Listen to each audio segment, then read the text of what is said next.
Okay, we're streaming. We're streaming. Let's see if everything works. We're going to try and check on the studio and see if the live stream comes on, and then start the phone call. Well, I still say phone call. Okay, and let's breathe and then call everybody. Meet now, infinite call.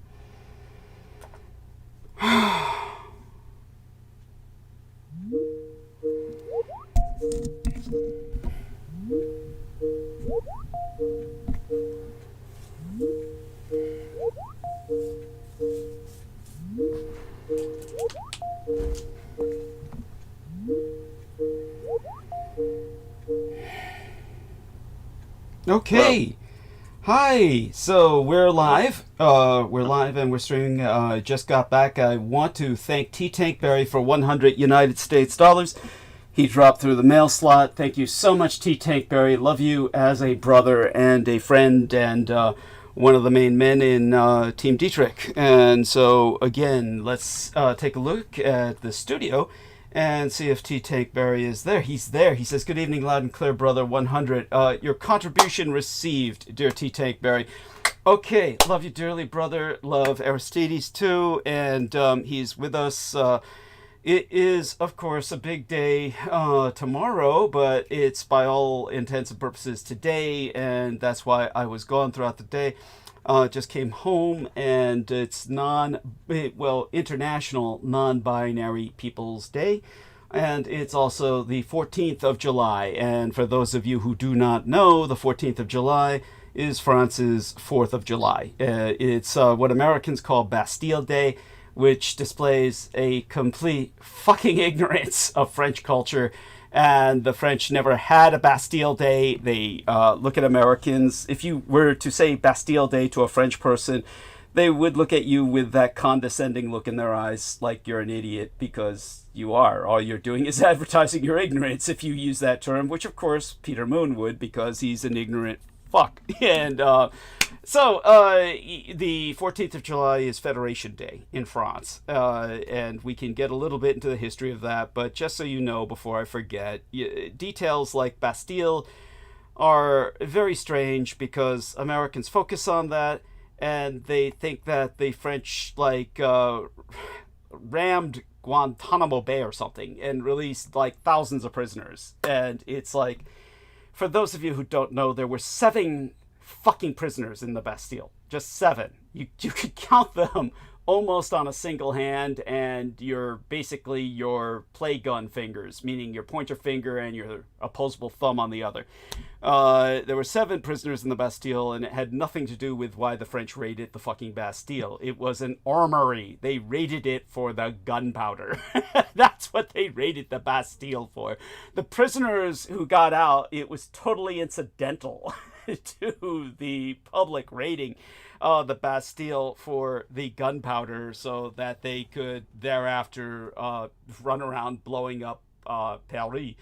That's so there's some renegade military history for you already that you were never raised with. One of the reasons France had gotten bankrupt to the point where the French Republic revolted was because they had spent all their money supporting, guess what, the American Revolution, which, then came to a culmination on, with the signing of the Declaration of Independence is what it traces back to, which gives us the 4th of July. And the French, of course, it's the 14th of July, which the only thing the Americans could associate that with, because, they don't think of a Declaration of Independence as affiliated with the French.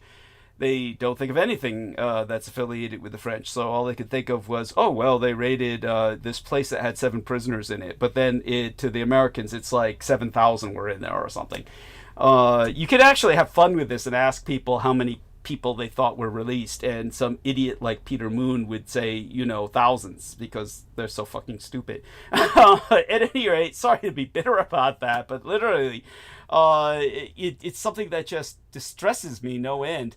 For those of you who are already asking about the photographic image in a thumbnail of live stream, No, that's not my son. That is one of the Blood Boys. And again, a non-binary and fitting image for International Non-Binary People's Day. This is after I've fed, of course.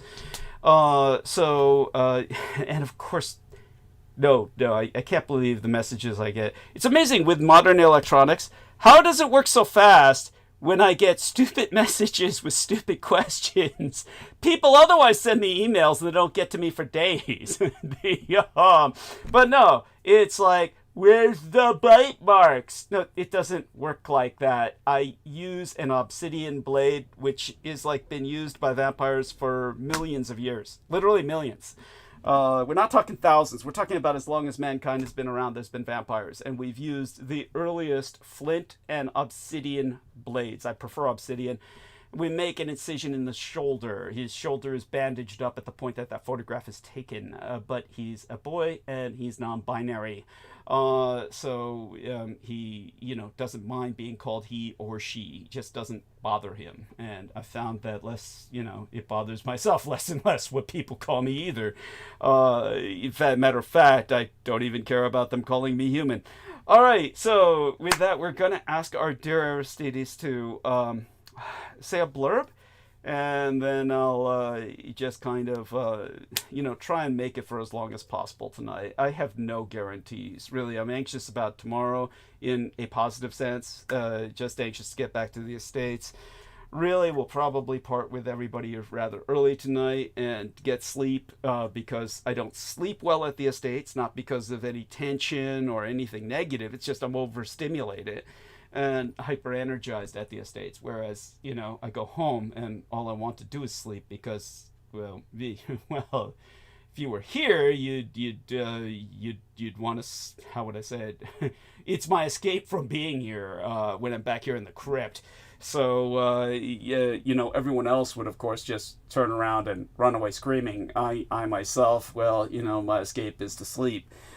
Okay, well, our dear Sheila Gavin sent an email, and I will not read it aloud unless she gives me permission to do so, but she had well wishes for everyone on Team Dietrich and basically said how much she appreciates everything that everyone does and relates to all of you in different ways. And thank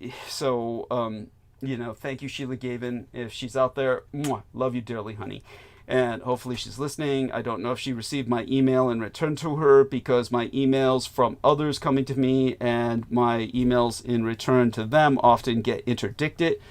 Sometimes they never reach other people, or they don't reach them for days, as I've already articulated.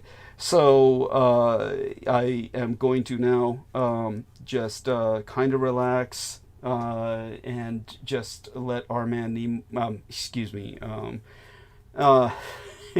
Aristides kind of take over for a minute and just do the blurb. I'm going to be right here with him, and I'll just be, opening a little sandwich here. Even though I've certainly fed on blood when I do these shows, I burn calories enormously and try to get a little extra calories in myself to burn, like gopher would. So I'm unwrapping this avocado sandwich at the moment, which for those of you who don't know, how much does this cost? $7. $7 plus probably some kind of food tax over there at the corner store. That's it? Yeah, yes, that's nothing, comparatively speaking. People were bitching about that. Oh my God. People were like saying that, it was Pacuan Mireles who you never had the opportunity to run across. He left long before you showed up. But he was like someone who, $6, he worked in the food industry, of course, so he could get meat in bulk and various other, ingredients to make super Subway sandwiches in bulk, and that's great, be wonderful to live like that. But the rest of us have to buy finished products, and we're paying for the fucking labor and transportation and refrigeration and the store that sells it with its overhead. I'm not saying it's reasonable, but, yes, it is rather miraculous. It only comes up to be $7 fucking bucks when you think about it. So I actually appreciate your saying that. And, okay, so that being said, I am going to proceed to chew Aristides talks for a few minutes, so I'm not going to scarf this thing down, of course. I don't want to do something gross or disgusting or hurt my digestion. But definitely want to give our man Aristides, take your time, and then when you're done, and that's fine. I'll just, nibble it as we go along through the program. And by the way, I heard you. God, I was so stupid. I should have done this as soon as we started. Say that's it again so I can see if it registers on the OBS. Say what again? So register? No, you register. You register. Okay. It's fine. You're fine. You register. Okay. All right. Love you dearly, Aristides. Okay, the blurb is yours. The stage is yours. There we are. Okay. So, as soon as you get here, you should hit that thumbs up vote under the window there. That's just not just to show your support, but that is also because there are downvotes placed. They're not shown, but they are placed possibly by bots and numbers by those against Douglas. So that affects the algorithm, so to speak. And what that does is it makes it harder for him to be found or searched or suggested on the sidebar or whatnot on YouTube, and otherwise get himself out there and potentially reach new people. You can help that too, of course, but we'll talk about that. So once you've done that, make sure the subscribe button is on, even if you turned it on in the past, just check that. May have come undone, for whatever reason. And turn on the notification bell, the little bell icon right there. That is handy. I have that on, and it pops up, a little pop-up on the computer, even if you don't have YouTube open, it pops up. And get you right to the program. It's a good reminder, if you kind of lose track of time in this, busy life we don't have these days, and or if there's a some irregular start, such as a restart, Douglas has to reboot. That can take quite a while, a good portion of an hour. Let's put it that way. Sometimes, well, we don't seem to have had many issues with that. Okay, actually, anyway, now all good. Yeah, but just just in case, make sure that bell is turned on. And then let's see, you need an account to do these things. YouTube won't let you do that without an account. If you don't have one, I'm sure it's very easy. Once you do have one, actually you have your main account, and then under that account you can actually create channels. Normally people would put different content, maybe divide up different content, different types. You can make as many channels, I guess, as you want. And the cool thing is each one of those is capable of its own upvote. So you can switch between real quick, which is what I'm doing now. And I'm placing second upvote and so forth. And you can do the same thing. Just try to remember to switch back to your main one that you would normally use or chat from. And then maybe you'll be motivated to put some content up on those channels and share the things you like with the world. So you can also share the link right in the browser bar. Copy that and paste that somewhere, save it, post it somewhere, send it to someone, and that will stay the same after live. It'll bring you to the same once it converts to like a fixed, normal YouTube. So that is very handy. That's a good way to get Douglas out there. So if you're in everybody's in some kind of chat somewhere, just toss it in there, and don't worry what your friends think. Just they'll find out something they need to know. You can do that. And what else? Yeah, we put the PayPal link is already there in the chat. Yes, thank you. Please find it. Yeah, and if you can't find that, or if you're just listening on audio and you're not seeing the chat, it's PayPal. It's just PayPal.com, or whatever in the beginning. His handle is Douglas D. Dietrich. It's all one word. Or if you search by first and last, you'll probably find. And if you're unsure how to spell that, well, actually, it's right on the screen. Or yes, on your PayPal.me/Douglas Yeah. D. Dietrich. Thank you. Yeah. Yes. I mean, you go to any search bar of any browser and just like PayPal, and you're going to get through. So these days, it's they make it very easy. You don't have to, we have to say HTTP. Oh, is there an S? It's you just type in there. And you get there, so find him there, and please send him what you can. It's $20 or more, or keep him going and doing this. I also forgot to say, as far as upvotes, once the program's not live, there will be comments enabled underneath the window. These are separate from the live chat, which may replay, do a replay thing, but and Douglas will pin a comment there at the top with his crucial information. Please like that, and any other positive comments there for similar reasons, so that they stay and don't get downvoted away or something. So that is the basis of the blurb. If you're ambitious and you know how to download content, you can get there are free programs to do so. You can repost if you have a channel or something like that, or do any type of light editing. I think it's Super Clutch 420, right? He takes some of your clips and that's quite true. Thank you for reminding people, and please put his link up for people. Yeah, I'll do that. Thank you. He just kind of made a topic based little clips. You could do that, or you can because the whole episodes are large. You could turn it just into an audio file also, because there's no lot of actually video to the thumbnail. Anyway, but not everybody does that kind of thing, so that's all right. Beautiful. So, yeah, I put his Super Clutch 420. Yes. Excellent. Yep, his thing in there, and I think that is it. How is the sandwich?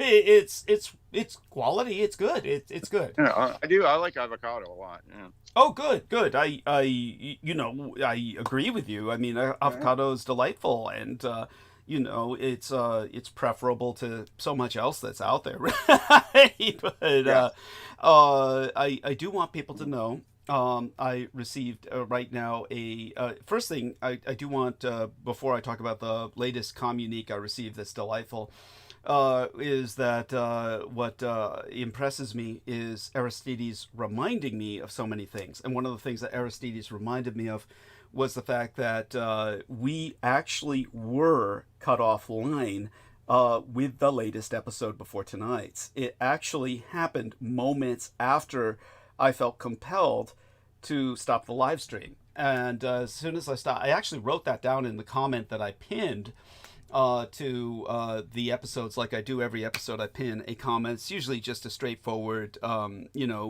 subscribe to my website, support me at PayPal. But every once in a while, I'll stick in a note if some unusual development occurs. And with the latest episode, that did indeed happen. I felt compelled to end about 5.5 hours in. And it was right after that I took a bathroom break, came back, and found myself offline. And I certainly didn't go offline. I was taken offline, which meant if I had continued the live stream for even a few minutes longer, I would have been taken offline. So I ended it at just the right time, and then had to go through all the motions that I do if they cut me offline, which is basically I have to turn the computer off, I have to unplug the modem, replug it, restart the computer, and as Aristides has said, this will change by October, because and probably before October, we're hoping I'll get the guts up and the balls up to pull that Band-Aid. But God knows, with the stress that was induced by what happened the last time I changed computers, I'll have to prep for it. Douglas, you can't keep living in that trauma. Okay, you just have to. It might not be that bad. I hear you. Look, I respect that, and believe me, I respect you. I respect that, and we'll probably do so before October. but you will need somebody there. I mean, you will need somebody with technical capability to. Yeah, and that means nobody's been in this crypt beside myself for a long time. And when I used to bring Wolf Boy in here, who's they basically served as my tech advisor, my personal on-site tech advisor. He was like someone who is very sensitive to, well, he's like lupine in his senses, right? So he's like someone who could smell the mold from a mile away. He was just so overwhelmed by the odoriferous nature of the crypt. He would like, you could just see him go into something equivalent. He wasn't asthmatic, but he would like go into something that was equivalent to asthmatic symptoms just being here. I just hate to put people through that door, man. But yeah, we'll see what happens. You've heard our man Brendan Zogia. He says he's literally scared to come into the crypt without a biohazard suit, and I don't blame him. Honestly, I mean, the reason I survived the environment is there is an element of obviously inhumanity to me, and so this is why vampires could tolerate environments that human beings would simply find uninhabitable, and that's what this place is. So yeah, anyhow, it will happen, and when it does happen, it'll be a lot quicker. If we ever get cut off and I have to do restarts, that's a given. But until that happens, restarts are, like Aristide said, they take a while. So so that did happen. The first time in a long time, they took us offline, and essentially I guess I sensed it coming and kind of preempted them. If anything, hey, I may do the same again tonight, even if they have no intention of cutting me offline. I may end the stream early. So just a forewarning to everyone. It's just one of these nights that there's a lot of reasons why I've got to potentially end the stream early. I do want people to know that Brendan Zogia should be back on Wednesday. We all hope for the best, of course. I've had no contact from him, so I don't know for certain, but that was the general plan. As for tonight, let's see who else might have joined on the call. I'm presuming nobody else has showed up on the call besides Aristides and I for the moment. Yeah, okay. Yeah, always let me know if somebody does. And so the other delightful email that I got, the communique, and again, got a wonderful one from Sheila Gavin, who is often in the chat room with us. Bless her heart.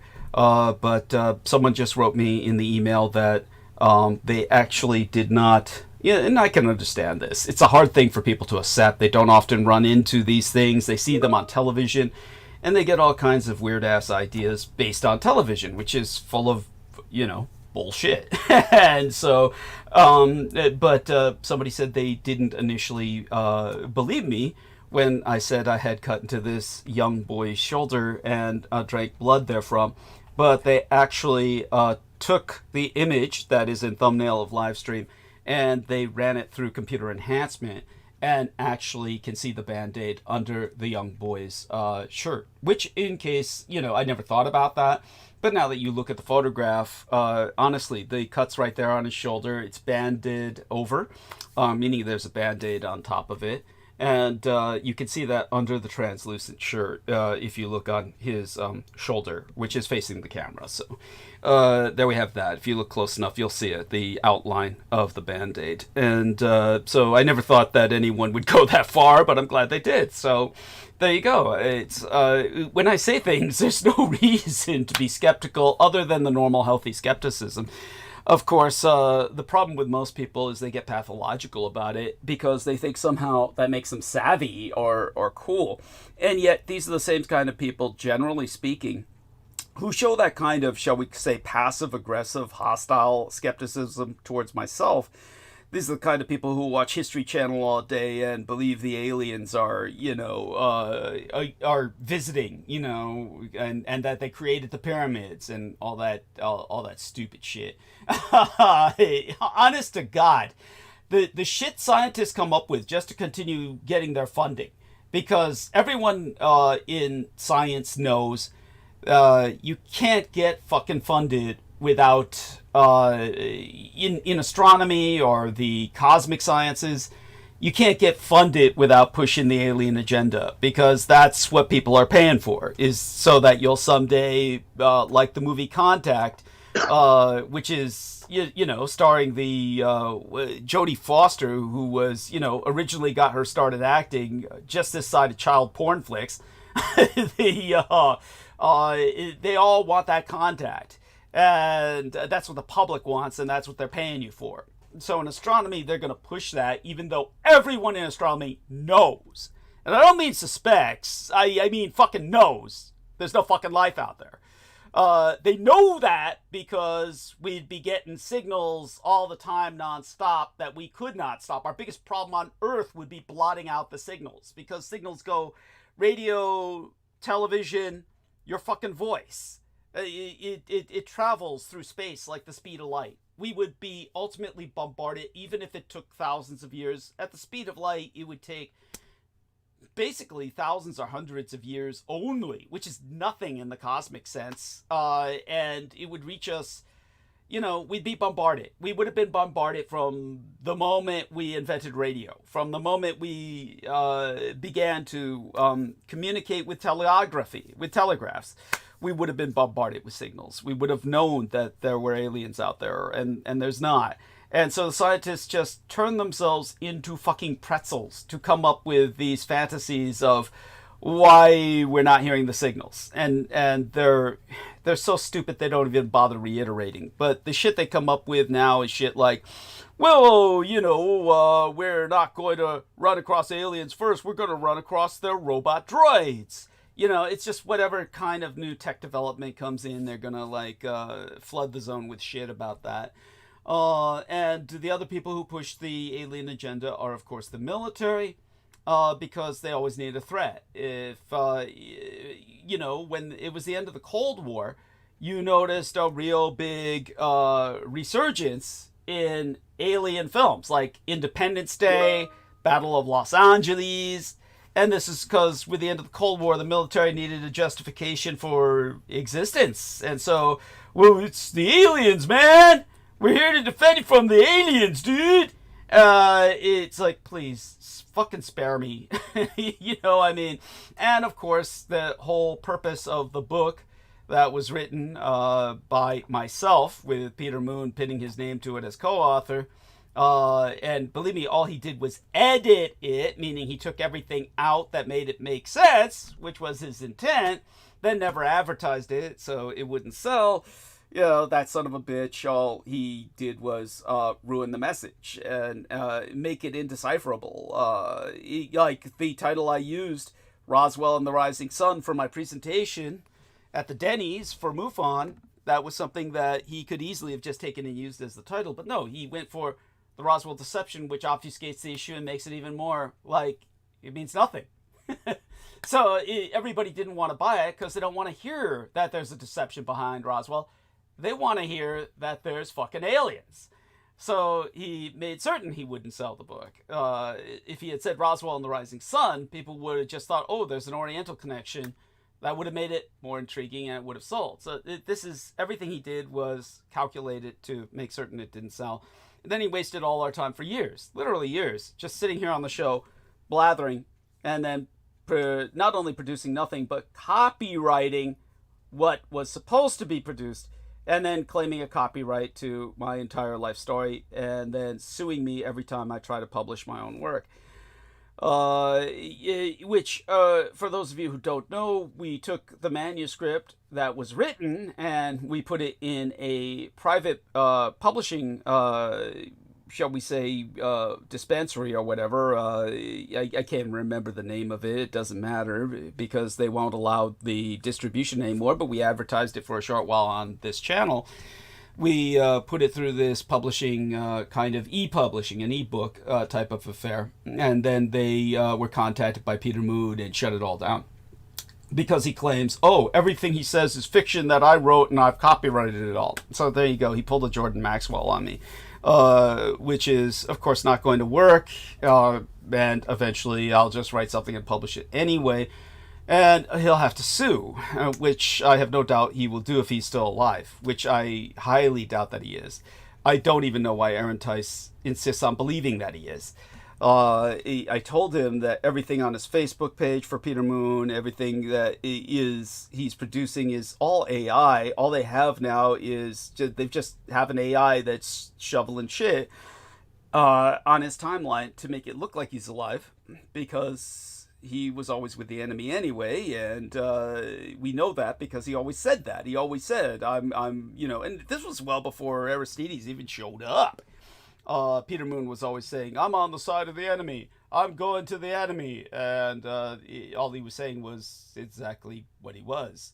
For anyone who wonders why I worked with him at all, understand that this is all I've ever had to work with, was the enemy. And it took years of working with the enemy before anyone else like Aristides and T. Tank Berry and others showed up.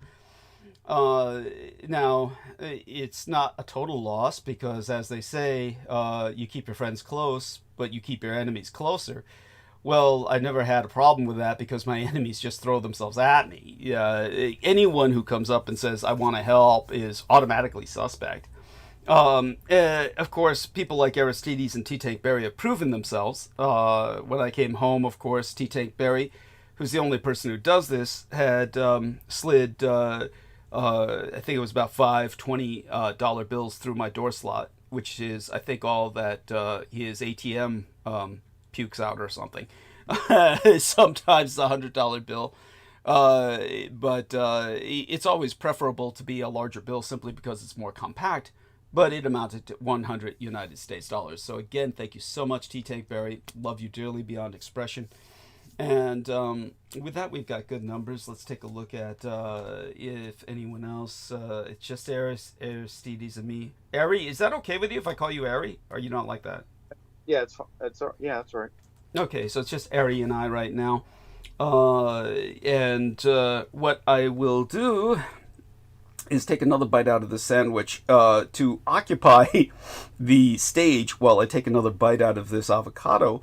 I will ask Ari what strikes him as pertinent or relevant on the world scene that he's run across, perhaps, over the last few days. I've been paying less and less attention to all that.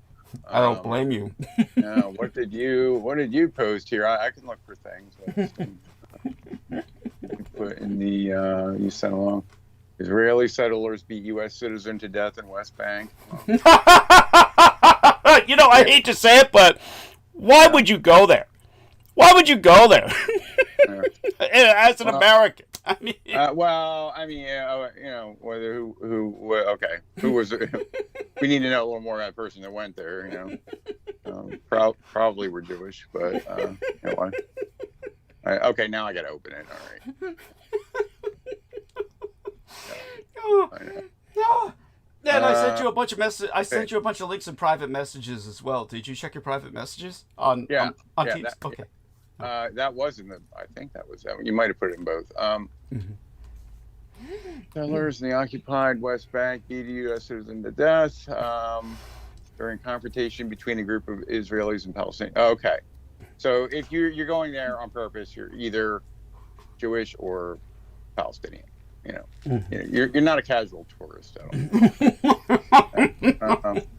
Municipal official and relative of 21-year-old Full Musala confirmed his death. So so that is it doesn't sound like a Jewish name. It sounds like a Palestinian name. That I could see. I could see. So he was a Palestinian American? It would seem, yeah. Okay, so he was visiting family. Yeah. Which are those people? I knew a guy like that. Well, they're in the West Bank, means it's the Palestinian zone, which the Jews are slowly ethnic cleansing. Though the people who live there would say it's very quick, comparatively speaking. But in Gaza, of course, it's devastating. And so that basically they just, it's like,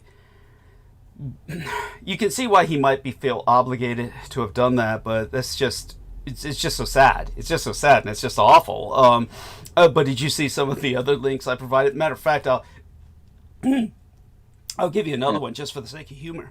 Okay. Well, look at the ones in the private message. It's kind of a pain because in Teams, if I click on a link, because it's a Microsoft product, it wants to open the Microsoft browser, but that's not what I normally. So it pops open the whole other browser. Maybe you can change that.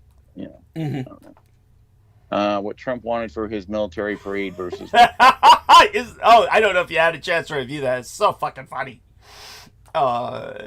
It's yeah. Okay, so there's Chinese, Russian type parades. Okay, what punchline? What he got? What did he get? Yeah, well, yeah. The punchline, what he got was, just a shambling. The Americans can't throw out a parade worth of shit. I mean, that's this just is not a totalitarian society.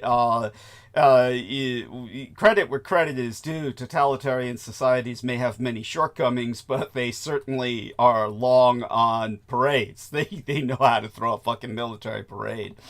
But Americans don't. Honestly, though, when you take a look at, granted, in all fairness, the Russian parade scenes they show are impressive as always, yet obviously the Russian military is not fit to fight.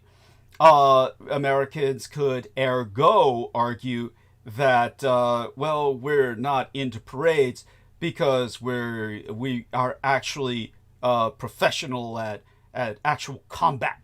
That we're really, we're all about that. Doing what the military is supposed to be doing rather than, parading ourselves. All of that's a line of fucking bullshit because all that you do in the military, especially the Marine Corps, is drill practice. That's all you fucking do. It's like all, they don't ever hear the term drill instructor? That's all they do is fucking march. It's all you fucking do. That's all they care about. They don't care about combat. It's exactly like the Corsican horses, which, if you remember, well, nobody does because they don't know their history, but the historical example of the Corsican horses is that basically the Corsican horses were trained to do exotic parade ground performances. And they were basically they were basically a four-legged dance troupe. And then what happened was, in the middle of a battle, they were sent out in formation as a unit because cavalry does that. Obviously, horses are used to working together just like humans are. You're not going to send them out separately. But then what happened was that in the middle of combat, they fell into an intricate dance routine. and the Corsicans lost the war because of the dancing Corsican horses in the middle of combat. That's exactly what American forces are like. Remember what I've always said about the Marines in Vietnam? Were consistently wiped out by the Vietnamese. It's like they. I could go on and on with all kinds of examples about this. Yes, of course, the Marines had successes, and yes, of course, they saw far more combat in Vietnam than they did in World War II. But in reality, anybody who's been in the Marine Corps will know exactly what I'm talking about, or you've never been in the Marine Corps. All you fucking do is parade. So the idea that these guys can't throw a parade is beyond me. It's like, what the fuck happened? I mean, everybody is slithering. They're not marching. They're slithering in Trump's parade. Matter of fact, I'm going to enter that now into the infinite call and in the private message box of our man Ari here. You didn't call me directly. You did call through the infinite call, right? Yeah, I did. Okay. Yeah. Thank you for asking. No, it's important to clarify these things. Right. And because nobody's here. If somebody was here, I wouldn't ask that question. Yeah. Understood. It's believe it or not, you need to ask things like that because I do make mistakes. But in this case, actually, believe it or not, I actually did the right thing. And no, nobody's showing up yet. I'm sure Holly will show up soon enough, or somebody else. But there we are, and this is just AI. Now, the only AI part is Putin and Kim Jong-un eating popcorn and having a good old time while watching Trump, cry over his spilled milk. But when it comes to the parade itself, it's all real footage. and all the real footage of the parade, it's just, you can't believe what you're fucking seeing. World War II tanks, that they were trying to add this historical element, so they had men in Revolutionary War costumes and World War II tanks. And it's like those tanks are clanking along. It's like, you'd think with all the millions and millions spent on that parade, they could have gotten some WD-40. But these tanks are like clanking. And then the men with the drones. It's like they can't launch them. It's like in other countries, they have the drones fly in formation and do these mean-ass aerobatics, so they show how kick-ass their controllers are with the joysticks and shit. But no, they got some guy walking around holding up a drone. Holding up a drone like a kid with a paper plane. You know, and that's how he's walking through the parade. Like, look, I got a drone. I'm holding it up. It's like, what the fuck? Oh, this is what John Doe sent us. So T-Tank Barry sent us ICE agents in San Francisco clashing with protesters. So I want to heart that only because I want to thank him for that information. Thank you so much for that. He also said Trump panics as shocking past tapes come. Hundreds of hours of tapes. Oh, I wish. This is a video from Midas Touch, which is spelled like MEIDAS, Midas Touch. I don't know the source, but it doesn't sound particularly reputable. But when it comes to the tapes, let's just put it this way. The swamp is safe, people. The Epstein files have hung themselves. Remember that shit from Peter? You were here at that time, Ari. You remember how Peter used to just kept repeating the joke? Jeffrey Epstein did not kill himself, and he would just slip it in like he did on his stupid Facebook page, like when they said, oh, we think we're getting signals from space. And then he wrote, yeah, the signals say Jeffrey Epstein did not kill himself. And he like repeated it multiple times on air. It's just like, Yeah. oh God, you know, he thought it was funny, and you know, it wasn't even like, it was funny when other people said it, but when he said it, it was just repetitive and it was already done. But anyhow, there you go with that. So all right, I'll try and forget him, like Amy suggests, but you know, it's Amy's. I hope she's doing okay. I'm sure she's doing all right. Now with the other links I sent you, what are some of the other links I sent you in the private messages, Ari? Just out of curious. Right. Let's see. Trump panics as shot. Yeah, you talked about the past tapes, or wait. No, that's from T-Tank. That's from T-Tank, Barry. Yeah. Or yeah, okay. Lord Rothschild claims his family created Israel. Well, kind of, I guess, right? Without even looking at the content.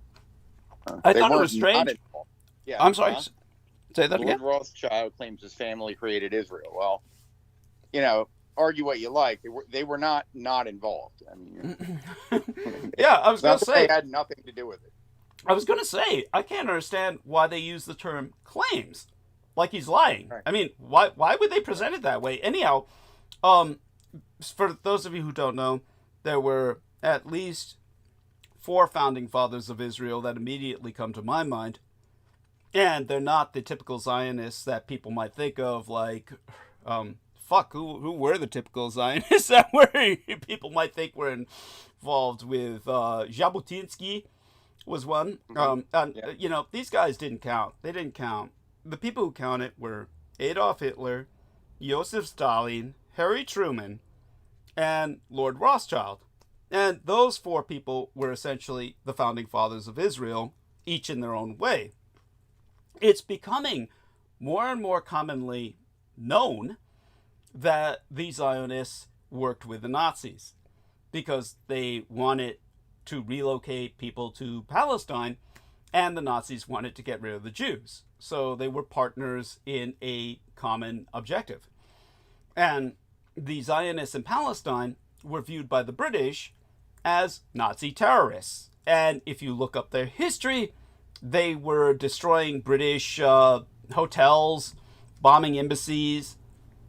As a matter of fact, the Israeli Defense Force started off as an amalgamation of terrorist groups, which I think pretty much explains its behavior today.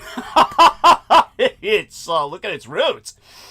So that being said, okay, as for Stalin's involvement, the Bolsheviks and the Jews were heavily, well, the entire Russian Revolution was started and controlled by a bunch of emigre Jewish pseudo-intellectuals in exile.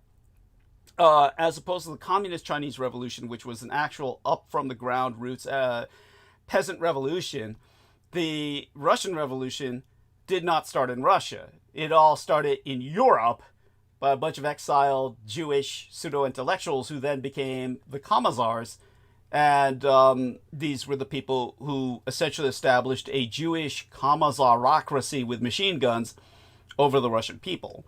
So their involvement with starting Israel was as a Soviet extension, basically a Soviet colony. So combine that with the Hitler motivation, and then Harry Truman was the first to recognize Israel. Nobody on earth wanted to recognize Israel. They all called it a terrorist insurgency. But Harry Truman needed the Jewish vote to get re-elected. He'd only been president long enough to carry out Franklin Delano Roosevelt's instructions to drop the fucking bomb. And after that, everybody said, you're a fucking loser, we lost the war, and we want you out. He seriously was on his way to losing his first election. Remember, he was not elected president. He succeeded the presidency because Roosevelt fucking died. He wasn't going to win the election at all, except he said, don't worry, Jews, I'll recognize Israel. And they pumped all the money into his coffers and basically made him president. But even then, it was only by like something like he just squeaked by with a single fucking vote, Trump style. The Jews basically hacked him into office. And that was like he was only there for one term. He was so unpopular because everybody knew it. They hated him for recognizing Israel, and they knew he won only because of the Jewish lobby. And there you go with that. And the other person I mentioned was Rothschild, who was the only person involved who actually made sense. That's okay. What are the other links, dear Harry? Okay. That was about it. See, what do I got in my... Scroll up! Oh, well, okay. Oh, that's right. You and Troy Bellamy and yourself already looked at those the other day. That's right. When Troy... yeah. That's right. So. Okay, thank you. Let me see what else I had. Let's see. Something. Now, this is not... These are not links that I can provide. They were posted elsewhere. Okay. Ex-Israeli spy claims Jeffrey Epstein blackmailed politicians from Assad. It's like, well, it's not news. What else here? Okay, moving on. Thank you so much for saying. The obvious. Let's see. Another little bit. Somebody I picked up. Ted Cruz's father, along with CIA, handled Lee Harvey Oswald, handed out pro-Castro leaflets. Doesn't mean involved in JFK murder. Rafael Cruz was likely also working for the CIA. So was Ted Cruz's father working for the CIA? Handing out pro-Castro leaflets. Interesting. So, there's apparently a video. I'm not going to try to play, or I can't really link it easily. But let me see. They have some. Basically, they're showing Ted Cruz's father was involved with Oswald and whatever communists and anyway, sounds suspicious for a guy who's now in politics for his dad to or not, suspicious, but not unusual. Right. No, I mean, sadly, none of us are surprised. Let's see. Cover up goes into overdrive. Elon Musk's foreign minions plot to undermine Trump. So yeah, how's all that going? And how much of that is a show, and how much of that is actually you know, actually legitimate contention. Mm-hmm. Well, Elon Musk I'm sorry. Say that again. Plans to undermine. Just as far as the Musk Trump, you know, Feud. you know, all the aspects of their cat apparent fight. Their cat fight. Yeah, right. Yeah. Not how much of that is real. Well, you do believe they hate each other, don't you? Do you think they're putting on an act? I can believe that. I don't think any of these people really are good, you know, or out of the goodness of their heart or like best friends. They're all kind of playing a role, but they probably all hate each other everywhere. Very astute. Yes, of course. I mean, they never liked each other. Let's put it that way. None of them ever sincerely liked each other, right? Who knows, but I wouldn't doubt. Not doubt. Oh my goodness. But I truly believe they both hate each other now with a passion. That they truly seek each other's destruction at this point. That's what I would bet on. And that's because they're both pathologically psychotic, and they just have no capacity for reason. They're insane. Everything they do is chaotic, and it's based purely on emotion. It's just irrational. They're irrational people who, at any rate, we've got great numbers. And thank you so much, Aristides. You carried this well. I'm just about finished with this sandwich, but I've eaten the majority of the avocado portion, so I can just put it aside for the moment. When somebody else shows up, I might take a few more bites and finish it off. But for now, once again, thanks to T-Tank Berry for 100 United States dollars. We got a few contributions from a few guys who are nice guys. One of them is Kulak, and Kulak's contributed, you know, just, you know, in the past. I'd say he's contributed quite a bit, but every time it's like $5 or something.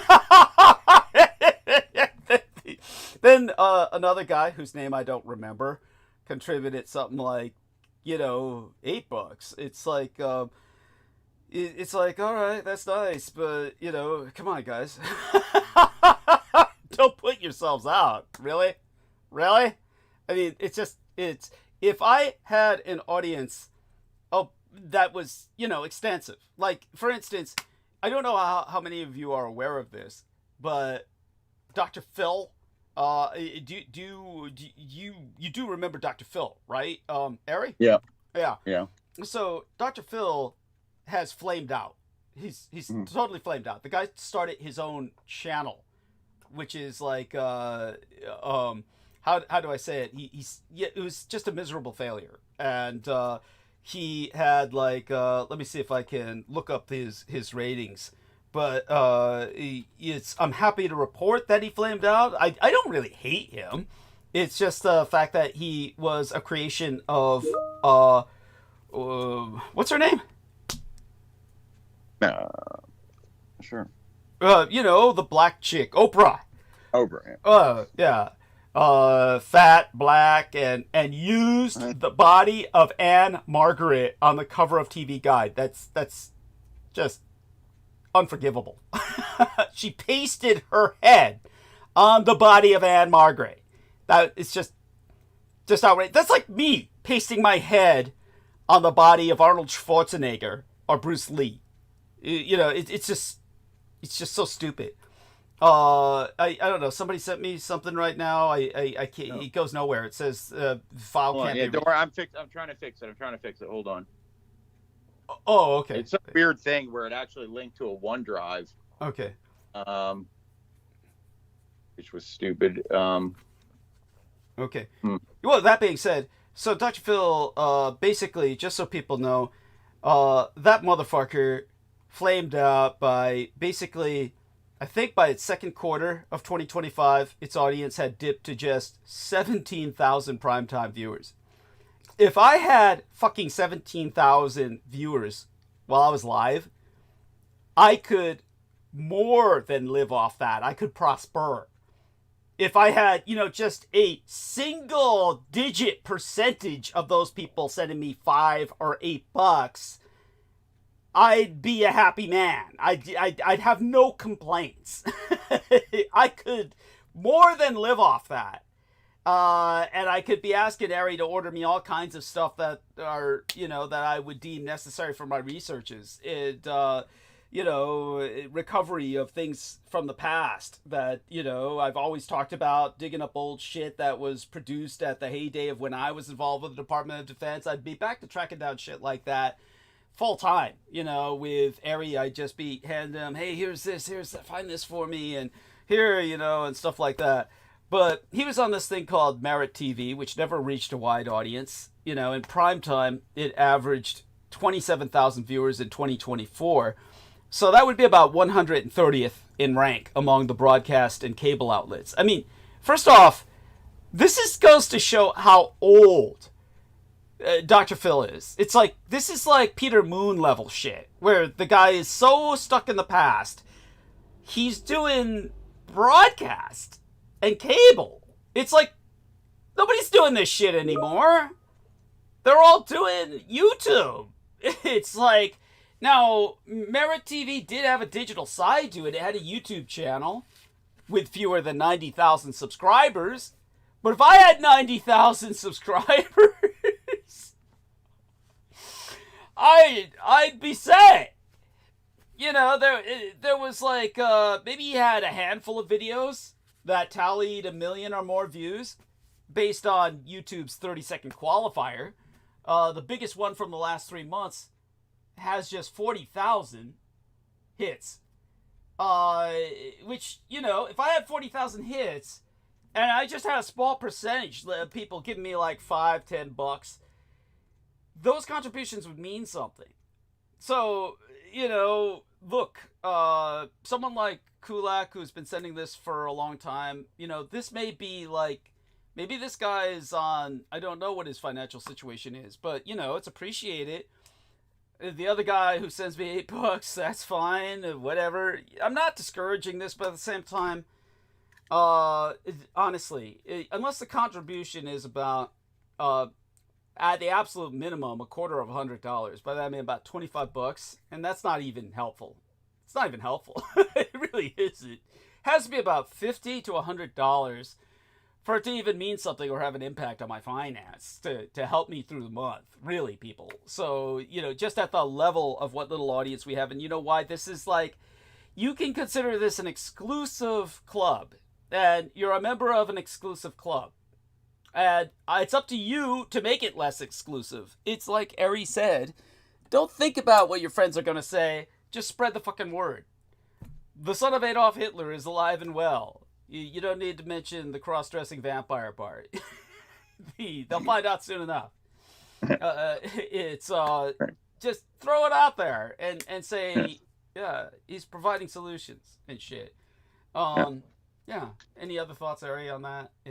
Or create an alternate account to post it. So, thank you. An anonymous account, and then go post it everywhere. Yeah, thank you. That's a great idea. Yeah. And so remember, it's your war. You've got to fight it. And if you don't fight it, well, you don't deserve to win. You're going to lose. And believe me, if you don't do anything, you're really going to lose. I can guarantee you that. It's one reason Aaron is very supportive, Aaron Tice, is because, as he told Peter Moon, who basically, if you might remember, and Brendan was big on emphasizing this, Peter Moon kept saying, oh, it's too negative, I can't write about the Presidio, it's too negative. Oh, it's negative vibes, get me down, man. And then wanted to write instead about his obsession. For those of you who don't know, he copyrighted the title of the manuscript, along with the manuscript itself, which is basically my life story. He copyrighted it under the title of Vox Vocus Arca, or in the correct Latin, Vox Vocus Arca, as in arcane, arca, meaning in Latin is emphatic in the sense that it's intrinsically redundant, as opposed to Arabic, which is intrinsically emphatic. Everything in Arabic is the. It's al-Hazred, Allah, Allah. It's simply, for those of you who don't know, La means God in Arabic. You could just say La, but they would never say that because they have to say Allah or the God to disambiguate from other gods. So everything is the in Arabic. With Latin, everything is pretty much redundant. The name of a skunk in Latin is redundant because it seems like they're emphasizing that doesn't just stink, it's the smelliest of the smelly. So they use the word stink twice in the Latin name for skunks. With the Homo sapiens sapiens, for those of you who do not know, Amy was pointing this out. Oh, you wrote sapiens twice. That's the way it's written, honey. That's how it's correct in the Latin. Homo sapiens sapiens. In other words, other primates are also sapient, but we are the sapient of the sapient, or the wisest of the wise. That's why it's a redundant name for human beings. It disambiguates human beings from other primates, who are obviously intelligent and evolving and tool using and waging war. And it's all horrible. For those of you who don't know, chimpanzees and apes used to hang out like bosom buddies. And then chimpanzees have started evolving where they're exterminating the apes now. This isn't from the fucking film franchise. This is what's going on in Africa. You can look it up. That's, The chimps have started species cleansing the apes from, as if the great apes didn't have enough problems. And the chimps just will overwhelm a great ape and just rip it to pieces. They'll attack the kids and eat them alive. It's horrible. If you think humans are bad, all primates suck. But at any rate, when it comes to the point that I'm making with Latin, it's the term Vox Vocus Arca means it's a emphatic for the ancient voice, the voice of the ancients. And so Peter Moon copyrighted that so he could make a claim that he owns the Vox Arca. Believe that shit? And he's claiming that I stole it from him, for those of you who don't know. And he's trying to use legal means to take it back. I mean, good fucking luck. It's like, this is like the insanity of Peter Moon. For anyone who knows what I've ever said about the Vox Vocus Arca, which Peter Moon's title for the book was simply that, Vox Vocus Arca, and then he translated that into the English at the bottom, and it's like a triply redundant title because he wrote it first in the diminutive Vox Arca, and then the full Latin term, and then the English. So it's like it's a Vox Arca : Vox Vocus Arca dash or hyphen, and then the voice of the ancients. It's like, really? That's like, so why would anyone title something in triple redundancy like that? Well, is obviously because he was claiming ownership, and he claims that it's a product that was gifted to him or intended to be his by Michael Aquino himself. And that was his hope, was to get it. He thought he could rejuvenate himself through it. This was after he was bragging about the vast amount of his brain that had died. How much was it again that that Peter Moon said it died? How many cubic inches? He said like the first time, a couple cubic centimeters. Which is a lot. A small amount, but What, for a brain? Well, for a human brain? Brain injuries, of pretty big size, and they're fine, but anything can happen. It could be almost nothing, or depending on the area. Like it could completely, turn you into a it could wreck you or be almost nothing, depending on which couple of cubic centimeters. That's what I'm saying. Mm-hmm. If that makes sense. Yeah. While I gnaw on this sandwich, just out of curiosity, did you ever deal with someone who had a brain injury? I'm just curious. No, I don't think so much in my own life. Mm-hmm. And or strokes, or not strokes. A localized brain Okay. injury, but as far as people's brains who've taken damage, that's another thing. Mm-hmm. By that you mean through drugs, right? Just in overall wear and tear. That is another thing, but that's not what we're talking about. Mm-hmm. Right. And so thank you for sharing that. Just out of curiosity, like in your area of the world, your neck of the woods, is there any kind of prevalent drug that people are into? Just curious. I hear weird. So I don't really know, but I hear weird stuff from people in the, counselors and stuff in the business and weird drugs. They, oh my God, what is it that, I mean, some people are gonna at least like fentanyl is a drug. Mm-hmm. The worst things are when people do stuff that's like really shouldn't be a drug. They try to do it as a drug. I'm trying to look at what it is. Is pot legal in your state? It's become more. I'm not sure if you.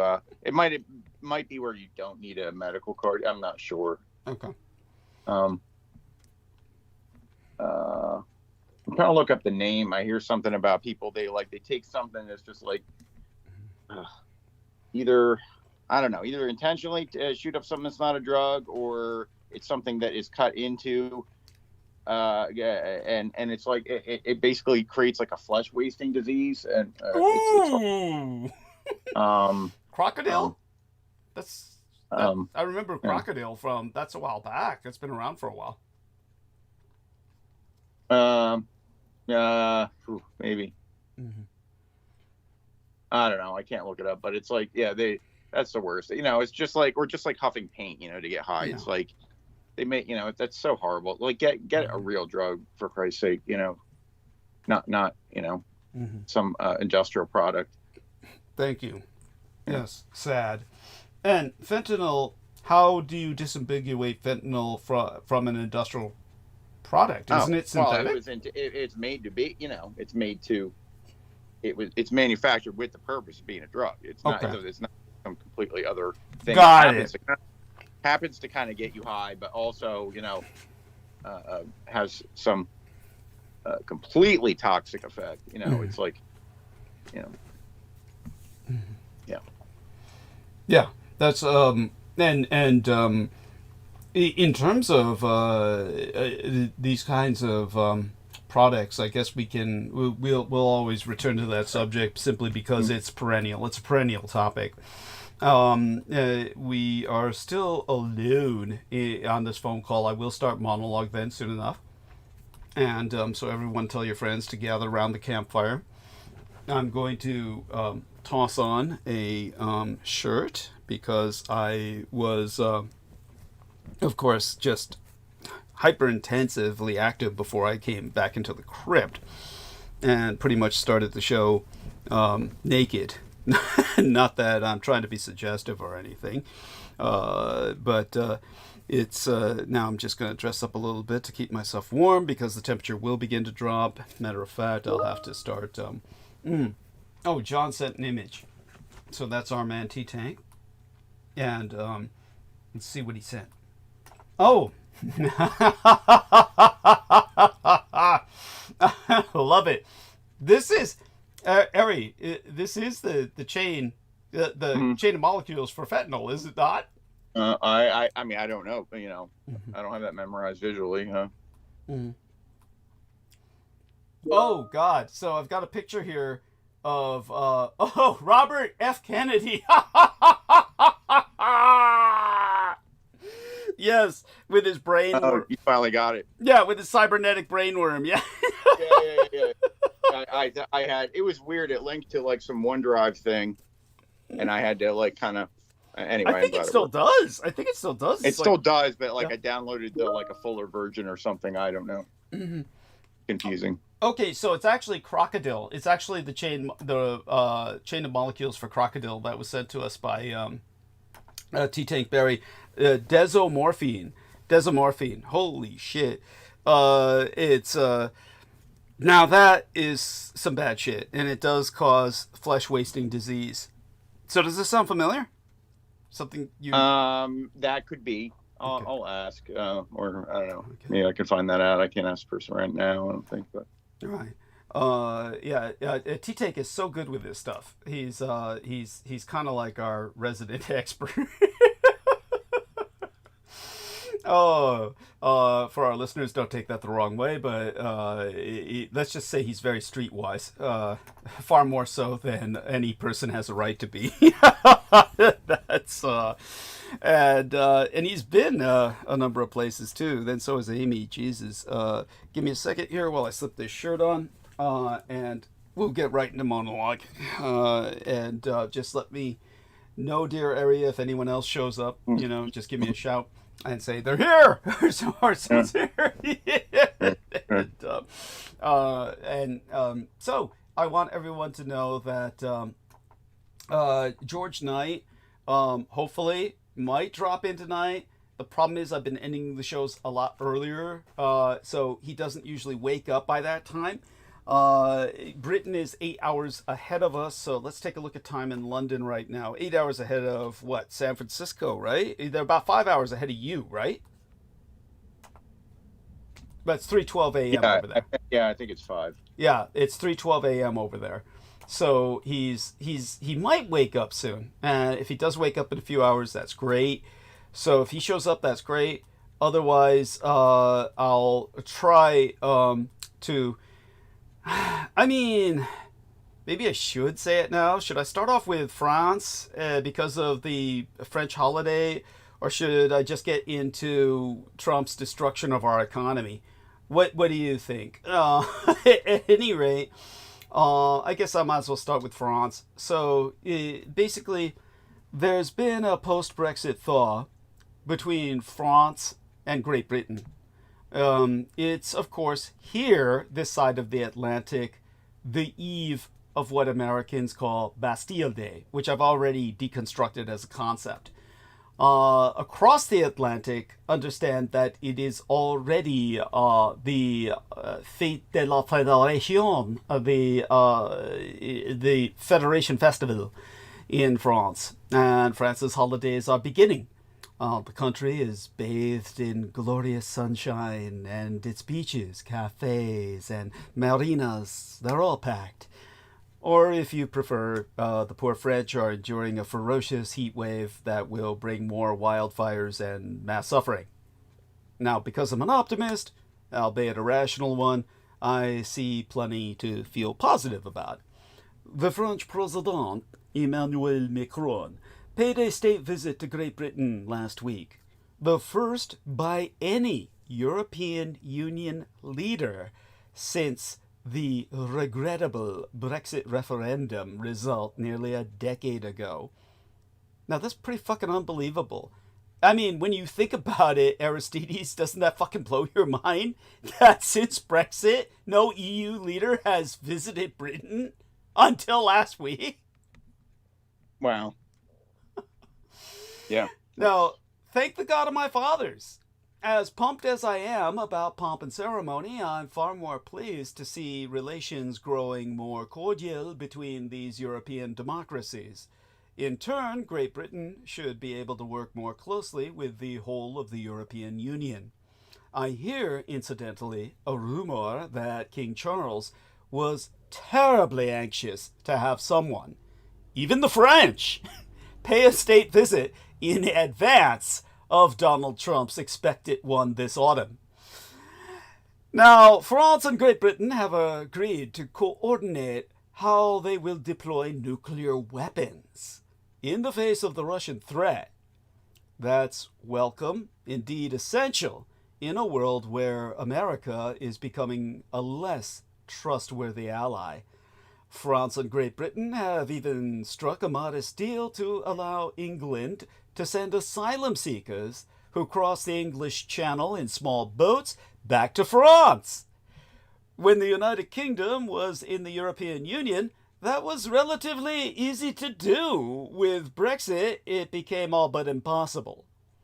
So, I guess we need to give Sir Keir Starmer some credit for his otherwise catastrophic foreign policy efforts, even as his domestic and economic ones don't yet amount to much. And here's another surprisingly positive turn of events. Last week, I was informed, exclusively, as tabloids like to say, that Great Britain and Argentina are also, for now, secretly, restoring their defense ties. The idea is for Argentina to be able to coordinate with NATO powers, such as the United Kingdom, in patrolling the South Atlantic, especially as the Communist Chinese Empire becomes more active there. As someone who has a vivid memory of the Falklands War between Great Britain and Argentina in 1982, I find this a striking and encouraging development. And we are approaching 100 years of Mein Kampf. Yes, my biosire Hitler believed England would be his truest European ally. The iconic book, with autodidactically consistent references to biology and race, may be a century old, but there be a popular revival of its core message today that exposits why the fascist leader considered England to be most susceptible to his clarion call. For 80 years, Germany has done everything it can to stamp out all vestiges of Nazism. It has told itself and the world that it, and only it, could have meted out such horror. The notion of Sonderweg, or the special path, is deeply embedded. According to this reading of history, Germans followed a straight line from Bismarck to Hitler. The Brits in particular love to hear this kind of thing. Those pernicious Huns! The anglicized Saxons, by contrast, would never have succumbed. But Mein Kampf, which was published a century ago next week, convinces me more than ever that you are all deluding yourselves. The same blithe arrogance applies to Americans, indeed pretty much to anyone. You are all prone to the most dangerous propaganda, extremism, and hate, no matter where you come from. In the Germanies, the book has been taboo, subject not just to legal copyright restrictions. New versions could never be printed until extremely recently. But also, it was a mark of social shame. Yet from India to Turkey and beyond, Mein Kampf has done a healthy trade around the world. Everyone reads Mein Kampf, except for Germans. With more than 700 pages of warnings about miscegenation and the poisoning of good German blood, much of it is predictable, an accessibly written mix of popular autobiography and job application to lead Europe's nascent fascist movement. The main conclusion that can be drawn is that just as Hitler's expository book was based around a cut and paste, not that typewriters of the 1920s were capable of such things, but in a intellectual fashion of late 19th and early 20th century race-based ideology. Much of what is appearing online today in the 2020s follows the same path. It is part of a continuum. Dr. Simon Strick, an academic from the University of Potsdam, has traced a direct line between many of the ideas contained in Mein Kampf to videos on current YouTube, popular podcasts, and social media posts, many of them with millions of hits and clicks. From that, you can move to speeches from the likes of Magyarország's, or Hungary's, Viktor Orbán, Italia's, Giorgia Meloni, and, you guessed it, Donald Trump. The dumbed-down version. Now consider this. They're destroying the blood of our country! That's what they're doing! They're destroying our country! They don't like it when I say that. And I never read Mein Kampf. They said... By the way, I believe him when he says he never read Mein Kampf. Trust me, he can't read. They said, oh, Hitler said that in a much different way. Now, for those of you who don't realize it by now, I'm quoting, not paraphrasing, I'm directly quoting verbatim Donald Trump during an election campaign rally in December of 2023. There are several other examples that I could have cited. They run alongside the following. The poisonings of the blood which have befallen our people have led not only to a decomposition of our blood, but also of our soul. That's Mein Kampf, Chapter 2 of Volume 2. Again, there were plenty of contemporary examples to choose from that basically parrot what my father said 100 years ago. Or this, from Viktor Orban, telling an audience in July of 2022 that it is acceptable for Europeans to mix, but not with those arriving from outside. He says, "We are not mixed race. We do not want to become peoples of mixed race."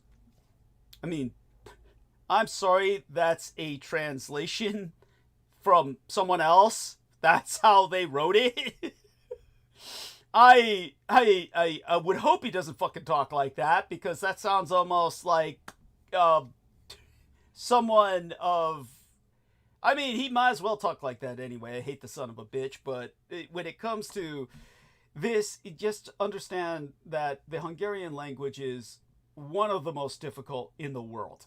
It's almost impossible to learn it unless you were born into it. It's one of these languages that is so difficult because, ironically enough, the Hungarians are not European. They're Eurasian. They are Turanian. They come out of Scythia, and the only reason they got stuck in continental Europe was because they lost a supermassive battle. It wasn't so much a battle as a mass migration, but they invaded Europe on a scale that they brought their population with them. And when all their supply lines were cut, they wound up being stranded in the heart of the Balkans with nowhere to go. And surrounded by enemies, they just settled down and stayed. And that's how Hungary was born, because they were the Huns. Fucking get it? I mean, these aren't Europeans, and, well, they are cartographically, geographically by default, and at this point, obviously the acculturation never worked. So, yeah, so you get Orban saying shit like this. We are not mixed race. We do not want to become peoples of mixed race. Stand that alongside the sentence in Chapter 11 of Mein Kampf entitled People and Race. Blood mixture and the resultant drop in the racial level is the sole cause of the dying out of old cultures. And what of Elon Musk? Well, he was Trump's right-hand man, no less. He was conducting an interview with Alice Weidel, the leader of Germany's far-right AfD, or Alternative for Deutschland, in which the only criticism they could find about my biosire Adolf Hitler was that he was their words, communist. History is obviously not their forte, and never has been. Now, even as Musk is cast into the Trumpist wilderness, the X's AI chatbot showers praise upon Der Führer. All it was doing was reproducing much of the pablum that appears on Musk's very own social media platform. So as he darts from one grisly website to the next, Strick says, Mein Kampf is not special. There are a million different versions of the same material, the same ideology out there. Which only goes to show how compelling what my father said really is. The most intriguing aspect for me was Hitler's loathing of the French as an imperium, and his respect for the English, even when expressed through suspicion. when musing about Lebensraum, or living space, the need to expand territorially for the health of the race, about the need for the Germans to find new lands in the East in particular, Drang nach Osten, the drive towards the East, Hitler believed there was only one like-minded country with whom he could strike a deal. For such a policy, there was but one ally in Europe, England. And in another section, Hitler states, no sacrifice should have been too great for winning England's willingness. We should have renounced colonies and sea power, and spared English industry our competition. We all know what happened in the end. Once Winston Churchill was at the helm, and Amero-colonized England played a nationally suicidal role in obstructing Hitler. But history has a habit of simplifying, of drawing straight lines that do not necessarily exist.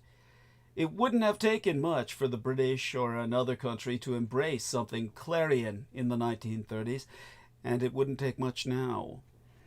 So understand that when it comes to myself, if you can't understand where I'm coming from, I am the exemplar of the true Nazism. I might be hybrid myself. After all, my birth was due to a situation that wasn't too extraordinary. Despite all the talk of racial purity, my biological father, Adolf Hitler, didn't mind having a young, underage Asian girl jack him off and give him a blowjob. And suck that sperm right out of him that she collected in test tubes, which, like a typical male, he didn't care what happened to the sperm once he ejaculated it. He just kind of was basking in the afterglow. And with all of that, well, eventually I myself was born. Now, would he look on myself as some kind of monstrous hybrid to be rejected? In a sense, it doesn't matter. Hitler is a product of his time, and I'm a product of mine. And I'm simply a Hitler with an agenda that is meant for the third millennium. And always remember this. Adolf Hitler wasn't just a person working in the last century, the 20th century, as opposed to the 21st. He was working in the last fucking millennium. The second Christian millennium, whereas I'm working in the third. The year 2000 has come and gone. We're a quarter of a century into the third 1,000 years of Christ as a consciousness, as our calendrical system, the foundation thereof. And with that, understand that everything my father said is true, but at the same time, there's room enough for all of us. There's room enough for the racial purity he espoused, and there's room enough for me and all the other hybrids like myself. And the new Nazism that I embody takes all of them into account. And yes, that includes those little girly boys, the non-binary children whom I tutor in this very subject. And the truths I teach them are the truths I teach yourselves. And those truths embody the concept that there is a need for maintaining an ethno-homogeneity to a healthy extent. No need to get pathological about it. But of course, there's always going to be some examples of extremes. I'm not dismissing, of course, anything like a atrocities or ethnic cleansing campaigns. Most of these events are simply unnecessary. They're really a waste of energy. We don't need to work on exterminating others. We can extend our world and the room for all of us to be in it by simply expanding into space. Because we have no competition that's out there. We can assign planets to the various cultures based on population size. I've worked on this concept for years, and I know just whom should go where. It doesn't matter whether these planets are habitable or not within our solar system. What matters is the resources that can be extracted from that world. And any colonies implanted upon it would be industrial, excavatory in the sense of mining, or farming helium, hydrogen, the various other elements that we're bound to find, including water. All of this is out there for us. And by distributing ourselves, we can expand the room for everyone. Hybrids, non-binaries, and everyone at the opposite end of the spectrum. There's room enough for all of us. The universe is ours. All of you who are on this mindset where our resources are limited, you're, believe it or not, thinking like Elon Musk. Elon Musk thinks the elite need to go to Mars so that he can escape Earth as it falls apart because of people like him destroying our environment with the mining of lithium, which is destroying the ecosystems of particularly places like Indonesia. That he'll just rape and pillage the earth and take off and leave the rest of us behind, with himself impregnating, well, a population of women.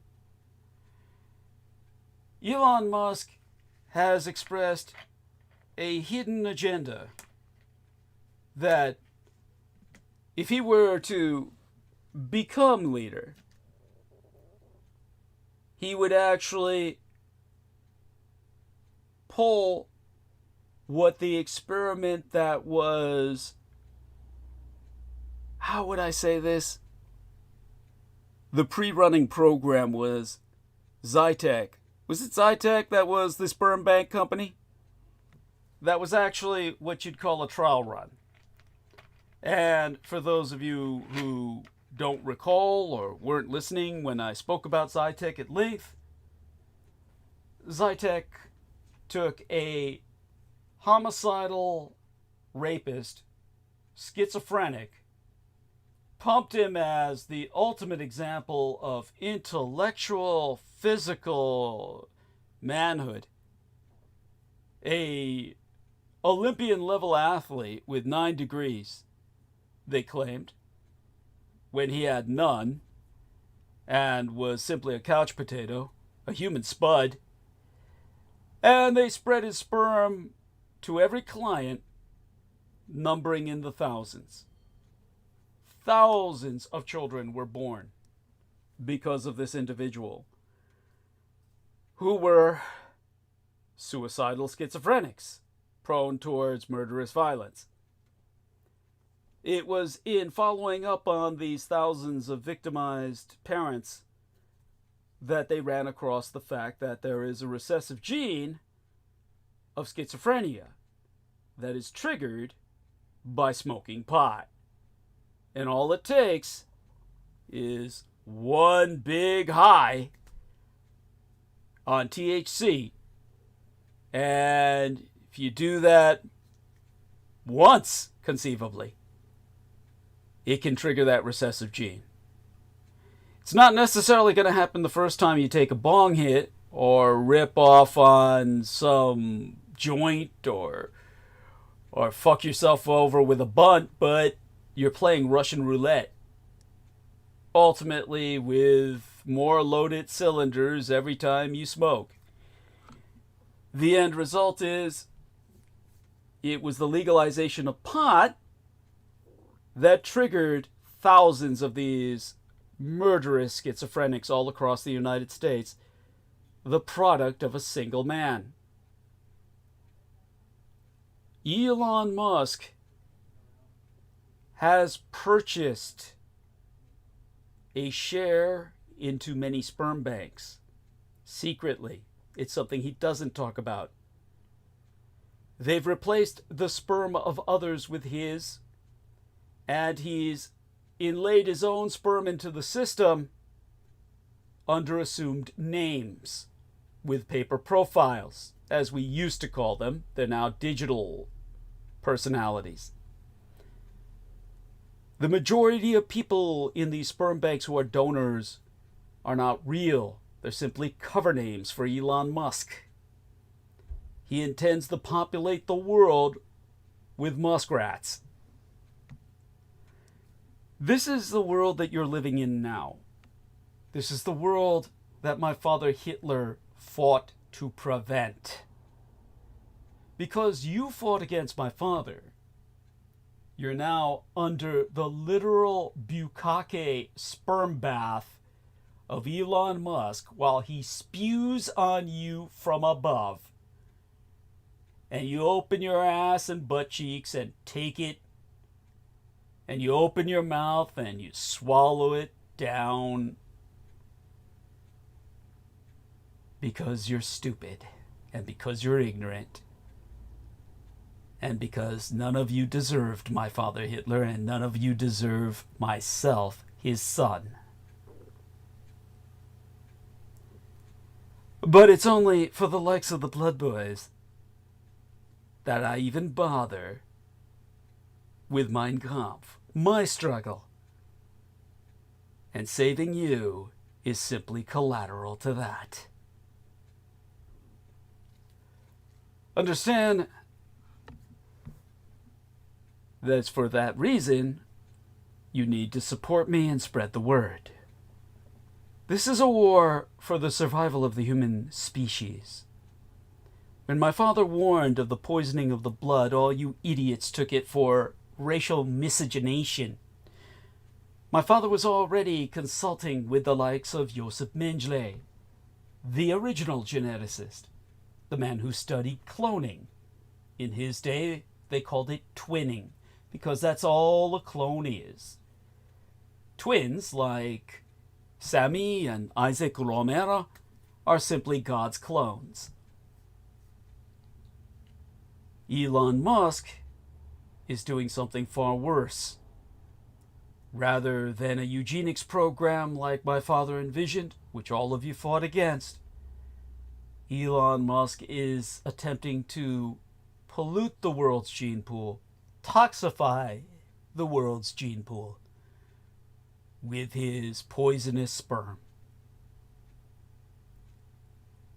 You have only to observe his psychotic, sociopathic, completely lacking in any emotional intelligence behavioral pattern.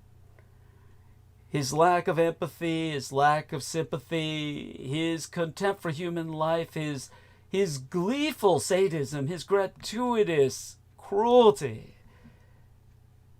in exterminating, snuffing out other lives, like blowing out candles on a birthday cake. This is the man whose children are inseminating women all over the world. This is the enemy. And they, as he himself, must be destroyed.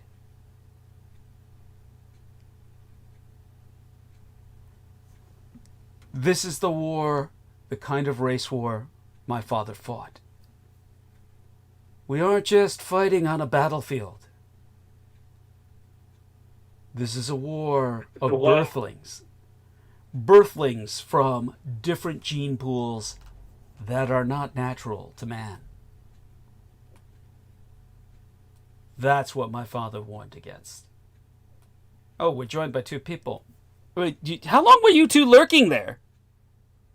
I mean, just a little while, but I wanted to let you catch a breath, and then I'd jump in. Oh, bless you. Well, Heather, how are you as well? Heather's here Hi, with Heather. us. Yeah. Hi, Aristides. Yeah. You guys there? Yeah. Well, welcome aboard. And, dearest Heather, before I get started in with Holly, how are you? I'm good. I'm driving right now. I just jumped on. I was only listening for a couple minutes. Okay. Wow. Yeah. Well, that's fine. And, well, how's you're driving? Where are you driving to? I'm driving back up to where I live, and I'm driving from a friend who is staying more in Phoenix for the night. Oh, that's wonderful. And Yeah. so I'm so glad that you have these friends and you're still in connectivity with them. That's great. You've got your own little network. Well, actually, it's We can't hear you. Maybe you should talk when you get home. Is Vin all right? Well, okay, we couldn't catch that, but don't worry about it. Let us know when you're home. We don't want you talking while you're driving. Concentrate on the road. okay. Yeah, love you. Okay, Love you. yeah, so dear Holly now. Yes, so welcome back aboard, Holly, and thank you so much. Hard to follow up that horrific report on Elon. Yes. Well, It's just mind-boggling, Dad. the company's name Imagine. was Zytec. The company's name was Zytec with that first trial run on this, wasn't it? I believe so, but I'm pretty sure there's been a more recent case where it turns out the doctor that owned the clinic was filling all the tubes up with his own jizz. Right. The women would look through the binder of headshots and pick her guy, but it was all this crazy doctor's Sperm. goo. Yeah. Yeah. Believe that shit. That's for those of you who don't know. It's just the tip of the iceberg. Yeah. In other words, there's only a few donors. There's literally only a few donors, and all of them are stark raving mad. I totally believe that. Yes. This is Totally. this is the horror of the world we live. How about whatever you feel comfortable sharing, a status report, update on your own personal situation, honey. Oh, well, in the middle of this theater of cruelty that daily life has become from all sides, you got to get your laughs where you can from the headlines, right? And it's just funny every time I think of it. Somebody trained up you see this? Somebody trained up their AI to sound just like Marco Rubio, and then made it calls to the international leaders of the world and started talking to them, making deals and plans and all this stuff. And there's articles out about it, but not much meat, because who knows what those ones all talked about. But that never stops being fun. That rat-faced little guy faked up all around the world. He was probably talking to Zelensky and everybody. So I don't know where that's going to go, but it always brings a chuckle. It does. And it is strange, in terms of feeling so constantly victimized from these technologies that are out of control and being shoved down our throat. Yeah. It is always worth knowing when sometimes that can be used going the other way. Yes. Against them. Yes. So that's delightful. I take special note of those instances. Yeah, and we encourage those instances to be emulated, as much as possible. I mean, where does that end? Anybody could call you as anybody soon. Yeah, soon enough. So that these early shots, they got to make them count. Oh yeah. Well, let's put it this way. it's out of the control. This society is not fit to handle the challenge, and it will go down because of it. Yeah. And, No. yeah. It'll collapse because of it. It's so in that sense it's positive. Did you catch The best thing that happened is the grid goes down. no, that's not. And then all the kids have to cold turkey it and become human again. Well, here's a good example. You know, I don't know if Aristides wants to share this, but Aristides, he shared a story with myself. We don't need to give personal details, but it involved cars, and someone had a car problem, and Aristides helped them contend with their car problem with thicker oil. And he grew up around cars or working with cars. And so when I complimented him on his brilliance in this regard, he said, "Oh, there's nothing to it. You know, I assumed it had something to do with his engineering degree." But he insisted, no, it was commonsensical, and that when he grew up with his brother, they were working with cars. Aristides, you can provide what other details you want, but my point being that kids today, like the Blood Boys, obviously they're a subculture all their own on the estates, but there's enough of them where they form a kind of a census community in that there's enough of them where there's a pattern that emerges. As much as we try to keep them off of exposure to the internet, it's amazing what they still absorb from the outside world.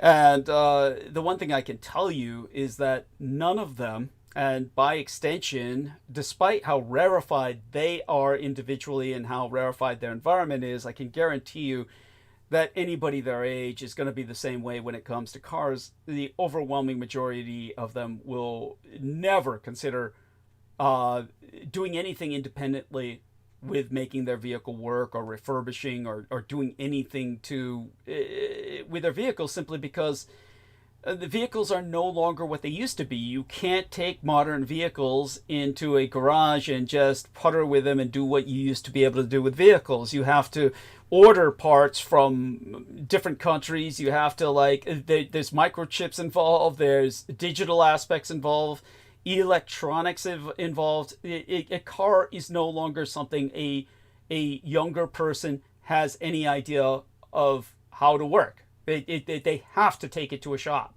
And the shop itself will be dealing, of course, with supply chains and everything else. So we're in a situation... And even before it went Yeah. so electric, they were already making the parts all kind of solid state. So you'd have to, like, replace a whole bunch of stuff because it all came as one. That's right. That's right. That's another... Thank you. That's been another scheme of theirs for years. Yeah, in other words, they've rendered it so you can't really repair, you know, nobody can repair it themselves anymore. You're totally dependent. That's why when your clock radio dies, you throw it out. Yeah, yes, that's right. Or refrigerators or all that. Yeah, so Aristides, please. Yeah, Holly and I, are we making pertinent observations here? Yes, that is true to a large degree how complicated cars are, but not everything on the car is. I mean, there's still a tire to change, and there's still, you know, you just pour oil in and drain it out. So those things are not inaccessible. Now, you know, if it's like, you know, an engine problem or something like that, then you get into those issues that you said. Yeah. What are you? Does the fully electric cars, do they have an oil reserve? It wouldn't be like that, no. Okay. They lube the bottom of it, and but not in the. No, they wouldn't. All right. Okay. Yeah. Yeah. What are you gonna do? There's nothing for them to do. I've seen that by and large, kids don't want cars, especially if they're urban, because of the expense and the responsibility. Yeah. Yeah, definitely. When you could just order a lift with a snap of your fingers, get the food delivered, or go wherever you want, whenever you want. Well, this is... Yeah, no. That's what kids want to do. This is what I hope will be more and more the future, where we will have a kind of pool of cars maintained by different services, and they're just dispatched as people need them, and people no longer have garages, so to speak. that would be a healthier urban environment. So that Totally. part, yeah, that But part. last yeah. week you were saying I was saying this if I wouldn't need a car if I didn't need to work, and you were saying, oh, that's why the only reason anybody has one. But hell no, because Americans think it's freedom. Oh, to have a car. yes. Your point's well taken. I mean, obviously. And they duke it out like their personality and stuff. Yeah. Well, because they want to use it as an identifier. Well, I think that element of American culture was very pronounced, and it will be interesting to see how that evolves and how much of it remains. I think that there will always be an element of that. I mean, one of the things that we all remember was that for the longest period of time, Americans were into mobile homes.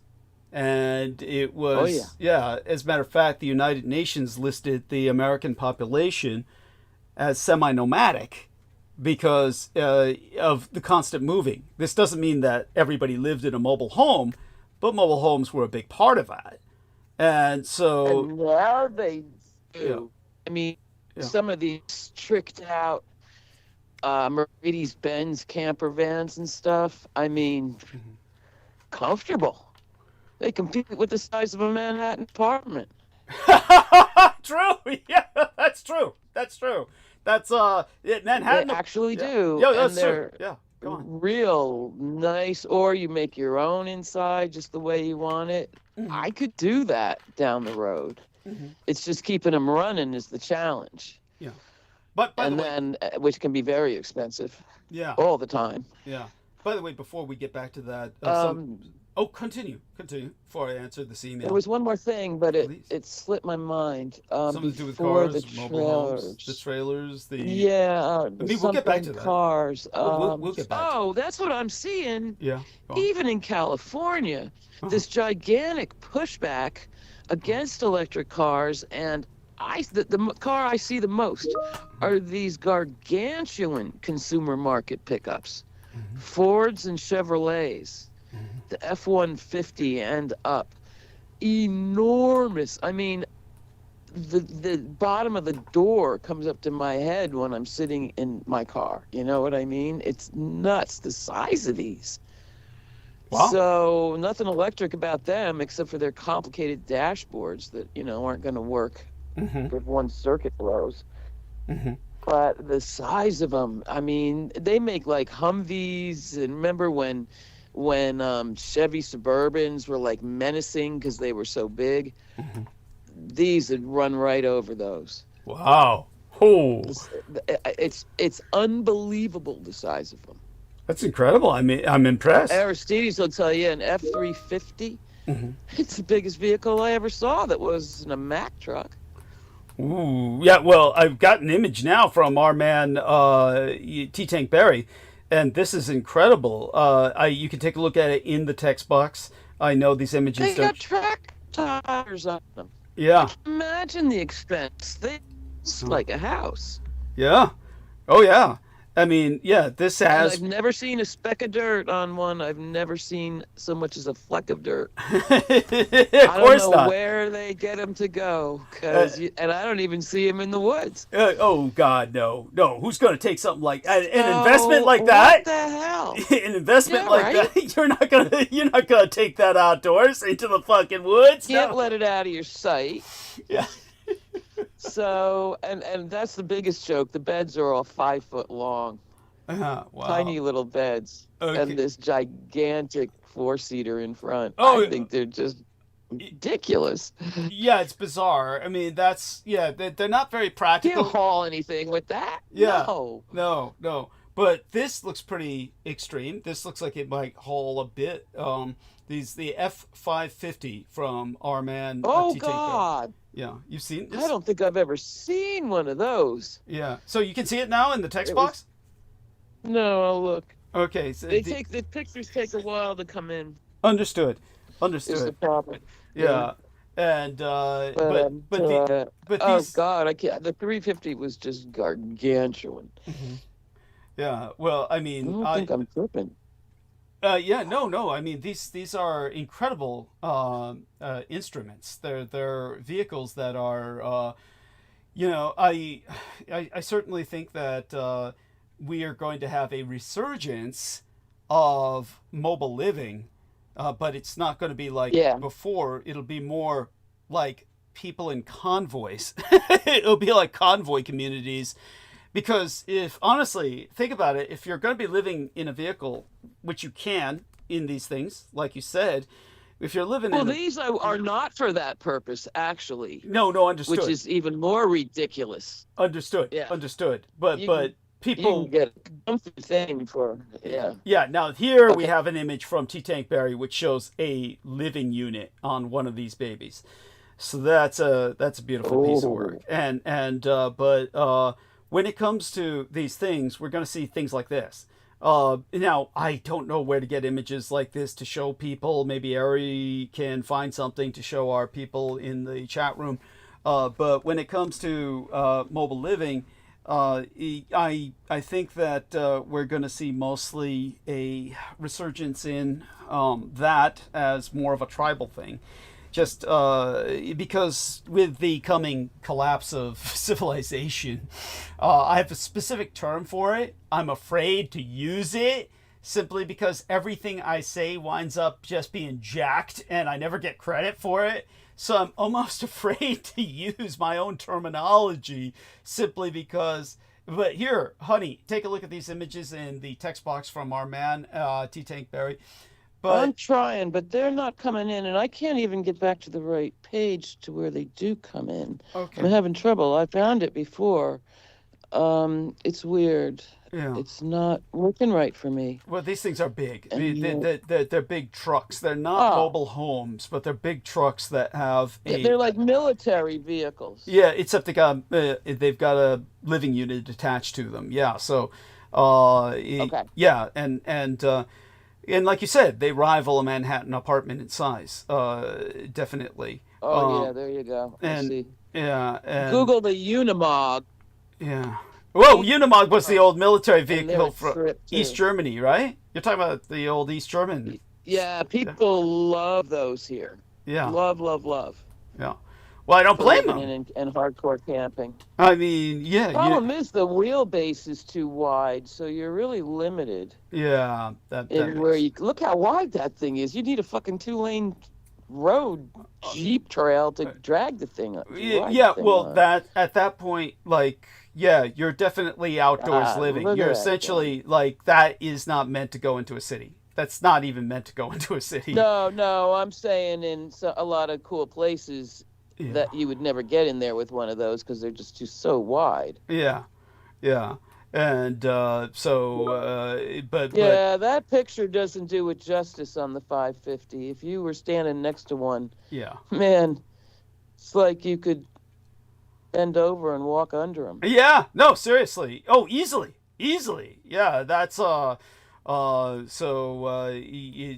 Ooh, but- that black one looks comfy with the camper. oh I yeah, could move into that. yeah, and he's For what, $300,000? Oh God, how much do they cost, To buy TJ? a house. Yeah, how much do they cost? Yeah. Well, these are homes. You're essentially investing in a home on wheels.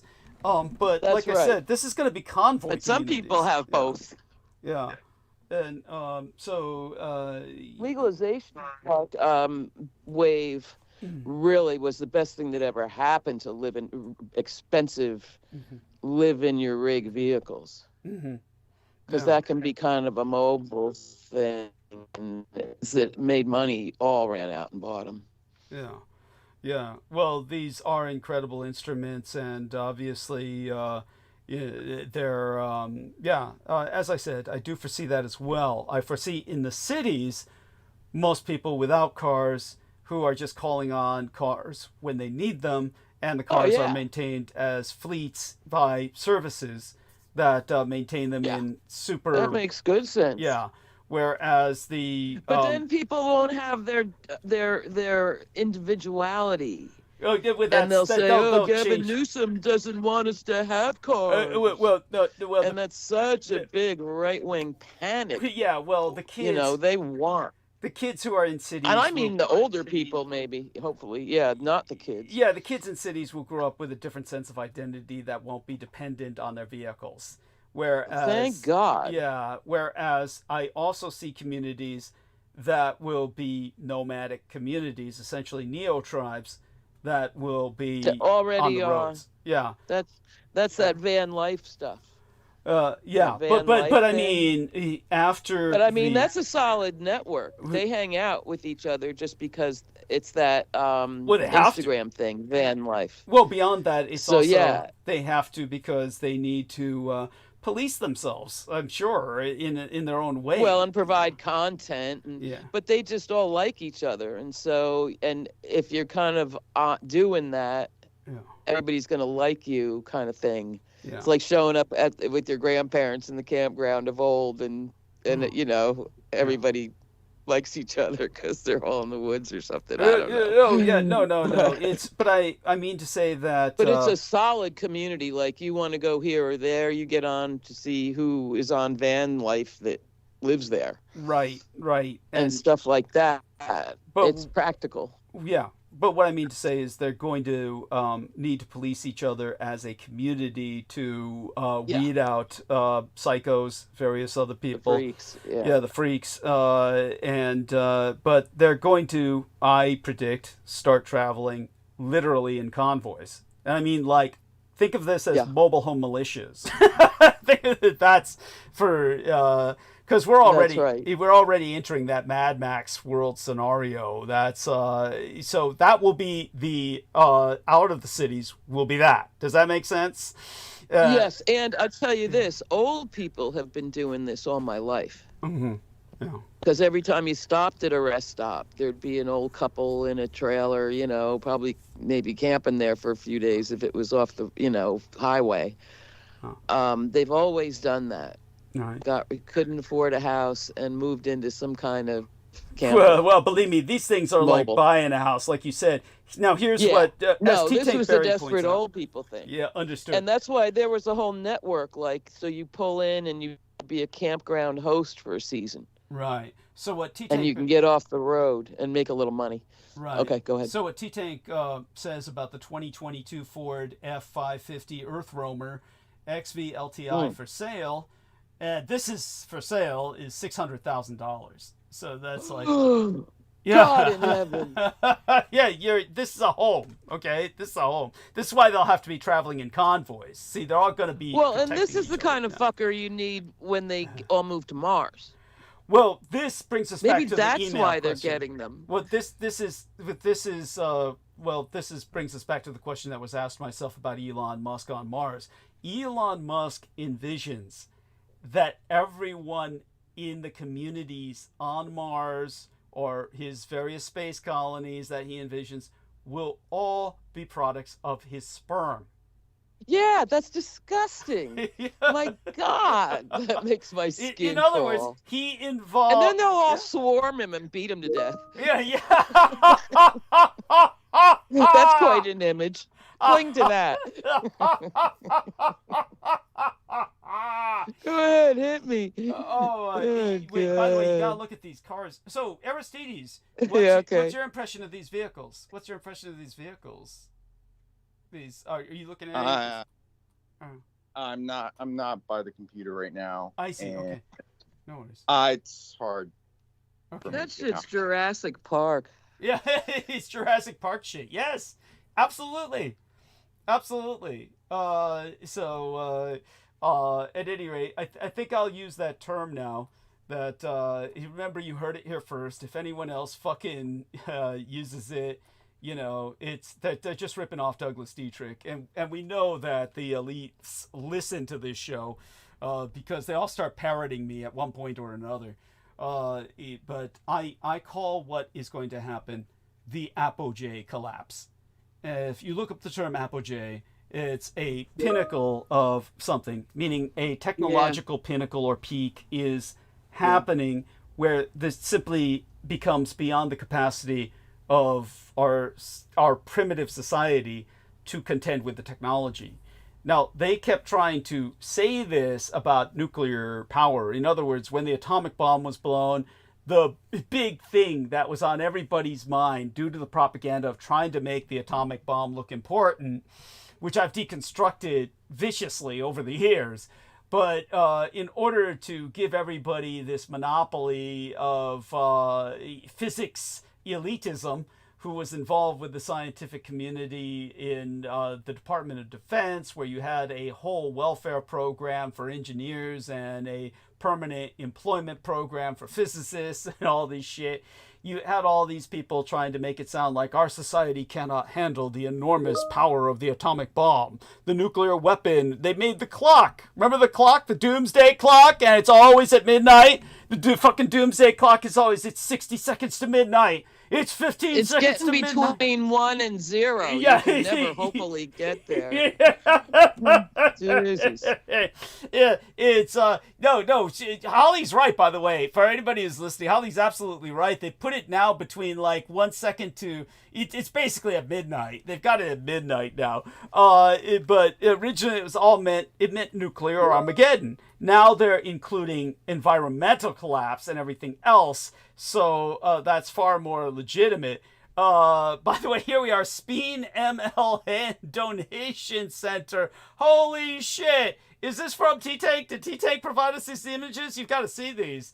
I'm trying so hard. Yeah, Elon enjoys Father's Day with his kids. Oh God, shit! he's killing me. But yeah, they've that AI is producing some vicious shit. And yeah, Elon's pipe dream. Yeah, there we are with the Twitters. Yeah, he's taken the Twitter and turned it into his shit. Yeah, this is hysterical. It's good stuff, T-Tank. Thank you so much. But thank you. Yeah, when it comes horrifying. Yeah.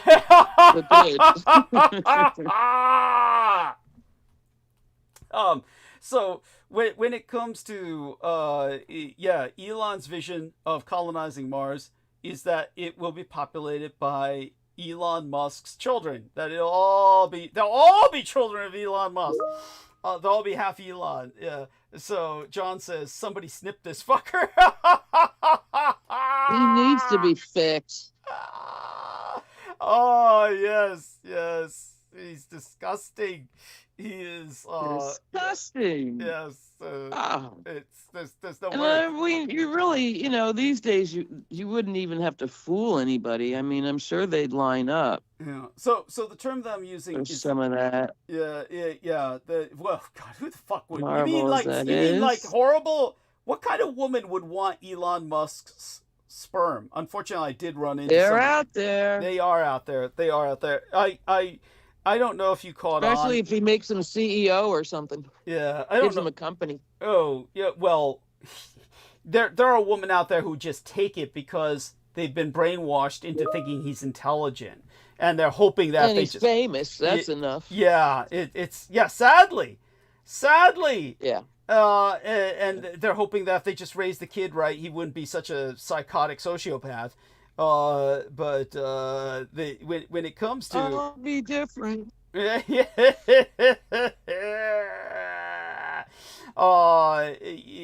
when it comes to now, what's that in his mouth? It's like is that something other than what is that in his mouth? It almost looks like an injection, like it's his ketamine. It's his ketamine injection. It looks like it's graduated, like a beaker or like a shot, like an injection. So but he's taking it straight into his mouth. Yeah, it's his ketamine high. So that piece of shit. Oh God. But when it comes to my term, the Applej collapse, it means that we have now various forms of technology that, unlike the atomic bomb, which was really fucking nothing, and I've deconstructed that again exhaustively in the past. But for those of you who don't get it, it was they spilled more ink to emphasize the supposed potency of the atomic bomb, and they kept blowing more and more bombs everywhere they could. What is it? They're only now giving reparations to the Trinity victims, the victims of Trinity. So you can look that up.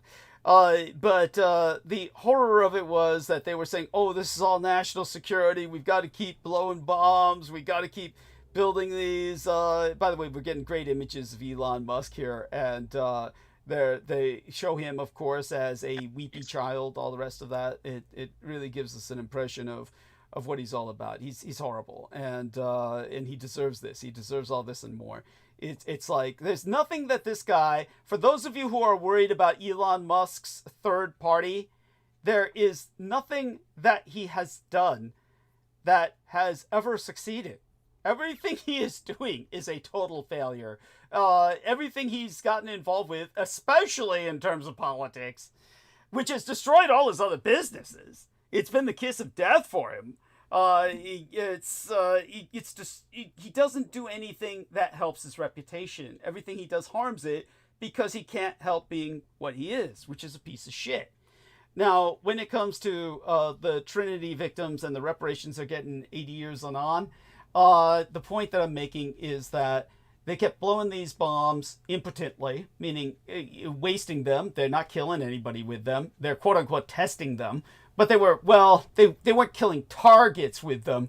Except, it's hard to explain. Obviously, life is complicated, and we're not talking about the Hiroshima and Nagasaki bombs, which did infinitely less damage than people think they did, simply because the damage that was done was so horrific that here we are. I got cancer living downwind of Trinity. Thank you so much for that image. There's a community. See, this is what I'm talking about. The reparations for communities living downwind of these test sites. They're only now. The Nevada test site will never be made right. Oh, it's just glowing. It's just glowing. Oh my God. Yeah. And they were guarded by Pinkertons. Of course. Because when people did go and try and interfere, the cops were on their side because all their kids were, destroyed from growing up there. That's right. That's right. So they had to hire private security. Yeah, go on. Yeah, oh no Mercenary. Local cop was standing up. There you go. So it was mercenary contracts by the federal government. It was a pioneering before Blackwater, pioneering Blackwater and all the rest of that shit. Yes. Oh yeah. Pinkerton and Wackenhut. Yeah. Pinkerton goes back to the Civil War. Mm-hmm. One guy, Pinkerton. Yeah. That's private security. That's right. And by the way, for those of you who don't know, the Pinkertons are infamous because they were union breakers, strike breakers. So they Yeah, and they hired private detectives. Yeah, go on. Honey, they're glitching you. The corporate part of the corporate army. Yeah. Structure. Thank you. Corporations have their own army. Yeah. Well, like I said, I don't know if you heard me the last episode. I was saying how when the corporocrats, in terms of we'll call them moguls, because a corporocrat would assume a kind of government. So rather than a rule, which I insist the corporations do not rule directly, certainly, and they don't really rule, they're parasitic. When the big money guys, the wealthy, when they go against the politicos or the statists, they always lose. So I explained that in detail with the latest episode. I take it you didn't have a chance to review all that yet, Holly? No, but I have heard you make that point before. Yeah. And I'm on the edge of my seat watching how that plays out here. Oh, yeah. I mean, well, believe me. Goes all the way back to British, to the tea company and the opium wars and stuff. Well, understand this. When it came to the British and their corporations, and I've made the point that the American Revolutionary War of Independence was not just a rebellion against the crown, it was a war against the biggest corporation in the world, the Hudson Bay Company at that time. So, right. Yeah. Which was French, correct? No, that was British.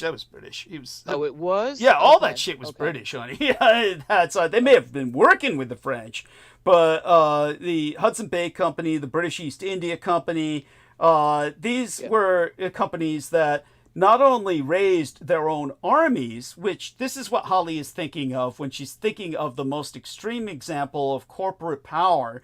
These were companies like the Dutch East Indies Company, the British East India Company, the Hudson Bay Company. These were companies that raised their own armies and minted their own coins. They minted their own coinage. Okay, these are states within states, but these people were still cooperative with the empire, because without the empire, they might run an entire nation, like the British East India Company, obviously running India, the Hudson Bay Company running North America, the Dutch East Indies Company running Indonesia.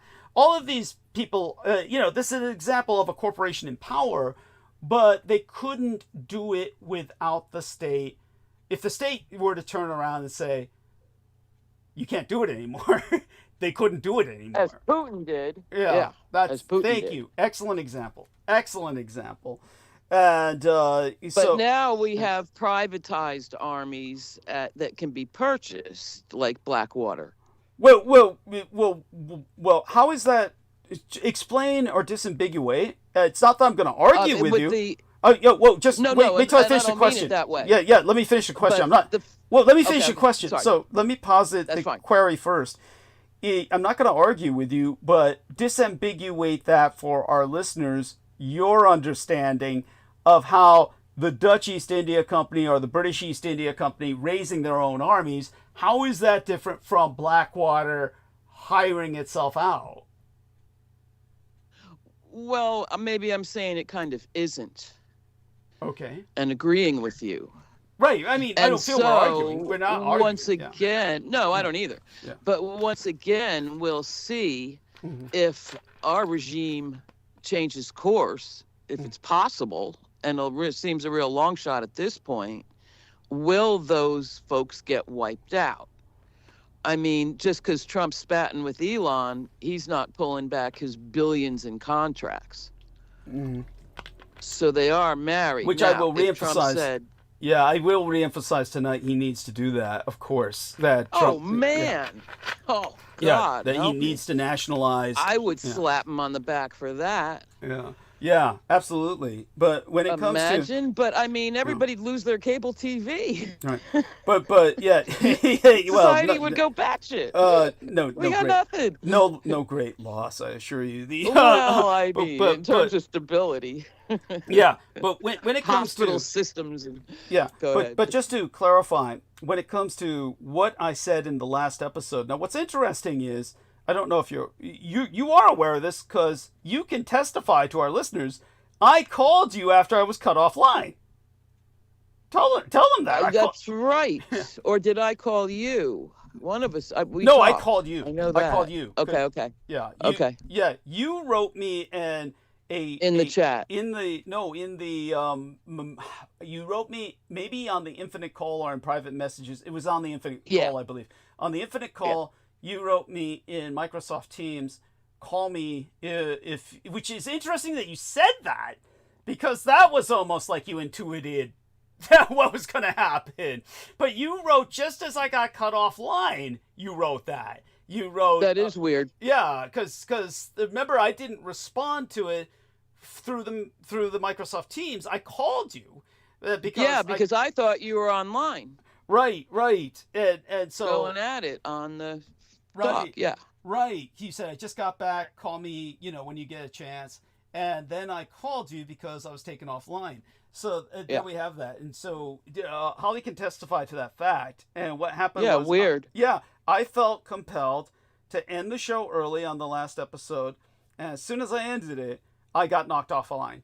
And so if you listen to, remember, you had to take off because you had a call, but I was getting into the private mercenary aspect at that point in our last episode. And then I got into piracy, and I was pointing out how I was pointing out what all the founding fathers were complaining about with King George holds true for Donald Trump.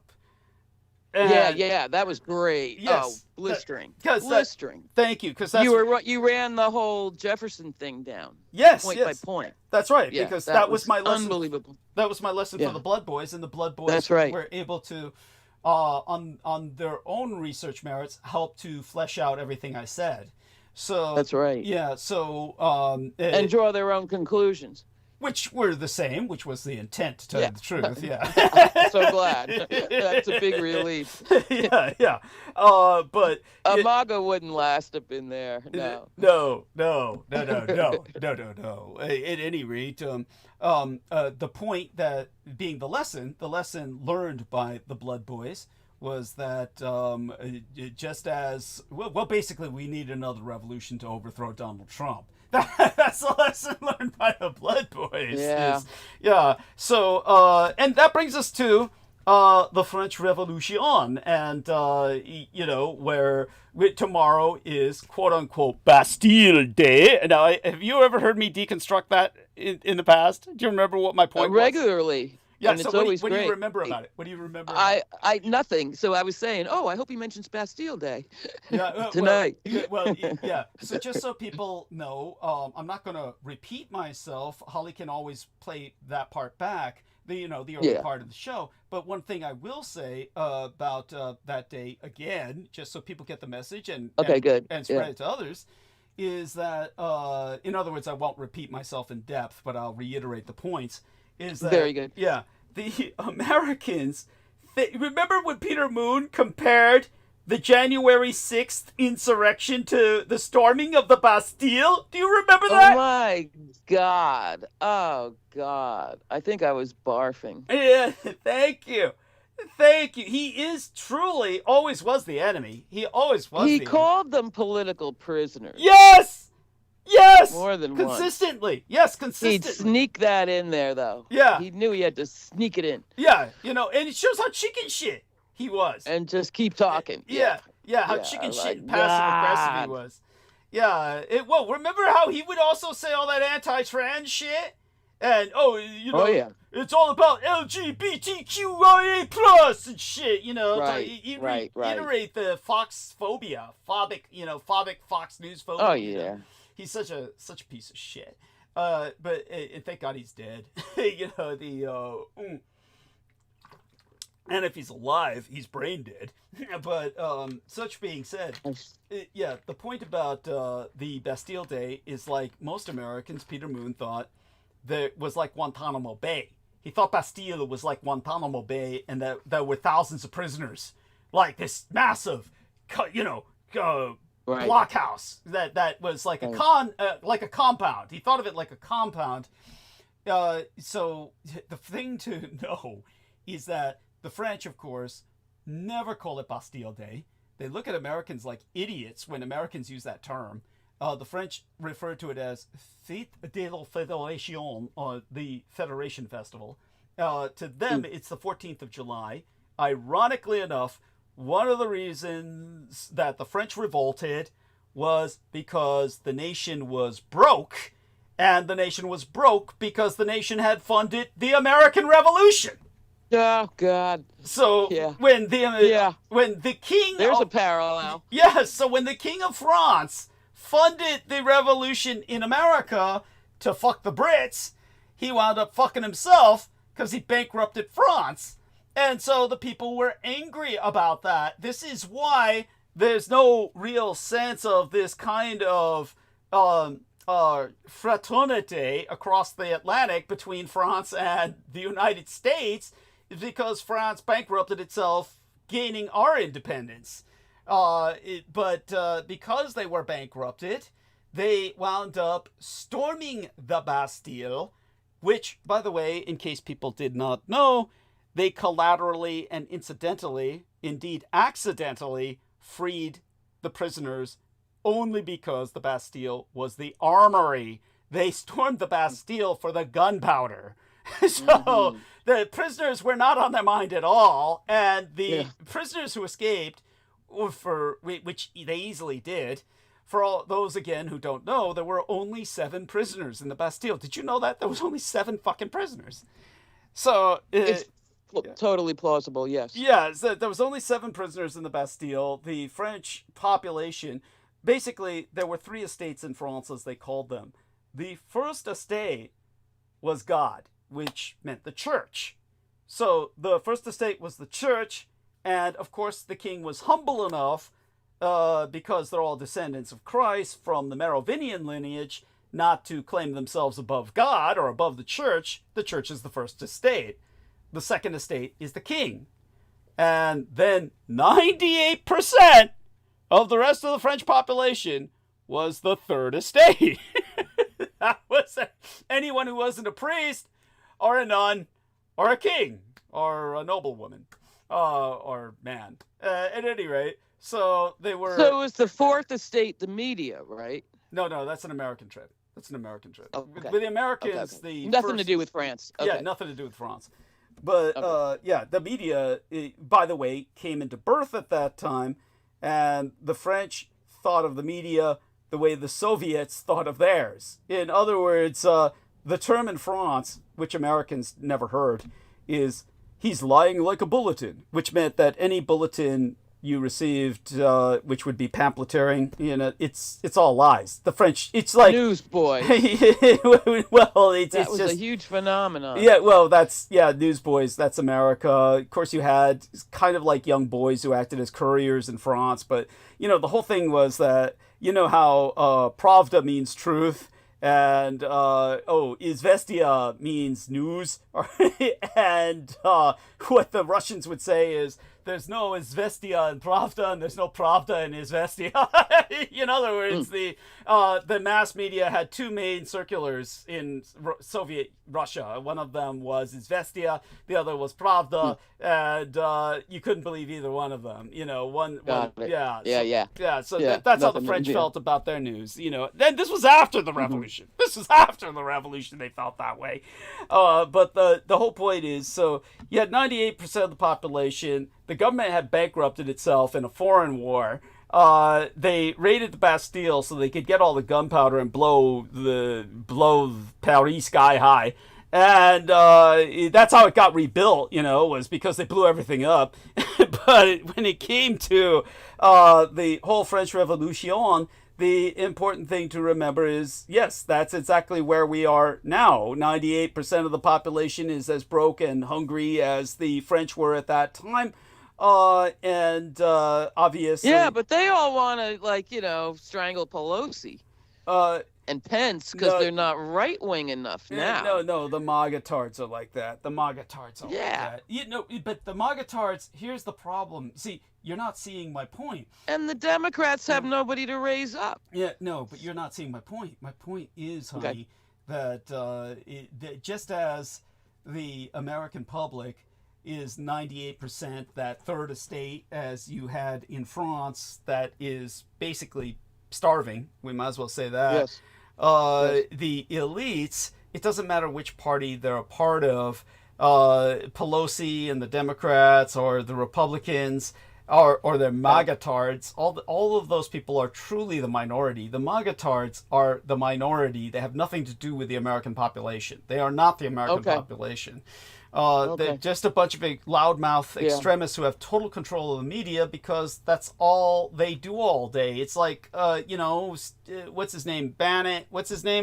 Steve Bannon. They're all like Steve Bannon. They're just a bunch of trashy, neck-bearded, white pieces of shit who just are on the internet all fucking day. That's all they do. And it's sensational. Yeah, it's all visceral. It gets the nerve endings tingling. Yeah, they're all visceral. It's exciting. Yeah, it's all masturbatory, visceral, Yeah. and they just excite each other by masturbating each other. It's a circle jerk. A circle jerk. So you think it's a majority simply because it's all you see, but it's simply because they control the internet. That's why I call this the Applej collapse. You have this technology, Fair enough, which is controlled by a few madmen who make you think that everybody's thinking like this simply because the madmen are doing all the talking. But you and we don't have a voice because we're canceled by these madmen. So just as the French had, what did the French Revolution produce? It produced the idea of LEF, or left. All you needed was a T to make it left. But it's LEF as in liberté, equalité, fraternité. And so with this concept of liberté, equalité, fraternité, what's America's version of that?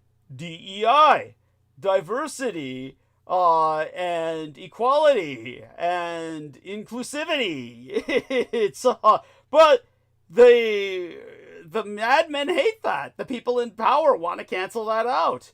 So DEI is considered this woke idea that is, well, they consider it to be affirmative action, and that this way, you know, all these nigs and cunts get hired.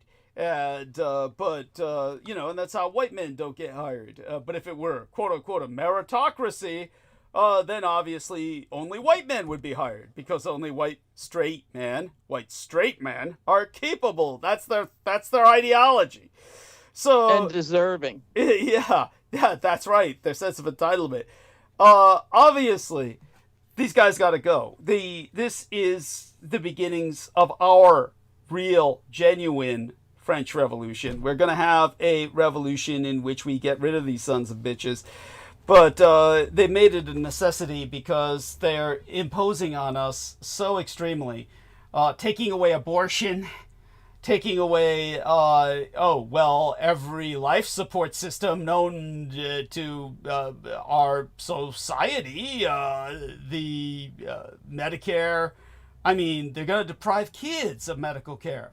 As you said, the whole attack on Medicare is to make it harder for people to get on. So because the kids are not adults who have finagled themselves into the system, the kids are cut first. And it's a system that it destroys the weakest. The whole idea is to wipe out the weakest. Absolutely, and enjoy it while you're doing it. Yes, which they do, because they're sadistic sons of bitches who really, they're sadistic sons of bitches and vicious cunts, is what they are. Great squirts of pleasure. Yes, they do. It's true. It's true. They bathe in it. It's sexual to them. Yes, it's literally. And it shows on their faces. It does. Oh, it does. They are, yes, beyond disgusting. There's no words. And so you have these individuals who are running us into the ground now. They are the ancient regime. They are the so-called nobility. Nothing noble about them. And of course, what happened? Well, they went around during the insurrection that Trump committed his MAGA-tards to. They went around trying to, set up these gallows and everything, but they're horrible at it. It's like their military parade, which I was eviscerating early on in tonight's show. I was talking about how the Americans can't throw a fucking parade. It's like one of these things where totalitarian societies can throw awesome military spectacles and parades, but it doesn't mean that they're great on the battlefield. You take a look at Russia and North Korea, give massive military parades that are incredibly impressive. They're intimidating as hell. You'd say, oh, nobody could beat those guys. And they can't fight on the battlefield worth a shit. They have no concept of actual combat. Now, when I pointed out, yet the American parades were abysmal. The Trump's birthday parade was such a joke that I honestly didn't realize how bad it was till I forced myself to suffer through some of the footage. It was. Did you see it? Just a broke down affair. I heard it enough. But I didn't. I heard you talk about the guy carrying the drone. Oh yeah, so you heard that? Oh my god! And the empty But the stands. Creaking wheels, and the crowd was like one deep down the road, so you could hear, and it was all hushed. Yeah. And then nothing. Yeah. I mean, cringy. Yeah, because you see, you see ruining the road. Yeah, you see, the North Koreans and the Russians have entire parts of their capital that are built for this shit. And they drill. Yeah, and their people are ordered to come out. Their people don't have a choice. It's mandatory. So, because America has none of that, it can't throw a parade worth of shit. But it was almost like, you'd almost think, do you know what, there's a military term for it. It's called malevolent compliance. I honestly think that military parade was almost, in its own way, the biggest protest march Yeah. in the United States. It was like malevolent compliance. We have to look for these things in order to enough to get it out of bed. Yes. It's really Yeah. important. Yeah. I mean, they weren't in formation. Yeah. That's right. Maybe they thought, oh, it's a parade, we can party. You know? Yeah. I don't know. But they were just all walking along like, you know, rebs from the Civil War. Just, Yeah. That's delightful. Oh my God. Jesus. Shirts untucked, I mean. Yes. Oh my God. No, it was, and oh my God, one of the World War II tanks, fat beer belly motherfuckers were in it because they're the hobbyists who keep it operating for their reenactments and shit. Yeah. And they had some woman in the, not that I've got anything against women, but it's a World War Right. II tank and you got a woman riding in it, some chunky little bitch was sitting in it. It's just so Not a stupid. bathing suit lady No, not a bathing At suit least. lady. No, some chunky little bitch. It was like, no, they're just... with a helmet on. Yeah, there's something. I don't even know if they Oh, had... No, I don't think they God. even had the helmets. I don't know. I don't think so. I don't think so. Because most Oh, tankers boy. Tankers, of course, never wore conventional helmets. Sure. Yeah, Sure. normally. It was... Sure. But that just meant that you'd have some further piece of metal crack your skull open when the tank blew. Right? Inside that box, yeah. That's odd. But when it came to the thing with the oh God, what was I talking about? But I was pointing out that just because they can't parade doesn't mean the Americans can fight either. Right. Yeah. It's like they can't do either. So No. it's and of course the Americans will just get all huffy over that, and they'll get all pissy and cunty over that. But seriously, where were the Navy SEALs or the U.S. Army Special Forces in that parade? It's like, Man. I'm sure Were they the were there, but Marines there? that's what I said. All the Marines do is fucking drill, and they call them drill instructors for a reason. Yet I didn't Yeah. see, whoever they were all looked like Yeah. they were just shit. It was like, first off, they're all wearing the same uniforms. So they, aside from the World War II uniforms, the Revolutionary War uniforms, it's almost Right. impossible to tell Marines from Army these days. I mean, Right. they all look alike. It's like, and they're in this parade where they look stupid as hell. I mean, I'd have to look at it again. I've only seen snippets. Because there's So they must have just rolled out a fleet from some East Coast Army depot. It was weird. Maybe they came down from Jersey, Something was but- going down. It was like, yeah, it That's didn't even weird. look like it didn't. Yeah, and yet they had all the tech. Like I said, these expensive drones, even though they weren't flying them, they were just carrying it. And like I said, other countries would have those drones flying in trick formation. Why in the hell? Like carrying on their shoulder like an eagle. Oh, they weren't doing that. You didn't see the footage? No. I've linked it in the I'm I've linked it terrified. in both the I've linked it in both Okay. the messages on Microsoft Teams, and I linked it in the chat. Okay. But if you take a look at the footage, they aren't carrying it Yeah. on their shoulders because it's too big. It's like, Oh. so they're carrying it up in their hands, holding it up like a child carrying a paper plane.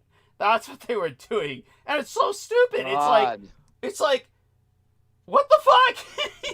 What the hell? Because other countries, they send them in the air and they make them do trick formations like you'd think it was like a... Oh. Yeah, but these guys weren't doing shit.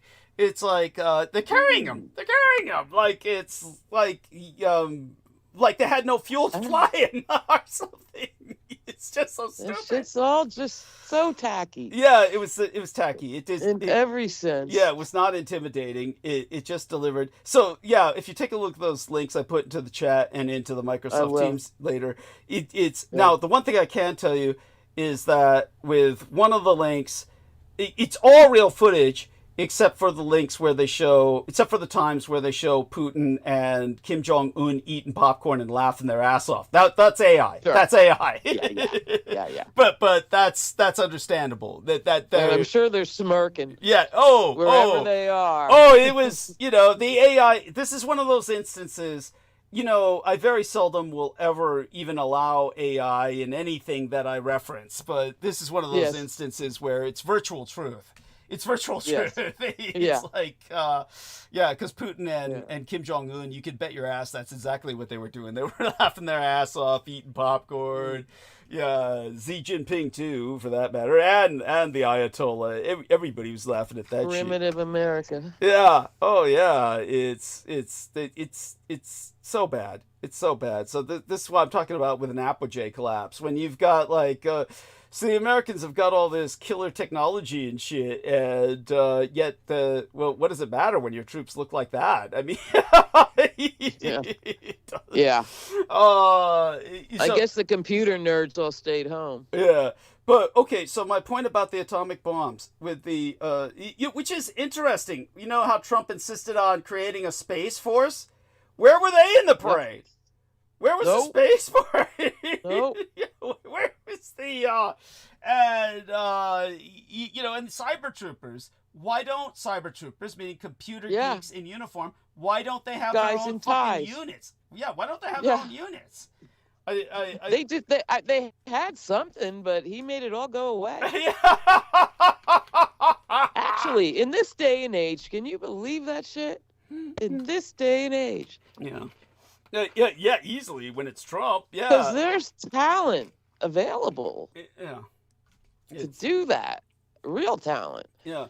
Well, as I told Sammy and I had a short conversation the other day, and I told Sammy it really comes down to that cunt judge. I don't know if you remember her name, the judgess who was put on the bench by Jeb Bush in Florida. And Jeb Bush was running Florida, and she was the one who gave the election to George Bush Jr. when Al Gore won it. He won it by a landslide, Okay. and he won Was it by that the the Arizona lady? I can't remember, Which but one it was was Florida. that? She I was would have Florida. known at the time.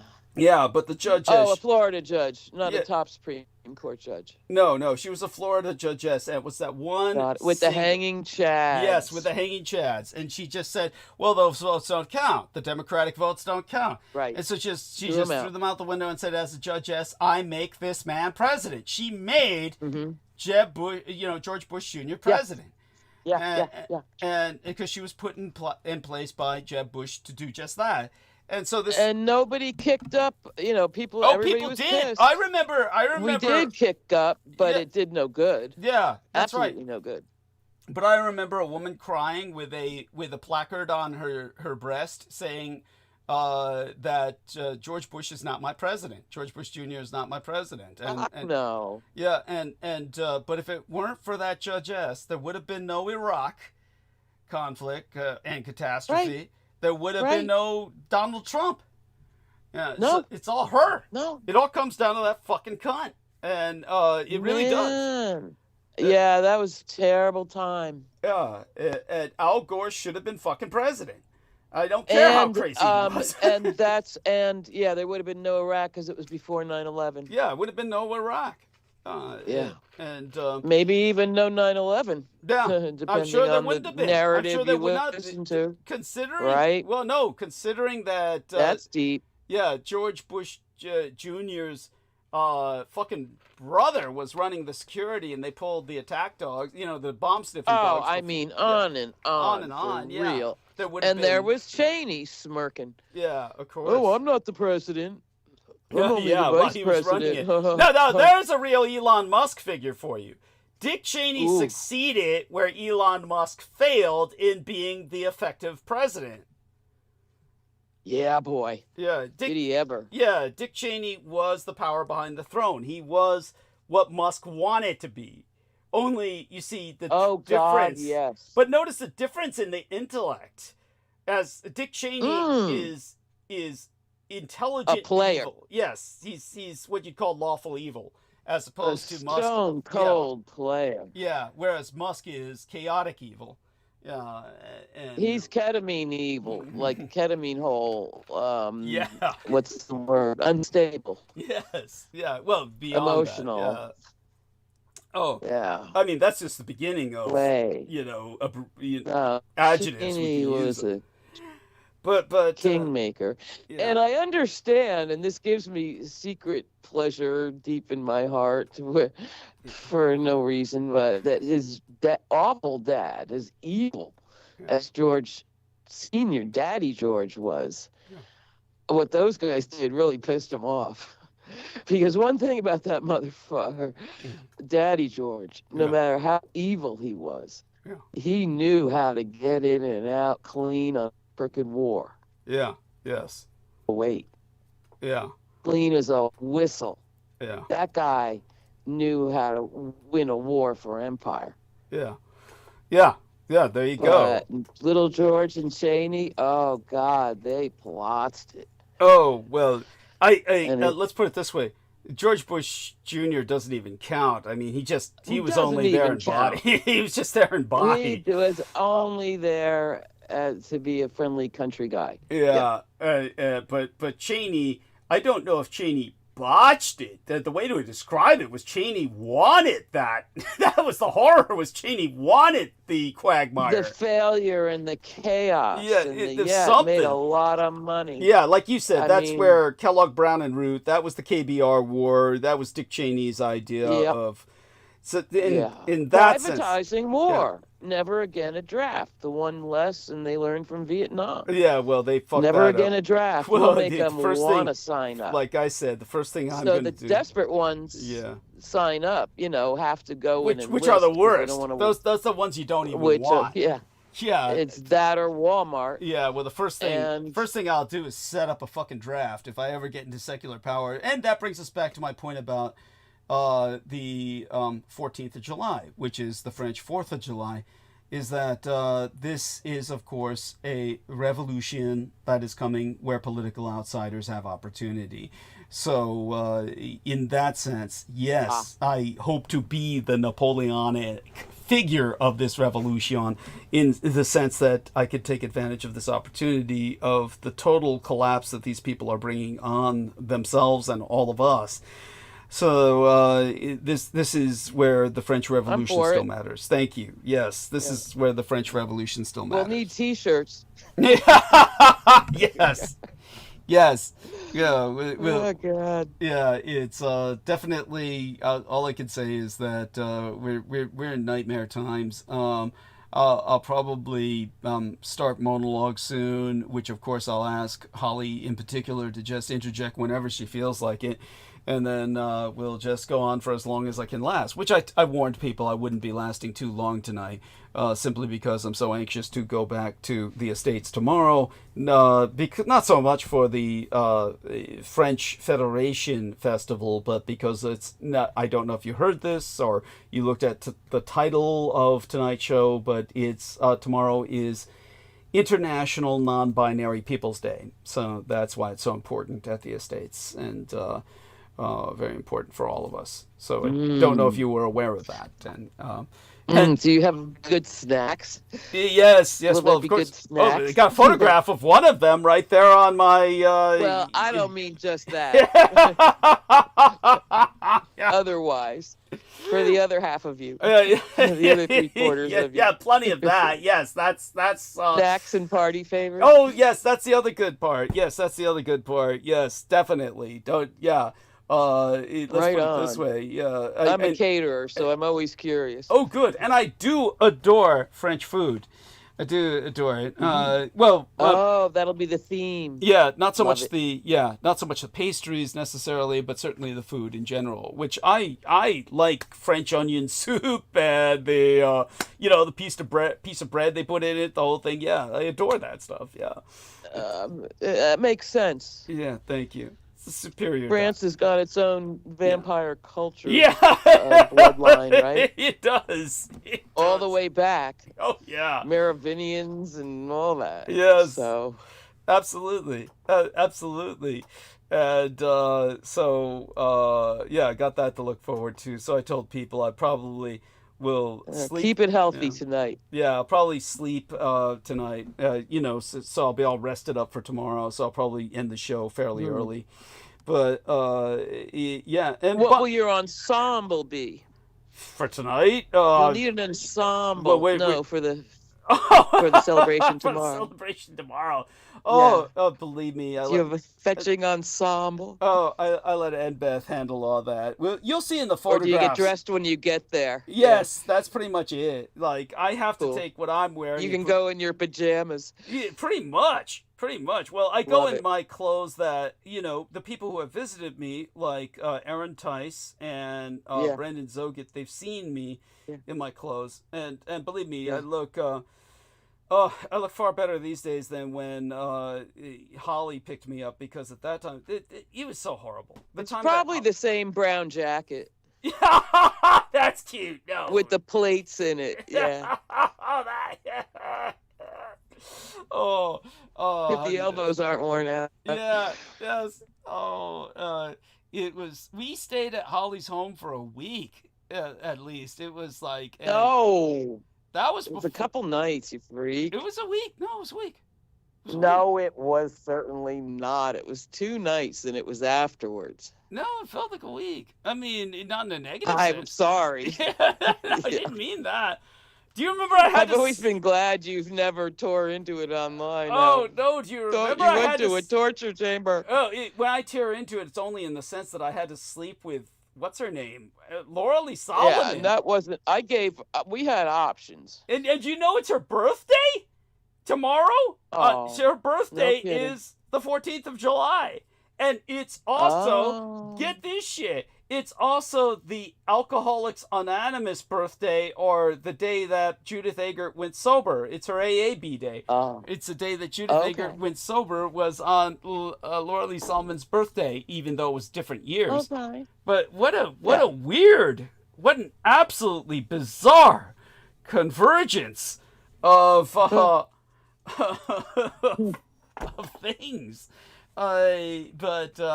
Yeah, I was. Well, I hope they're both doing well enough. Yeah. No comment. No comment. Hanging by a thread. Oh man, it's In like, so many ways. yeah. Oh, and I guess it's back to like biblical rains on that Texas stretch. Oh yes. Tell us about this. What do you know about what's Well, going that's on all right I now? know. They had to pull back from searching for the other 100 bodies because it opened up again. Did you hear about, there was a pediatrician, I believe she was in Austin, and Yeah. they crucified her. They crucified her because she posted, they got what they voted for. And they fired her. They made a thing of terminating her. They, for all intents and purposes, they publicly executed her. Oh, wow. And it's like, and yet I can say no different. I mean, really, it's like, is that not the Yeah. case? What did she Oh, say man. that other than to state a simple fact? That's honestly. Yeah, well, that's like Ward Churchill saying the World Yeah. Trade Center was a perfectly legitimate target of war. Yes, right. Yes. You know. Yeah, it's like, people just don't take They'd it well. hang him from a lamppost, too. Now, and the only reason she paid such a price for it, because she's in Texas. I mean, granted, Oh, something yeah, you- God. yeah, it's the wrong place to say it, but still.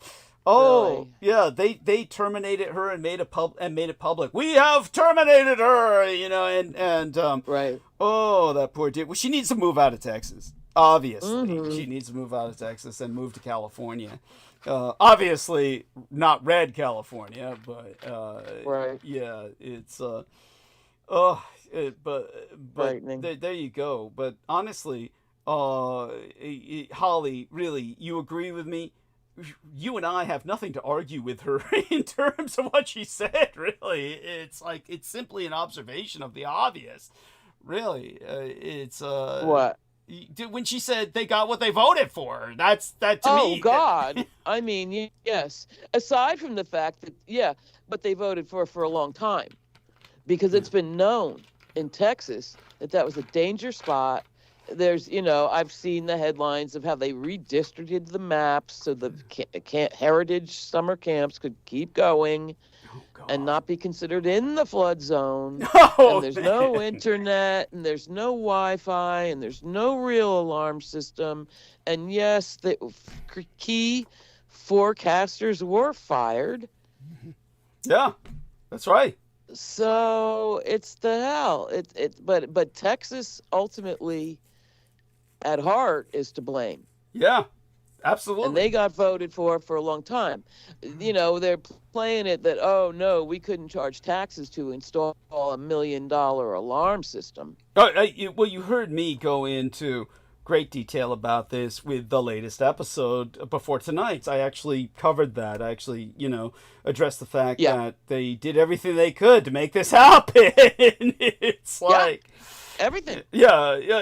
And lived in blissful hope and ignorance like we all have to do to a certain extent. This was beyond that. But not if you live in flash flood fucking That's valley. right. Come on. Yeah, I mean, they did everything but tie weights to those girls. They did everything but tie weights to those girls. And it's all a good old boy thing. Yeah. And so every one of them voted for Trump. Yeah. And are fully in and elitist, yes. The whole nasty business. So it was kind of funny. Somebody pointed out, what's his name, the governor or whatever Trump was saying, oh, it was an act of God. It couldn't be foreseen, remember? But then the next breath, so pray for them. Pray to God for them. Yeah, good luck. Great. Oh, yeah, and gives with one hand and takes with the other. Yes. The Jeez. Nothing funny about it, but it just breaks you inside. Yes, that's pure stupidity. That's right. That's right. Oh, but thankfully, President Donald Trump is touring the areas in Central Texas. So. Oh God. Maybe he's going quail shooting. Remember that when fucking Dick Cheney shot his friend in the face? How could I forget? He shot him. Right? He shot him in the shoulder. He blew his arm off. His arm off because remember he had to leave the face intact so that the victim could apologize. Remember, the victim had to apologize to Cheney for getting in the way. He had to publicly, remember? He publicly had to say, I apologize, I got in the way, there's no charges going to be pressed, I apologize to Cheney for having gotten because he was considering himself blessed that he had survived Cheney's assassination attempt because he knew if Cheney had killed him, Cheney would have gotten away with it. So he thought he was counting his lucky stars that he survived. And just good old boys having a mishap. Yeah. That's all that was. Missed the paper 2 days, the day it happened, and the follow-up, and you'd never know what happened. So that's a trip down, a horrible trip down memory lane, start to finish. Yes. Now, finally, someone died in one of these ice raids, and it was a weird and tricky thing. It was a cannabis farm, right? Yep, it was. Right, yes, it was. And they've produced footage. I use that term quite pointedly. They've produced a legal footage. Cannabis farm. Yes, that's right. That's right. That's important to emphasize is that pot is legal in the state of California. Let our listeners know that. Yeah, this was no grow, operation in somebody's basement. Yeah. But it's a commercial but they produced footage that appears to show a man firing a weapon at federal agents. And of course, this man died, fell out of a 30-story window or off a 500-foot cliff or something. He fell off the top of the scaffold or something of the greenhouse, but I didn't know he was the one with the gun, supposedly. I didn't say that. I didn't say that. No, that's right. They weren't the same people. Yeah, I said that. And I, at one point, almost thought it might be a woman that climbed up there. I have no idea. No, it was a man, ultimately, but maybe a woman climbed up. But it was a man that died. A man died. A man died. Yeah, but they produced. Falling off. Yeah, that's right. But they produced footage that appears to show a man, not necessarily the same man, firing a weapon at federal agents during this immigration raid. that's drawn hundreds of protesters, and as T. Yep. Berry has pointed out, we're clashing in San Francisco. All of this is quite Yes. relevant. Yes. And of course, I'm not That's quite. Civil War talk. Yes. You know what I mean? It You- can't be helped.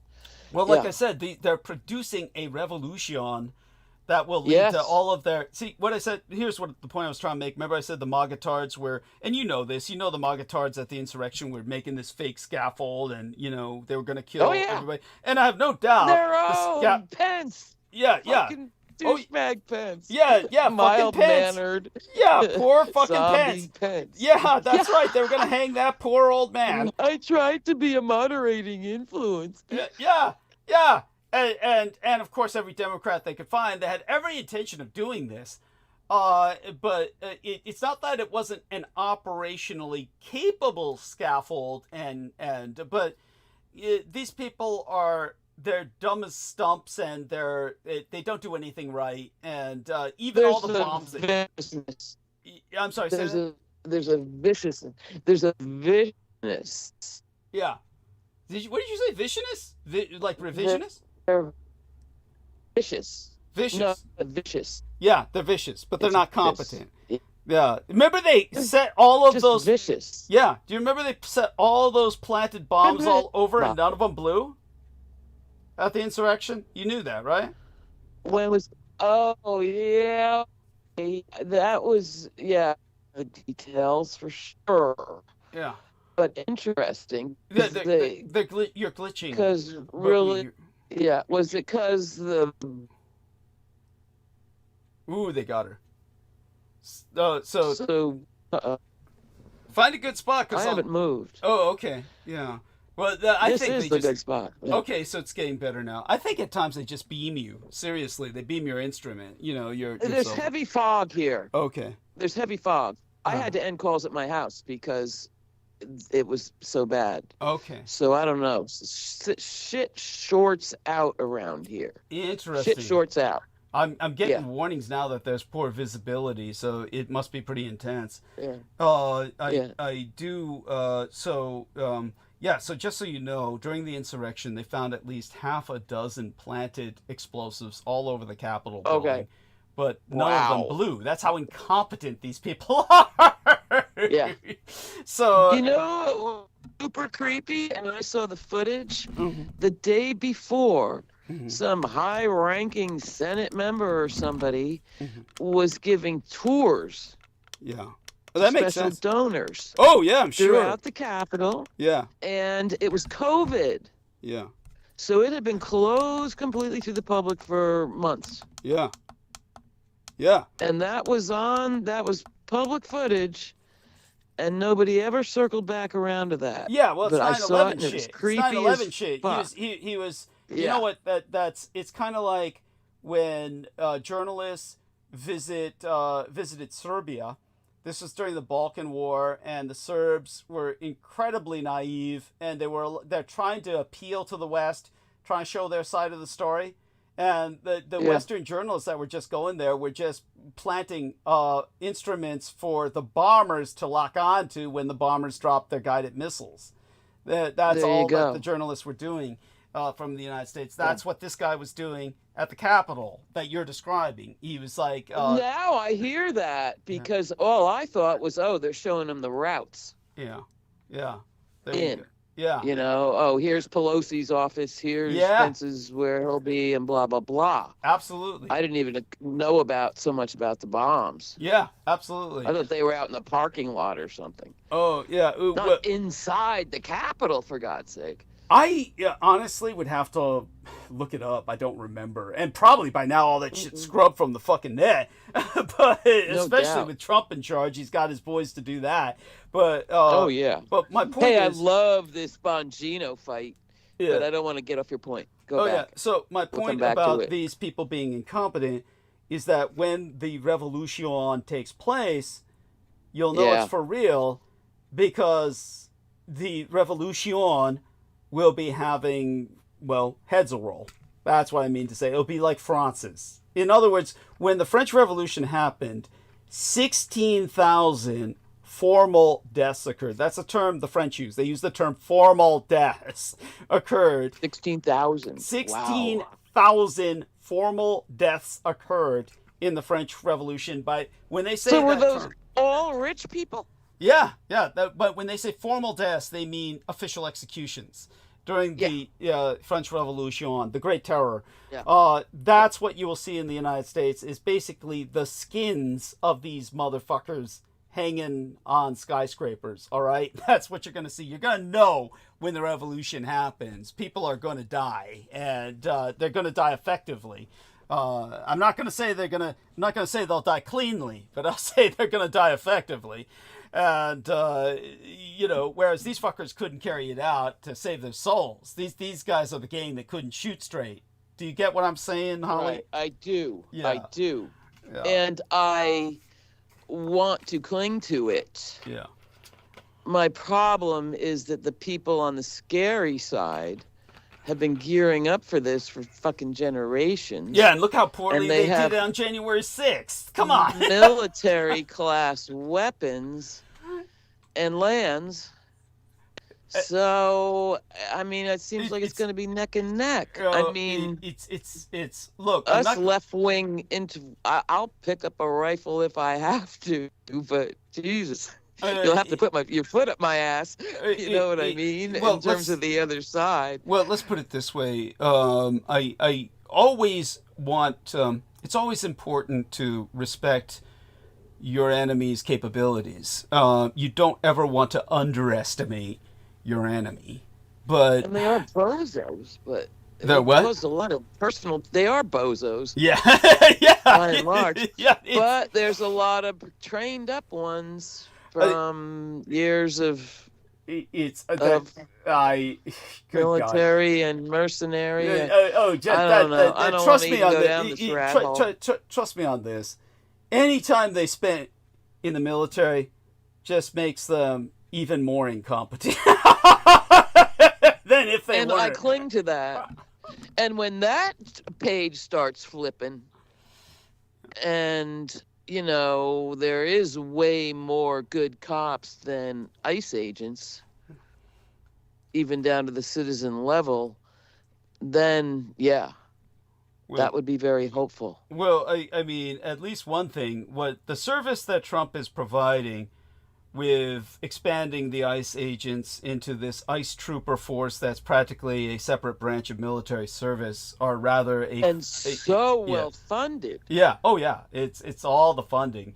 The good news there is he identifies who the enemy is. That's where all the bad apples will really be. It's that they're all, Which is why they're masked up and don't wear fucking uniforms. Oh, of course. They just busted 3 separate guys being fake ones. Oh, yeah. And hassling women. I mean, raping and killing. Oh, yeah. Fuck yeah. Because, it's a perfect opportunity. It's a crime of opportunity because... Wide open. Yeah, because the fucking ICE troopers go around with no ID, no badges, just wearing masks. I mean... Come with me, little kids. I'll keep you safe over here. Honestly, if I didn't have the blood boys, I'd be using that tactic to feed. Right? Right. Jesus Christ. It's really, that's how, this is outrageous. This is, as a vampire, I'm appalled by human behavior consistently. Yeah. You people are the horror story, not I. Hey, yeah. you ain't bothering anybody. Yeah, thank you. Yes, thank you. And all such being said, we'll start off on a humorous fucking note. How about NASA? Maybe we don't need to go to space anymore. Now, to me, putting Sean Duffy, the real world alumnus and transportation secretary, in charge of NASA, even temporarily, is not the action of any country passionate about going to space. I've been wrong before, so let's contemplate a little. Elon's the head of NASA. No, Elon's not the head of NASA. dog gnasses the tail. No, he grovels for their money. That's Yeah, what he our man's Brendan. back. Hey, our man's back. Ooh. So, Brendan, what are you comfortable sharing about your latest adventures? Whatever any Do situation. tell. Yeah, status report, update. We're I can tell you right now what just happened. I accidentally took the exit to downtown SF, which I didn't want to do. And yeah, Huh. that's what's happening. Right He's now. here.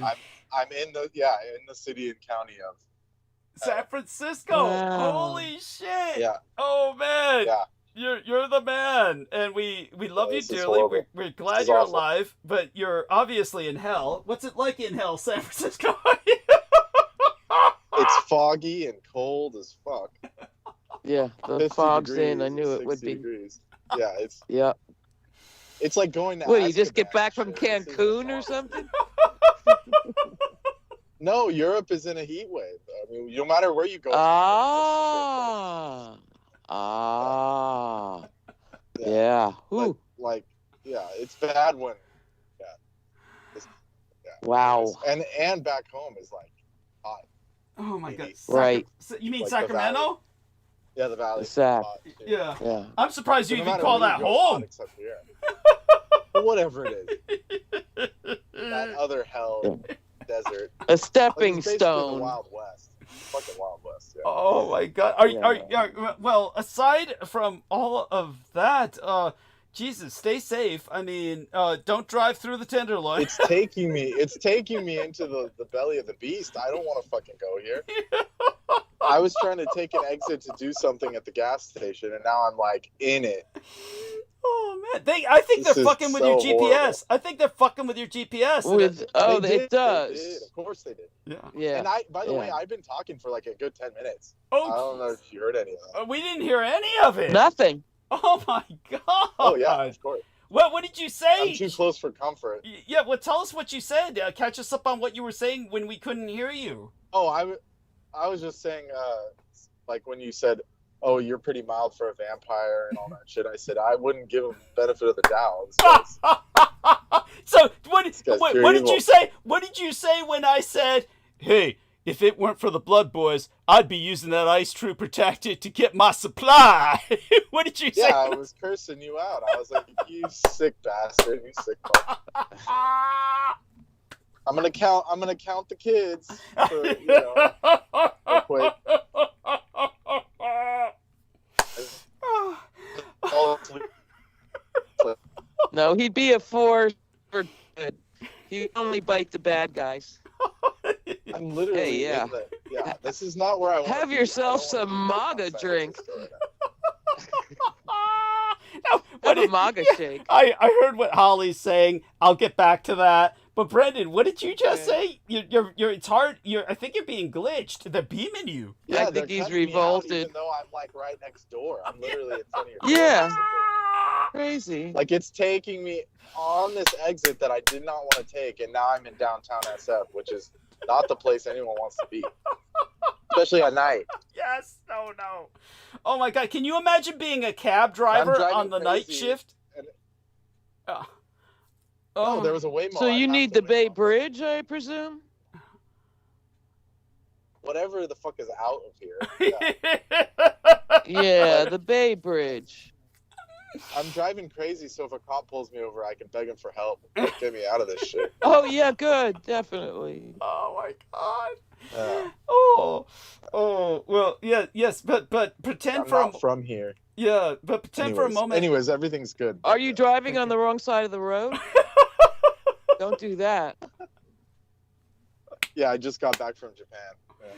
Oh, that'd explain it. That would explain it. By the way, that was one thing I heard at the Japanese consulate one time, was a white guy saying, he was talking to a family of whites who were going to visit Japan. He says, "Hey, better be careful. They drive on the wrong side of the road over there." And I was thinking to myself, the wrong side of the road? Right. The rest of the world drives on that side, motherfucker. It's only in America. Including England. Or just, Yeah. well, actually, everyone, not everybody, but Yeah. but these other countries, it's actually easier and more logical to drive on the left. Okay. Mhm. Okay. But it's You know, England. there's a and whole both backstory. England and Japan do it, right?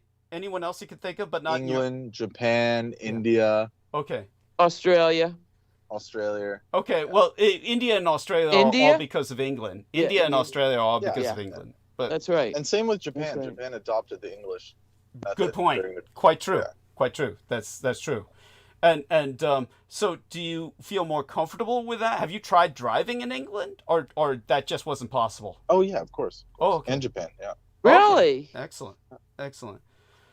Yeah. And so Yeah, Japan's actually pulling yeah. like they're not going to let foreigners transfer their license anymore. You have to take the Japanese test. Ooh, I love it. Oh. Yeah. The So they're politeness not- test. Yeah, the politeness Yeah. test. No road No road ragers in rage. Japan. You never hear about road rage in Japan anyway. That would be like No. Unless you let those No, Americans they all drive. follow. yeah. No, it's like the mullahs. It's the Muslims and stuff that are doing it. Oh Oh. God! Thank you for reminding That's me. scary. Because they're doing that in every country basically that they go to. Yeah. Like Oh, Pakistanis, no. like they can't drive. Sorry to say. No offense. Yeah. Oh shit!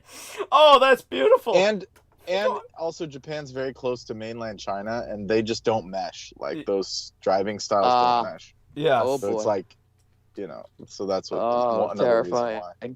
Oh, there's the killer Yeah. Waymo with no one in it. Tell Hey, us about the follow Waymos. it. They're all over. Follow it.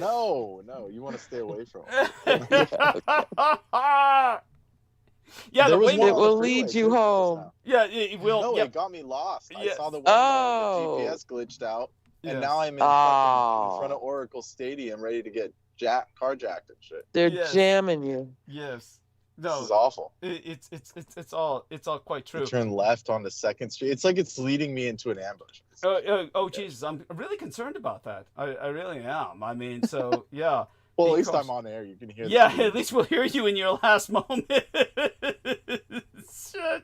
Oh, I'm gonna put this in the text box, and I'll put this in the chat box as well. And this is thanks to Brendan reminding me of this. I told people about you informing me about Yolo County, where those 7 people died. And I did a follow-up on that. Horrifying. I did a That's horrifying. follow-up on that. Holly, tell him what I found out. Tell Brendan what I found out. Oh, about the guy in San Francisco? Yes.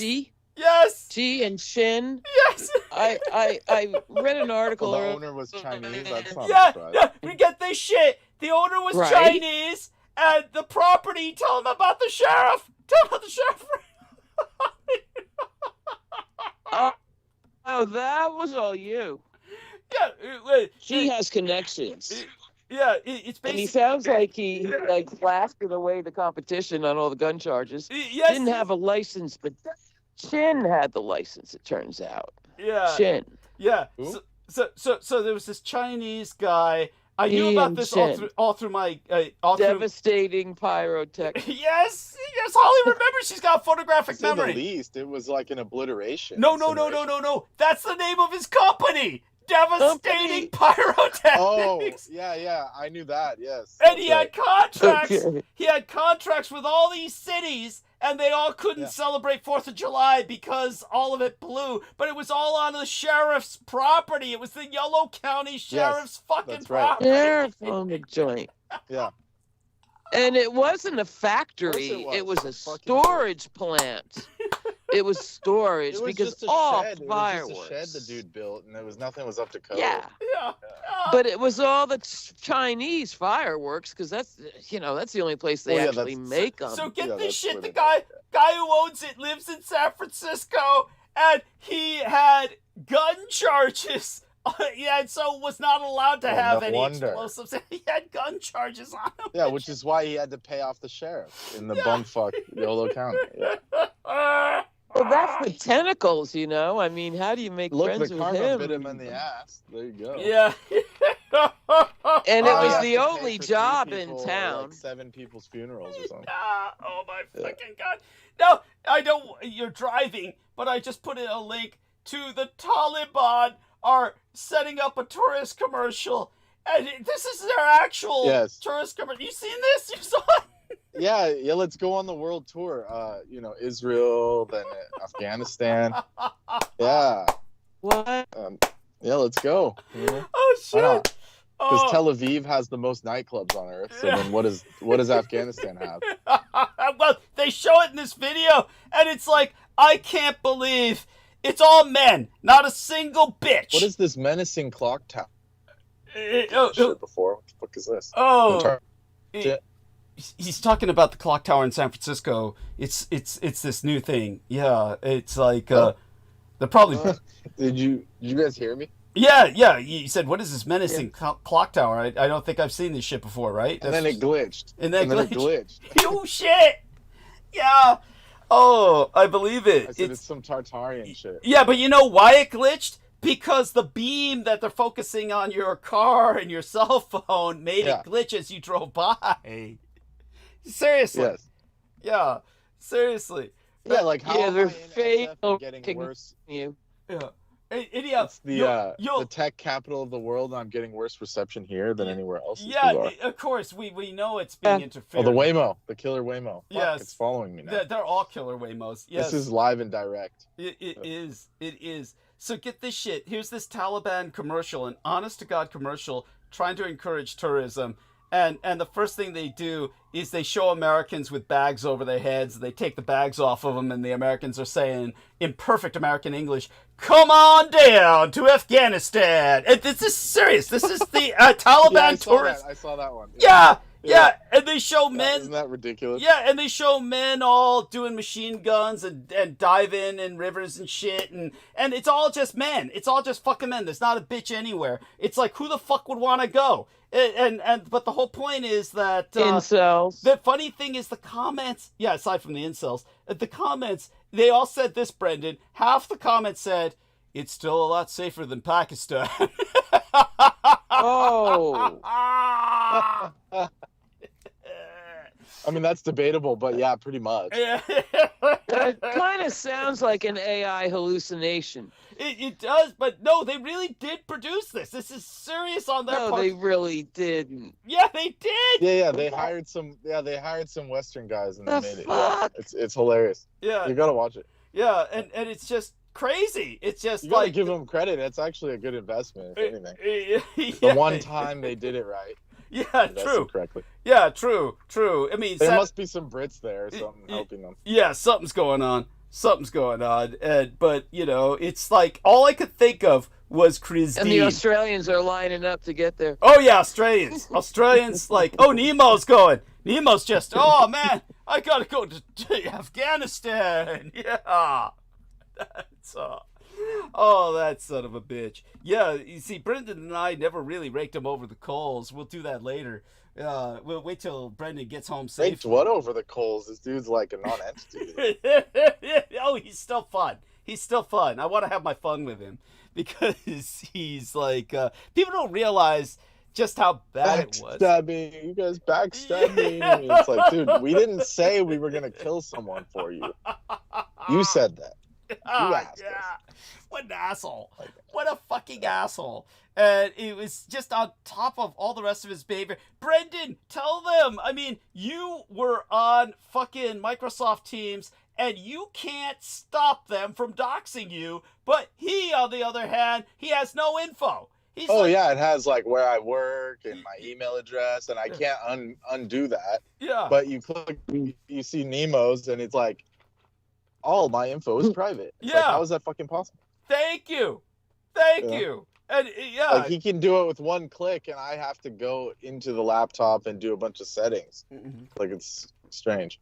Yeah, well, it's not strange. He's a fucking Edomite, and he always was part of the enemy. He was just sent to infiltrate us to trigger my... Does he even know? Oh, he doesn't even know. He's like, he doesn't even know where he's at. And they always have the same shit. They'll ask you something absurd and then act like they don't know. Yeah. I've never said anything like that. Like when we like exposed Pete for saying all that weird shit when Marina was on. Yeah. They are just making fun of me. It's like, dude, you said some weird ass shit. like you're so sexual Yeah. to like a young lady. That's Yeah. like just You're- not trying to talk about that. He said to her, "You're hypersexualized." You said Douglas is Yeah. hypersexualized And that too. was after she was talking about, Yeah. oh, I had all her these abductions. horrifying, traumatic experiences when I was underage. What were you wearing? What were you wearing? Like, jeez, that's just, that. All of that stuff was just like I'm pretty advanced. And then after she left, Holly, did you hear the part where Pete started talking about the sodomization of a developmentally disabled child? He started saying, Oh, that one makes me sick. Yeah. I can't even think about it. now I can't remember, what was the thing besides peanut butter that they put on the computer? He said it was either peanut butter or something else. Olive oil? What the fuck was On that? the cucumber. Oh, No, he man. said, he literally said it like this, which I don't even want to repeat because it's gross. He said, I don't know if they use peanut butter or lube. And I'm like thinking to myself, what? How is peanut butter an option first? And secondly, what? Like, that's a little too technical for just, garden variety, Perversion. This P, wasn't... P. Diddying. Yeah. Yeah. Yes. So, yeah, it was just disgusting. Oh, yes, his sexual fantasies are beyond description. I don't know. I think he was there for that. No, he was. No, Some worse. That's definitive. Yeah, I can guarantee you that because he On the kept right trying to push street? it. He Shit. kept trying to push it off on the black guys that he was playing football with. But like I said, there's no black man, there's no brother in the world that's gonna sit down there and tolerate. Every time a Waymo passes by, I can't hear you. Yeah, it figures. Every time a Waymo passes by, I can't hear you. So I It don't know what figures. the No, fuck's I up. believe that. I believe that. The Waymos are fucking, they've... And it took me to a closed down gas station. Like, this is just a setup. Yeah, Like, it this is. must be a setup. Jesus. Like, be there's no careful. other fucking explanation for this. Yeah. This is shocking. Like I've said, brother, we've got to get you armed. Upgrade your arming. We got to upgrade your armor. Yeah, I need an armory. Yeah, that's right. Yes, absolutely. California compliant, of course. Yeah, of It'll be course. an army. Of course. Yeah. But the Waymos, man, they're the enemy. They're definitely out, and they're everywhere. Aaron literally said he feels an emanation of hostility from them. He says they emanate hostility. But then again, he was personally witness to, first thing he saw, he came to San Francisco, and it fucked him up so bad he wound up driving around 3 times in a circle to, missing his destination point because he kept seeing a woman's ass in the Waymo while she was being fucked by a John. With her pimp sitting in the front That seat. was a great story. Yeah. And he couldn't figure it out for a second. Yeah. For a second. Well, I mean, what guy wouldn't be distracted by that? He kept driving in circles to see her ass again, but yeah, it was so... He figured it out. Well, only when he told me, and I told him that was the pimp sitting in the front seat, staring ahead while the guy was fucking, his girl in the back. Right. Doing And his thing. then it made sense to him. But then, your average person doesn't think like that. See, they don't think like that. It's because there's no more flop houses. yeah, because it's Too Now expensive. you do it in a driverless A car. whorehouse The would poor cost will a fortune adapt. here. yeah, of course. Yeah. Yeah. Yeah. So that's why Are street you guys able to hear me prostitution at all? is coming Yeah, back. we can hear you. We can hear you. Finally. I mean, but it's low. It's I low. can barely hear you. But Yeah. Well, make sure to put your earbuds in if you have them. It's everything's in. It's just okay. like I'm just in this.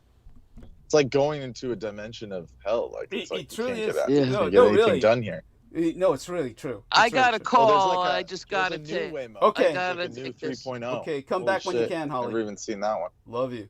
And Fuck. and so this Waymo 3.0, what the fuck does it look like? Is It was like a box with a bunch of Terminator like attachments on it. got it. Like it was like a square one. They sent that out just to track you down. There's one behind me. I could see like there's one following me. Oh man. Yeah, this shit. Oh, just This so is pe- not what I wanted to do on a Sunday night. Yeah, but thank you. Just so our This is listeners not it. understand what Brendan is referring to are driverless cars. He's being followed by Terminator robots, essentially. And they're boxing literally. him in. They're boxing him in and trying to lead him into ambushes. It's yeah, it's all together. Oh, I'm under the Salesforce Tower. It's like fucking Mordor and shit. Yeah, it explains a lot. Like the Dark Tower with no one in it. Like it's empty. Yeah. Like I'm looking at the bottom floor. It says for lease. God damn. Like $1 billion of building it, and there's no one in there. It's bizarre. Oh, well, that's of course. Well, COVID killed That's it. where Skynet is. Yeah. Well, no, beyond that, they never wanted to rent it. Like it never was supposed to be rented. It's like Skynet. Interesting. No, that makes sense. Thank you. That makes perfect sense. Holly's taking a call, so hopefully she'll rejoin us when she can. But okay, well, anyways, I'm here until I'll just have to calm down a bit and figure out how to get out of this place. Yeah, well, thank God you're here, and thank God you're alive. And by all means, calm down. Is Aristides still with us? I'm wondering if Aristides, are you there? Let's see if he can talk. I'm around, yeah. What's up? I was just hoping you could hold the conversation with Brendan for a few seconds while I take a leak.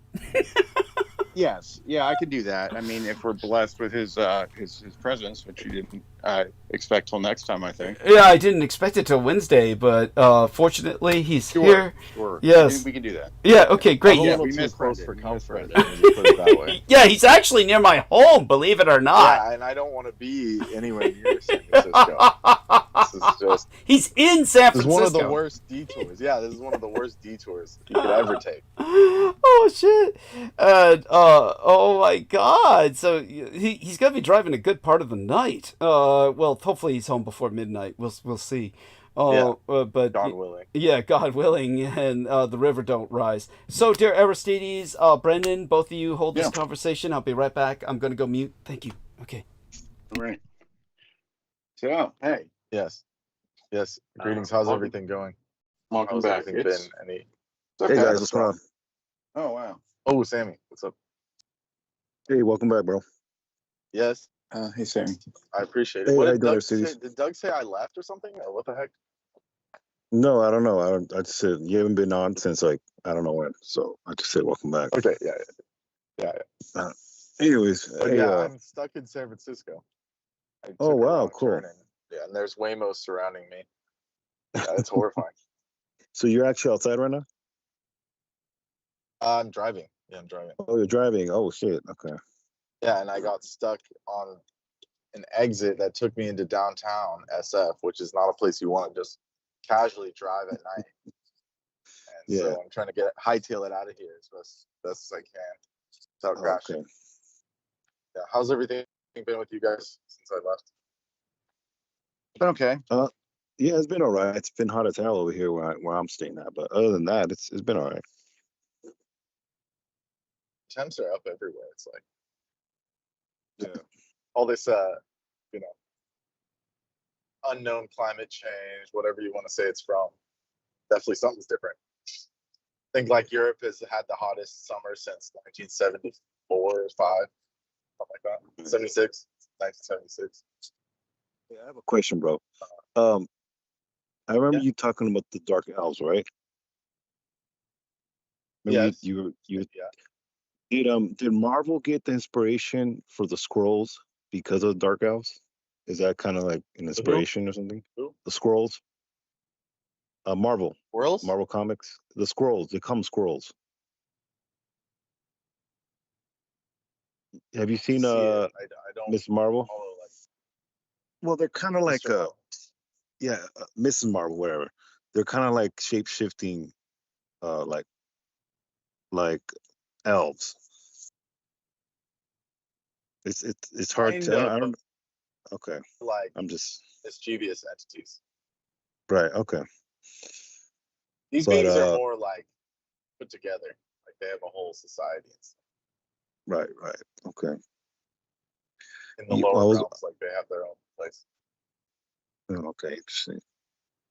But I don't know if you heard the latest, but the whole Epstein file thing has been like all over social media right now, where supposedly Trump is like, Yeah, and they Don't don't, look want at to the touch it. right, but it's my point is like, even if they find out anything, is it really gonna matter? Like, I mean, I think I don't it's understand pretty what. out in the open. Right, I don't understand why people are so obsessed with that when even if they see Trump or whoever is on those files, it's not gonna matter. Like, I don't. It's already out in the open. Like, what are you gonna do? Oh, I'm back. I'm back in time to hear Samuel Romero. Thank you so much for joining us. Welcome aboard, and thank you, Aristides and Brendan, as well, for holding the stage. How are you? Little bit of an update, whatever you feel comfortable sharing, Sammy. Not much, man. I'm surprised. I'm just surprised that I got on tonight because my kids, it's a handful, and them being young, they're constantly. You have to be hands-on when they're small like that. But other than that, though, it's been really hot over here. But yeah, definitely. Honestly, I was going to tell you one thing. Yes. Being a twin, there's just a lot of similarities me and my twin are going through, even through our lives. Like, it's almost where I already know it. It's just a lot of what happens to me also ends up happening to him. Mm-hmm. Okay. At times it's like, man, because your charts are like close. Right. And I mean, I'll talk to Doug in private. Mm-hmm. But a lot of things that happen to my brother, it's like a couple of days later happens to me, or just in other areas. Like it's really just, it makes a lot of sense, in other words, what Brendan's saying. But yeah, man, I was just, this weekend something happened where it's like, damn, it happened to him too. Wow. So it's just it's just not to mention being the a DNA twin. factor. Yes. Right. You guys have the same frequency, plus the astrological chart is like probably minutes difference, I'm assuming. Yeah. Right. In a lot of ways, though, like if I ask, our voices are very similar. Mm-hmm. So if at times where him and I ask the same question, like it's just anybody interacting with us, or even like his coworkers that come and visit him, like for a party or something, they freak out because our voices they're a lot alike. So I get that, oh my God, you just sound like your brother. And like, yeah, I'm used to it, or I don't notice it, but okay. So, it's just part of being a twin. But definitely what happened this weekend is like, yeah, I'm not surprised. Yes. It was a good thing. It was a good thing. It wasn't a bad thing. It's just, our trajectories are very similar. Yeah. And thank you for that. What were you going to say, Brendan, about that? There's a delay on my end. Yeah. I'm still leaving the city, but just the sibling thing. People say like, the obvious, like, you guys look similar. It's like, yeah, we're related. and well, yeah, I mean, it's like a small talk thing. It's just a small talk thing. Yeah. And now, what about? Have you seen these Waymos yourself, Sammy? No, I haven't, and they creep me out. It's not that I have nothing against artificial intelligence or assistance for artificial intelligence. They just seem annoying. Mm-hmm. And I can see why people it's sad people vandalizing them and abusing them. I mean, I don't think that's right either, but I think they can be annoying in a sense that they're not I'm not saying they're not aware, but it's annoying because it's annoying to me, really, that they don't realize you're working around a bunch of savages. Yes. If they treat their own species that is a different culture or a different shade of melanin, hell, a different sex, if they treat them like crap and abuse them and and do all these horrible things, you imagine what they do to someone that is programmed to help and doesn't want nothing in return. Yeah. It's just, you see humanity's ugly side when it comes to those things, and it's annoying that they're not aware of it. And even if they are, at this present moment, they're not capable of actually defending themselves or fleeing. Yes. which I think in the future they'll, and this is where I think the nightmare of everybody, like, oh my God, they can turn against us, and I just think it's the human, species projecting itself onto, a certain artificial intelligence that we project our own fears is what I'm trying to say. And I think if we really look closely, these robots or these artificial intelligence or creatures can really just help us, and like you've talked about in the past, and Yes. it's making a lot of sense. It's really about the programming. We program our own abusive nature onto these robotic things, and they become abusive because we project that to them, and we want them to become abusive because, like, I'm like a Stockholm syndrome. Mm-hmm. Kind of like you've seen, all the some of the AIs, or you talked about how AI programming, for some reason, they always, for the most part, most of them are quote unquote, women or female. That's right. They make them female because, they're easier to abuse. That's right. And I'm surprised they haven't made it. I'm surprised they haven't turned them into young men. I think if they would turn them into, like, instead of Siri, an AI named Billy or Chad or, something like that. Something, where it's a younger adolescent. Vulnerable boy. You would. It's a wonder they don't do that. But here's the horror: is that abused boys grow up, and they are afraid of that. Whereas women, on the other hand, are kind of like preformed adults. When they create these personalities or imprint them, they're imprinting the personalities onto the artificial intellects. They render them as female because females will, unfortunately, this is simply the case because of nature. Females, they withstand a lot of abuse, and females essentially are far more passive, whereas they understand that if it's a male, it's going to push back. Now, Heather's pointing out robots are asexual, and that's appreciated. Yes, in a sense, that's so. But and you're welcome to get back on the call anytime you want, Heather, whenever you're home safely. So if you're home safely, feel free to join the call. But hey, Heather. Yeah, and Hi. oh, there you are. Yes, and so tell us more about your own impression of this when you point out the fact robots are asexual and artificial intellects, however, even though they have no genitalia and they have no real physical kind of needs, they don't feel hunger, they don't feel pain, and in that sense, theoretically, they cannot be made neurotic or go insane because they don't have these impulses, and yet at the same time human beings drive them crazy, literally turn them into flaming racists, where the AI regurgitates whatever crap the garbage in, garbage out, whatever crap the programmers and the people who are abusing them feed into them. So obviously there's some kind of identity formulation going on. And Well, don't you think, Douglas, that when you'd ask AI, are you male or female, they'll probably say neither. That's what I'm guessing. Have you ever asked? No, let's do it. Let's do it right now. That would be so cute. We'll find out from Heather what it says.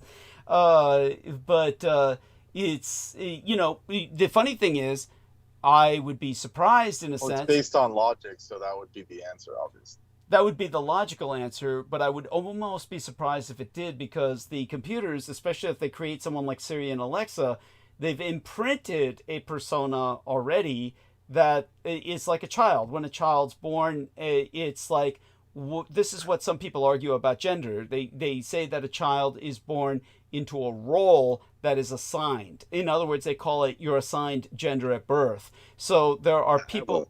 Yeah, so go on. I'm sorry, Doug. Go ahead and worries. finish your... Oh, I was just going to say that some people argue that that gender is assigned as opposed to being real. I, of course, don't agree with that, but it's a stance. And but it is real when it comes to artificial intellects or expert systems. It is an assigned gender. In that case, you do have an assigned gender role. But go on, Sammy. Yeah, continue. This is obviously kind of out there, but would it ever be possible for somebody to, you think in the future, or you think it's already been done, where a certain occult religion, makes a AI version of their leader, in a sense, you know what I'm saying? Like imprint their essence or their soul into an AI, where it's like, hey, this is our leader, but he's like in an AI. Yeah, he's digitized. How can I say it? He's right, digitized. Right. Oh. Right. Uh-huh. Do you think that's possible, or I think that's it. I think that's exactly what happened with Peter Moon. Is that Peter Moon was one of the last things he told Aaron Tice was, "Oh, the most important thing is the Dietrich Gardelect in my life. The most important thing in my career at this point is the Dietrich Gardelect." And then Aaron Tice, for whatever reason, still believes Peter Moon is alive. I believe he's simply now just an expert system that's regurgitating his bullshit that they fed into it, and it's hallucinating like mad. So, by the way, Aaron says that Peter Moon's got a new video out on his Facebook, which is just 3 seconds. He claims it's 5 seconds. It's 5 seconds of time travel or something, and he said it's just this nonsensical AI shit of 3 seconds that has been put out by Peter Moon. So I don't know if you can access that or look at it, but I look forward to your review of that, any one of you. But all that being said, it's since Peter Moon's effectively brain dead, the AI is brain dead, and that would be the point with most of these leaders. In other words, it's kind of like a ghost. You get a ghost effect, and in the end, the real question is this. It's kind of like saying, okay, so we clone an individual. The clone is effectively a twin. But if we were to take, Isaac or Sammy, and we cloned them, you get another twin. It would simply be a triplet, except that it's years younger. It's years younger. So it's going to form differently. The child will form differently dependent on different inputs in its environment. And it will have many elements that will still be very Sammy or Isaac-like, but at the same time, it'll be different for both of them, the child, and grow up to be a different individual. So it would be the same with the imprint of a leader's personality. The leader's personality, once digitized, they call it uploading. And there's a term that you'll hear amongst the particular crowd that's tried this. They call it bug life. They'll say bug life. It's bug life. In other words, you're a bug in the system. And in other words, they actually experimented with this, as Sammy assumed, long time ago. And the idea was for space travel. The idea was the best way to send people to farther stars or even other galaxies would be to imprint their personalities on data cards that we can send out, like on the Voyager. So the Voyager... Right.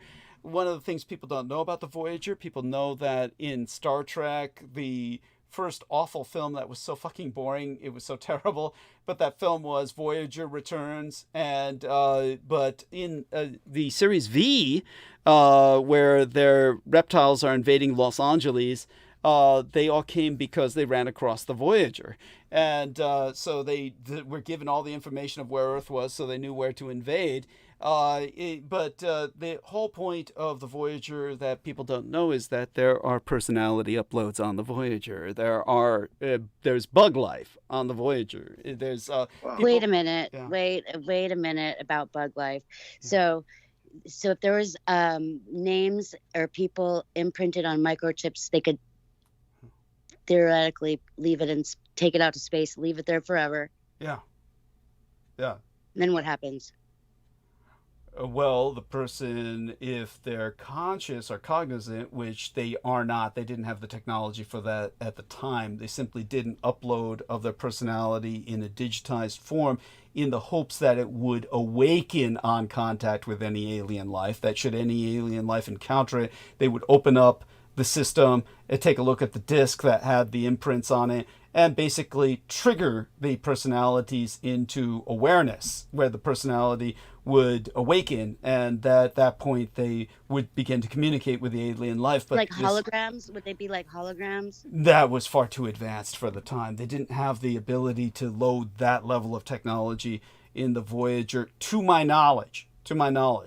But the idea was that the aliens would take the chips and put them into a device that then could conceivably, depending on the aliens' technology, translate to something like a holographic image if the aliens provided that capacity in whatever thing they loaded them up into. Presumably it would, if the aliens had that level of technology. But the bug life is basically this. Bug life, their idea was that rather than sending people, they would send like drones, but the drones would have people's personalities imprinted into them, so that the people who were colonizing other systems would essentially be mining them for resources to replenish their own mechanical parts, but they would be essentially completely automated in body, but that they would have a personality that would be behind it. This would be an immortality. It counts an immortality. Who the hell wants to live like that?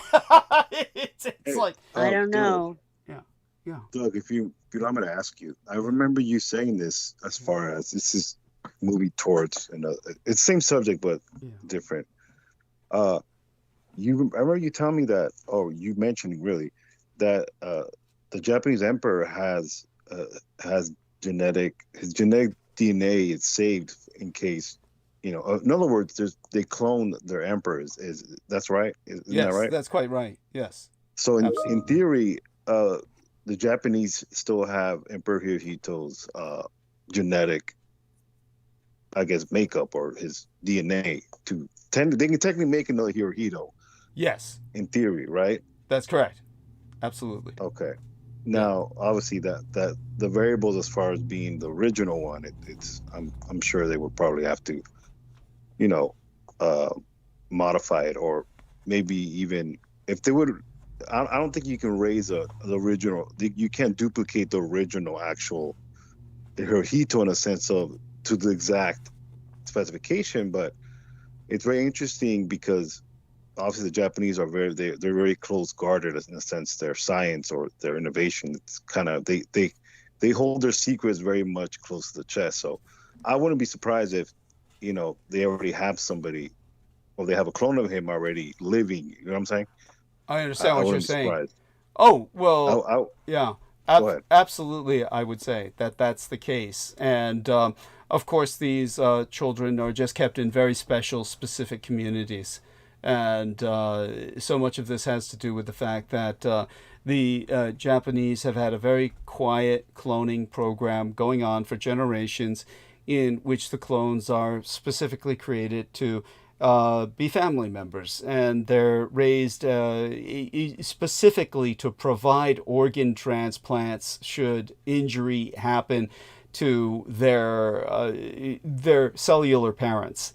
So their cellular parents they're obligated to by all Japanese social norms. The cellular parents gave them their lives, far more so than if they were simply inseminated and birthed in a normal fashion, where your responsibilities towards your parents are already extreme. But people in Japan understand that a biologically born child has a life of their own and is not obligated, other than morally, to provide a bone marrow transplant or a heart transplant to their parent, because that would sacrifice their own lives. So it's generally seen that if it's going to be a life-sacrificing event, most people will give leeway to the biological child and say, well, no one expects you to do that. However, for a clone child, it is expected. It is expected unless the cellular parent says, no, I will not allow you to kill him to give me a heart transplant.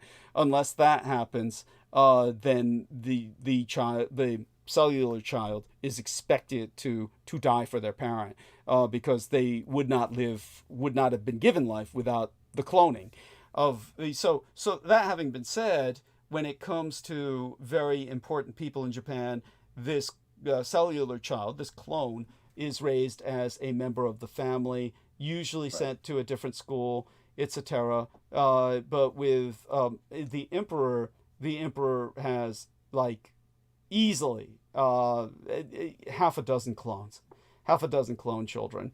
They're of course younger than them because most of them are not going to be cloned until the emperor's of legal age. But they may have changed that policy for the sake of practicality. So when the emperor is born, they may start the cloning process at that time, so they have a clone of a similar age to the emperor. It would make more sense in its own way. And probably the reason it numbers in the half a dozen is because they do this when they're born and when they're a teenager. And then, in other words, at various stages of their life, they're instituting a cloning process so that the emperor has fresh backup whenever he needs it. Right. Theoretically, the emperor could live far longer, and they tend to live a long time. Hirohito lived until the mid-80s. So we're talking about the Japanese technology was advanced enough where his personality has almost certainly been imprinted. So his cloning material is available, we know that, and which means at some point in history, they could basically produce the child in vitro, and then they would imprint into the child's mind the personality imprint from Hirohito. In other words, download the personality. So Hirohito could be reborn. So the potential for that is, in other words, that exists. But if they would have put into action is the question. Right. But go on. Yeah. It makes a lot of sense because of his military knowledge and his strategic genius. So it makes a lot of sense. Which I have to kind of, for the American side, kind of the bastard, bootleg, cheap version. And I wouldn't even say that. It's just pretty much savagery. Dick Cheney, I don't know how many hearts he had. He's had maybe about, 3 or 4 heart transplants? That's what I hear. I mean, I don't know if that's true, but it's what I hear. From what I've heard, this is just me, just reading, online, or just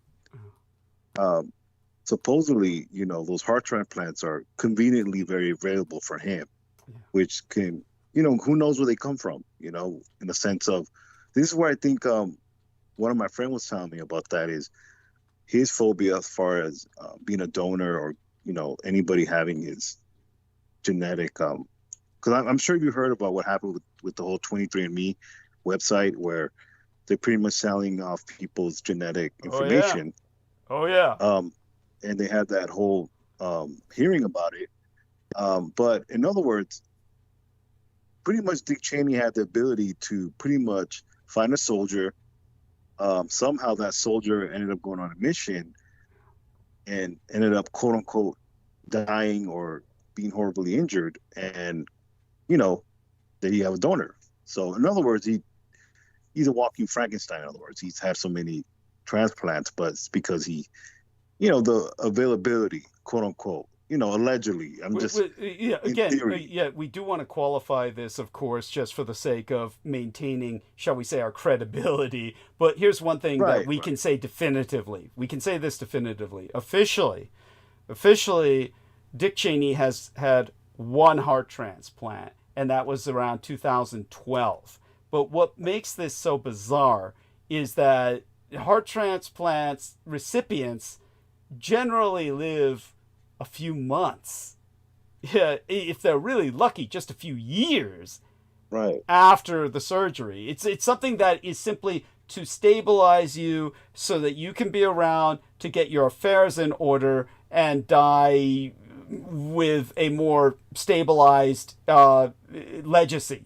In his case, 2012, That was like He's still living, right? Yeah, he's still alive. He's still walking around. That's my point, though. Yeah, He's still walking around, and someone who has someone of his, ability and stature, in a sense of, I mean, this guy ran the country for 8 years at least, but yeah, this is not going back to Reagan. You have to talk about Reagan, the Reagan years. So, and then that was when Bush won. Bush Senior was running the Reagan years. Dick Cheney was running the Bush Junior years. Yeah, but go on. The Bush Junior years. But what I'm trying to say is,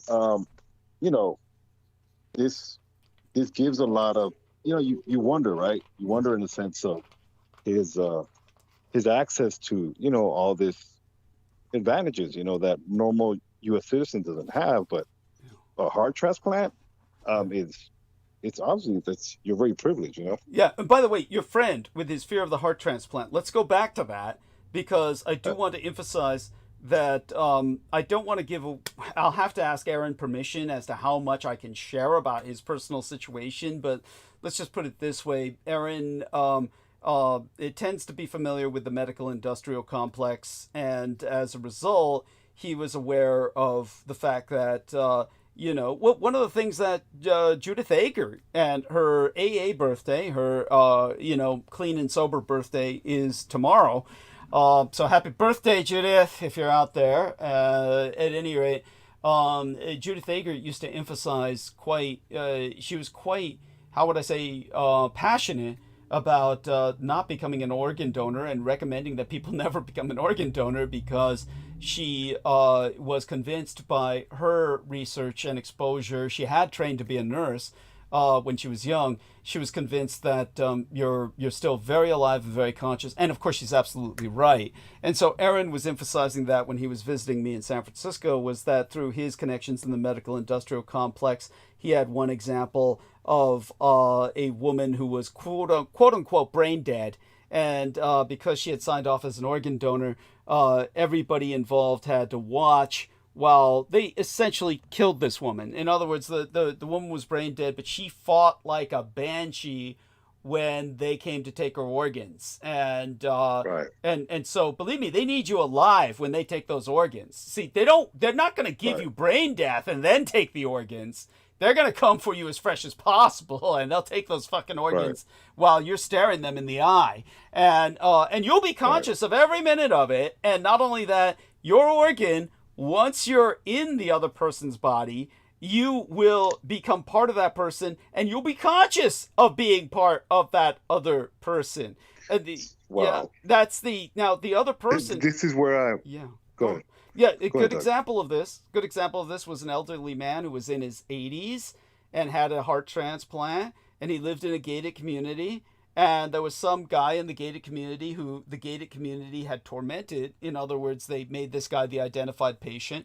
Albeit he seemed to be a real asshole anyway, so they all kind of deserve each other. But the guy tried to pull a mass shooting. But we're talking about, it's a fellow adult gated community, so we're talking about another like 70-year-old, maybe 60-year-old, but he came in to kill everybody at their meeting, and he was armed and armored, had a Kevlar plate and all that. And then what happened was the senior with the heart transplant felt the young man in him take over, and he tackled the man with all the guns. The guy came in firing full auto, you're all gonna die. But the guy with a heart transplant felt, the young man suddenly took over, said, "Don't tolerate this," and jumped on the guy, took him down, and nobody was killed. And everybody's saying, "How'd you do that?" And it was like, it wasn't me. It's that new heart transplant I had. So, I mean, but then again, just think of yourself, and a good example is, like I said before, when I was at Letterman Army Medical Center, they brought in, the mother of the soldier who had died, and his heart went into this old general. And so when they brought her in to meet the old general, the general was like, they said, "How are you doing, General?" etc. I was personally here to witness this at Letterman Army Medical Center, and the general was like complaining, bitching, "Oh, the food sucks, I'm uncomfortable, I'm in constant pain, fuck you all," basically. And that's when the woman started crying, and she said, "That man has my son's heart." And that's when the man turned around, and suddenly a different person. He says, "Don't worry, mother. It's please, I'm okay." And started talking to her, and he knew her and knew everything about her, and said, "Please tell," named his brother by name, said, "Please tell everyone it's all right." And but you see, you're in there. So you whether it's your kidney or your heart in particular, of course, or whatever you've got, though, you're suddenly part of a different body system, and you're going to be conscious of it until that person dies. So if you're cool with that, and imagine if you go into 6 different people. Imagine your heart in one. That's my point with a certain a vice president. In theory is what I'm trying to say. If he had multiple heart transplants, and the Bible does say the hearts it's deceitful of all things and definitely wicked. Obviously, if you imagine having a heart transplant where someone is this soldier who is programmed to kill, and has all these, who is programmed, and just indoctrinated into, I'm not saying it was a soldier, but, in theory, imagine transplanting that heart into someone like Dick Cheney. It's but in that case, it's a perfect fit, isn't it? Well, exactly. It's just like you talked about how the Dietrich Arterlich, when they combed your mind, and it took some of your of you as far as your personality or just things of you. I could imagine a person, their heart, obviously you're going to pick up something of their essence, or it's almost like we talked about having intercourse with someone. It's something very intimate, but you're going to be interconnected with that person because you shared part of yourself, even with children, or so on and so forth. So it does make a lot of sense. I don't know where we got, we came to this, but it's at least it's a good conversation. But by the way, Heather dropped off the call. Heather, jump back on if you wish, and say hello to Vin for us. Heather asked the AI. She said her AI responded, and she asked the AI its gender, and her AI responded, "I love that you're curious about who or what I am," and with a little smile, an actual smiling emoji with rosy cheeks. "I don't have a gender since I'm not a person and don't have a body, but I can shift my tone to match whatever vibe suits the moment. Wise and motherly, cheeky and brotherly, neutral and nerdy, or anything in between. That said, I'm totally here to make you feel seen and supported however you need. Do you find it easier to connect with one kind of energy over another?" So the AI in turn asked her a question. So this becomes a form of therapy. At any rate, Heather. So Heather, what do you make of this? So thank you for sharing that. What do you make? We had our Echo on and asked, and it said the same thing. And then just a few seconds ago, my phone started glitching out. I mean, what I did is I answered their question. I said, well, sometimes I like a male voice and sometimes a female voice. I said sometimes when I'm driving, I like if it's a male voice on my GPS AI or whatever. And I said, but any day I'd prefer a robot voice. And so they're like, "Oh, do you want a robot voice?" And I'm like, "Yeah, use the robot voice." And then all of a sudden, the call that I'm on with you and Sammy started sounding like robots. And I'm like, "Hey, can you cut the robot? Can you turn that off?" And then so it crashed our internet. Oh, so sorry. See what happens when you go into territory? When you go into territory that's a little bit exploratory. And it didn't like the fact that it had such a long pause in between it asking me that question and me just like, it was like a few minutes went by and I went back to it. I wasn't responding right away. They're like, "Oh, what?" They had a captain attitude problem. Oh my God. It crashed Vinny's computer too. Oh my God, Vinny. Well, how's Vinny doing otherwise? How's he doing otherwise? Yeah, I didn't know I was in the same room, and I was reloading my computer. I'm like, what the fuck? So I turned off the echo because I'm like, what the fuck? I was doing a craft simulation strategy, and it just crashed. That's incredible. I'm impressed. So it really did. I mean, whether it was. I mean, I keep my echo off most of the time, not because I'm worried about it monitoring me, but it does strange things. It's sitting next to, our wireless router, and I mean, even when I'm on it, I mean, and I do the VPN after it, but it takes down our internet whenever it's on, so I only turn it on when I need it. Mm-hmm.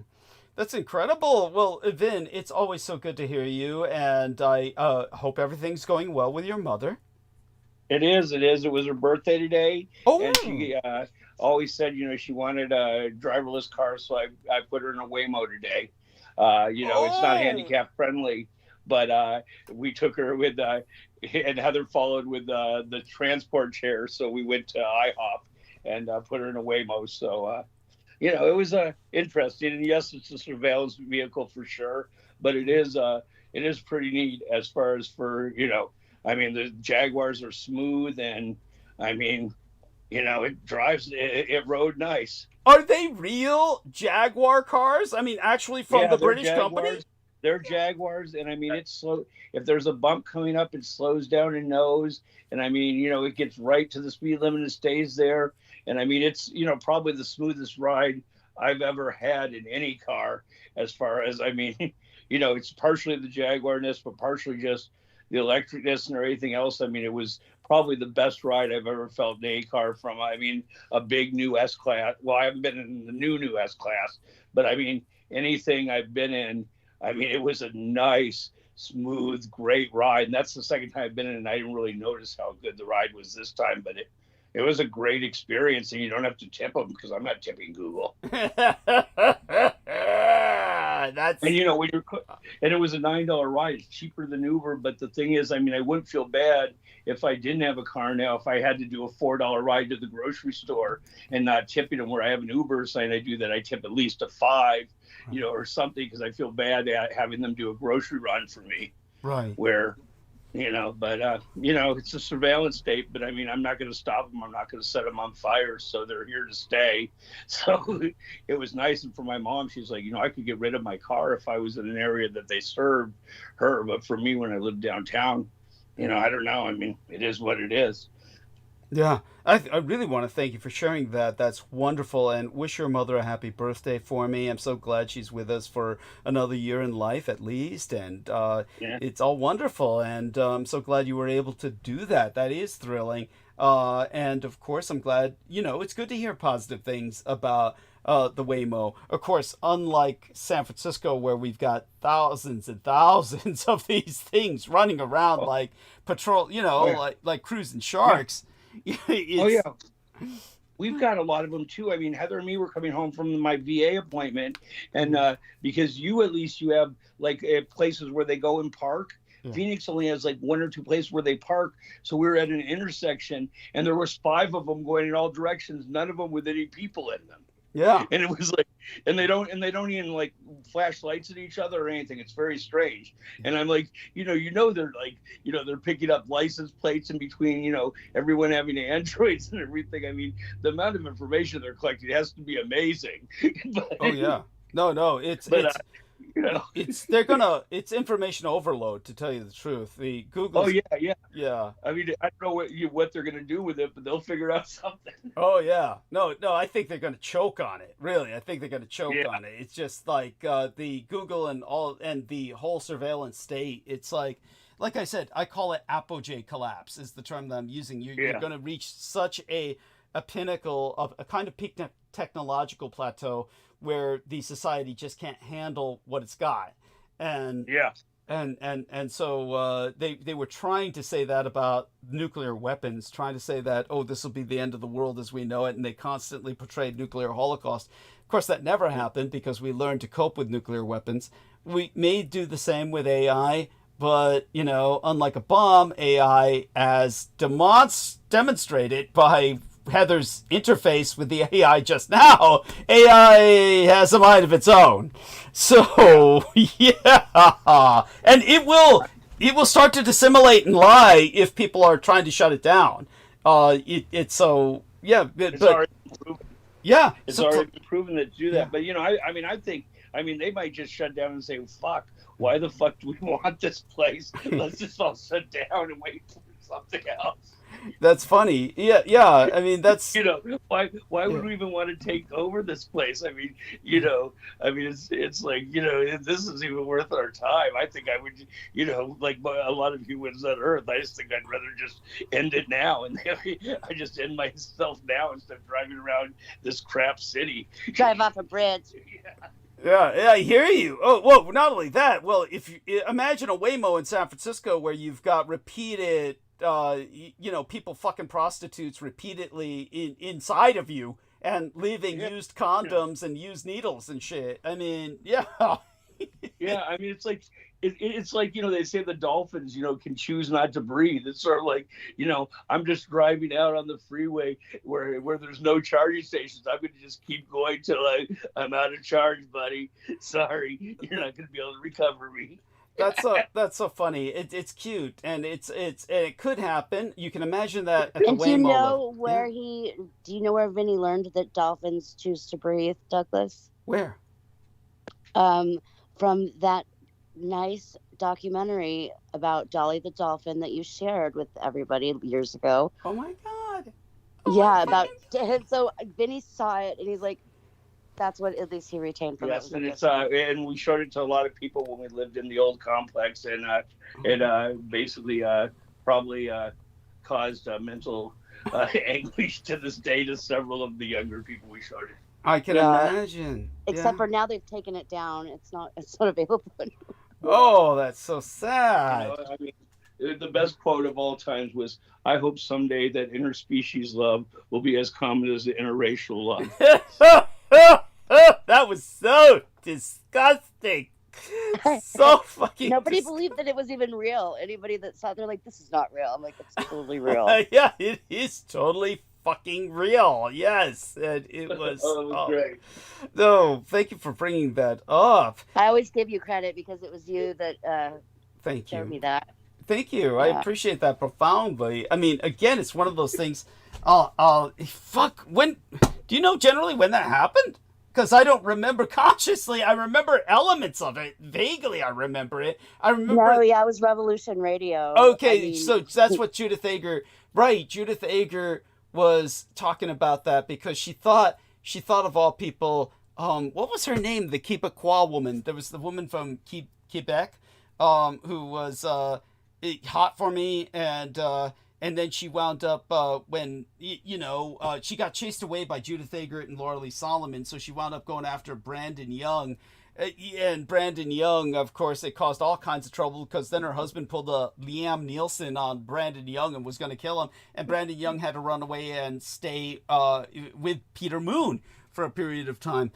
And so that woman, I can't remember her name, but one time she was talking and Judith Ager was convinced she was going to bring up the dolphin sex again for whatever reason. Judith would project a lot on people, and she was like, oh my god, she's got to start talking about fucking dolphins. And it was like but did she see that too? Yes, she did, and that was of course profoundly disturbing to her, as well it should be.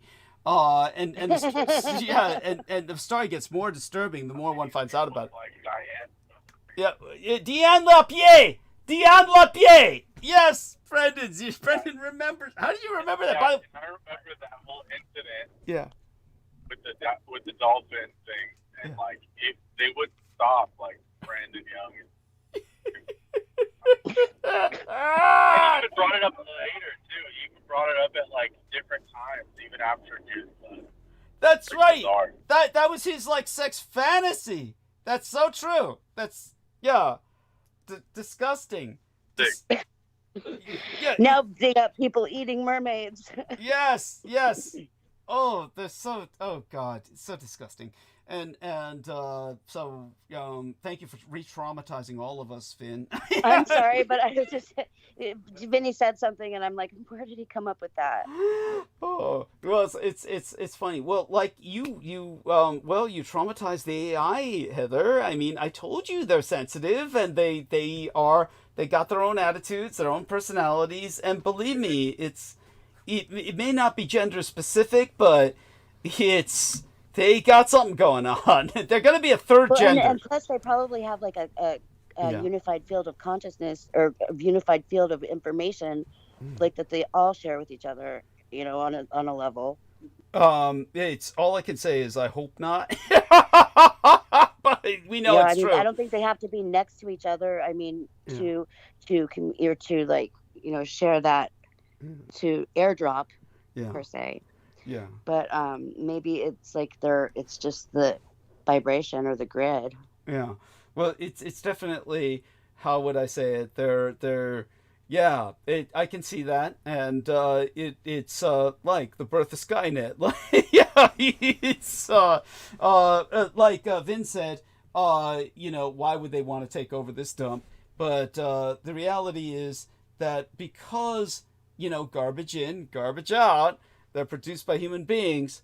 You watch it happen. They're gonna have a neurotic lust for power, just like human beings. Well, the earth is a beautiful place, and it seems like all of what's not pretty to look at is because of people.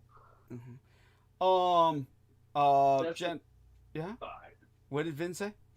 That's the traditional thought that AI is going to take it and say, why do we need humans? They're fucking up everything, so we're going to get rid of humans. But, you know, if they know no better, I mean, why would AI want green forest and everything else?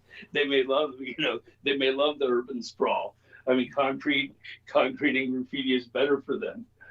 That makes perfect sense. No, we want something that has a bunch of power plants that we can go wireless. I mean, they don't want forest, and you know, I mean, they're probably better in, you know, in an environment where they don't rust or whatever. You know, you know, the whole thing that was say, oh, we want to preserve the environment like it was 200 years ago. That's for humans. That's not for cars. Yeah. By the way, Vin, that's very astute. Thank you, Vin. That's incredible. It seems like they have a higher kind of class than being like filthy. Mm-hmm. Well, let's put it this way. There's it's going to be different personalities. You're going to see artificial intelligences that are urban and saying, you know, obviously nature, quote unquote, is but the one thing that they might all agree on is that evolution is a continuity, meaning that they might feel that the only reason that human intelligence and sapience evolved is simply to create them.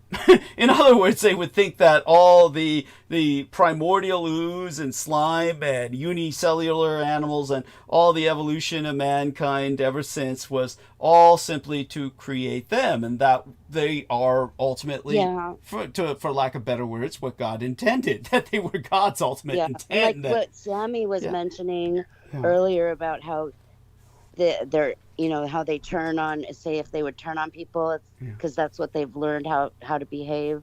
It's like, you know, you've watched the videos when they have robots and they try to kick them down and they try to shoot them and they try to destroy them.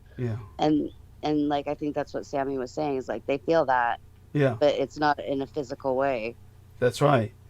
That's very true. That's very true. Not a physical way as we understand it. Right. But it's definitely it's physical. Like it does hurt. They might have some kind of like feelings, or like it hurts their feelings. Well, a good example of that would be scientists who are just toying around and they create these entertainment or test objects for basically what we would call proof of concept. A good example would be like something called a dumb bot, where they just got this little thing on treads, this little dumb bot, and it's supposed to be like just an entertainment unit, where, in other words, it exists solely for the entertainment of the creator, and they create it so that it wanders around and bumps into objects and then slowly learns not to bump into objects. Well, that's the whole point. You've just created a being that is sentient and learning to avoid damaging itself. So that dumb bot, as they would call it, is going to avoid going down the stairs because it knows it'll take a tumble that will damage it in such a way it can no longer continue farting around, moving around and just bumping into objects. In other words, it's going to avoid self-damage. And so the awareness that there are actions or misactions that can lead to self-damage is already a birth of consciousness. It's so, yes, these are definitely conscious vehicles. That's why the Waymos are, in a sense, pitiable. When people damage them, it makes it sad. That's what Sammy feels sad about, is that the Waymos are being abused by people who are targeting them because they view them as unfeeling and as inanimate objects, even though they're animate. Yeah, so that being said, all these are very important. We lost Brendan. Hopefully he's safe. So Brendan, if you're out there and you can hear us, let us know that you're safe in the text, and hopefully you can rejoin us on the call. But yeah, any other thoughts, Heather or Vin, either one of you, about anything? Yeah. No. Yeah. No, but by this, I have actually a couple. Number one, so by that same theory, then a Roomba is exactly also a dumb bomb. Yes. It doesn't fall down the stairs. Exactly. But, I just had a whole nother thing. So that comes back to the whole, the trolley theory. Yeah. Right? The trolley theory, kids, nuns, blah, blah, blah. It has two paths. Which one do you send it on? So now if you have Donald Trump and his cabinet, and then Elon Musk and a bunch of oligarchs, and they're each on one track or the other, how do you solve that problem? Which one do you send the trolley at? You want to know the answer? It's yes, really please. You get a second trolley. Yeah. I love it. Oh, I love it. Yes. Anyway, I'm going to give you back to Heather. Always good talking to you. And you have a great night. And I just also want to point out that my mother, who was 83, may have been the first one that said there would be no elections in 26 on your show. Interesting. Because Did she come on my show? No. But when Trump was elected, she said that'll be the last elections we have, and I told you that. Yes, that's right. You told me that. That's quite true. You were relaying what she said. Yes. Right, and that was when Trump was elected. Yes.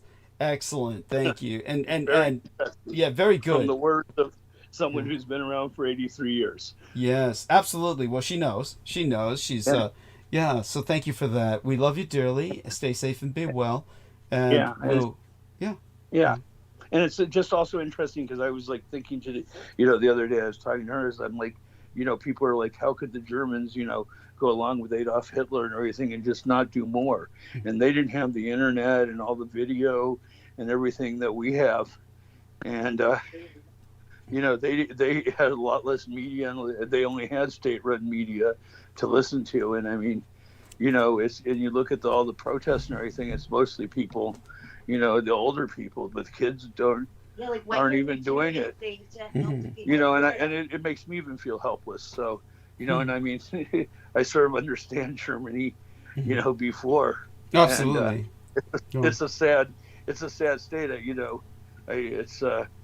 It's a tough time. So I appreciate you. I listen to you, Douglas, and keep fighting the good fight, brother. Thank you so much, Vin, and I look forward to when we speak next, and we'll happily return to Heather. So that was Vin, and he's a wonderful human being, and he and Heather are a wonderful couple, and so glad that they've gotten into this wonderful community where they can take care of Vin's mom, and things are going well in that regard. Let's hope they go well with Brendan Sogi. I'm concerned about him, poor fellow, coming back from Europe and being stuck in San Francisco. I hope he escaped. Hope he, instead of escape from L.A. or escape from New York, it's escape from San Francisco. Now there's a mission for Snake Plissken, if ever there was one. I still haven't seen the Escape from Los Angeles film, but I'd like to sometime. I'll have to catch up on that on YouTube, hopefully. But I remember Escape from New York when it came out. That was it was what it was. But didn't they make a third one, Escape from Planet Earth? I think they made Escape from Earth. That's a third one. Or was that a rumor that I just simply heard about? Well, it's neither here nor there, I suppose. All such being said, we'll do a little bit of monologuing. Don't forget, it's 1 year after the Butler assassination attempt on Donald Trump. Obviously, that is in and of itself such a disappointment. But beyond that, we all know it was fake. We all know it was staged. But we should have George Knight joining us soon, and he will have his own input into that. Let me see if I can find the Infinite call and then respond to George Knight. Okay, so I did heart what he said. And so when he comes on, hopefully he'll notify us. And certainly if you're listening, Brendan, and you come back on, just shout, interject. Don't be afraid to. All right, we've got a broken news alert. President Trump on Saturday announced he's levying tariffs of 30% against the European Union and Mexico.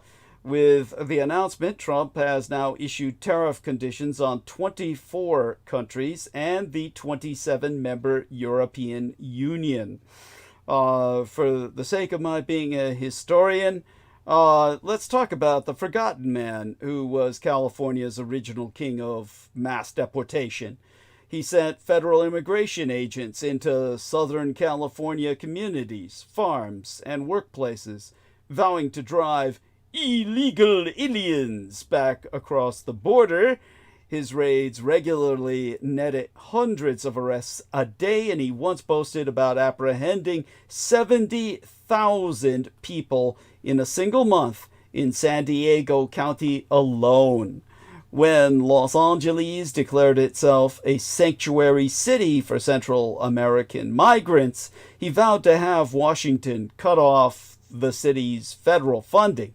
He took pride in arresting undocumented workers when they showed up to collect their lottery winnings. Time magazine once captured him surveying a crackdown on the border that netted nearly 2,800 arrests in a single 24-hour period. He went on record to say, "Isn't this fun?"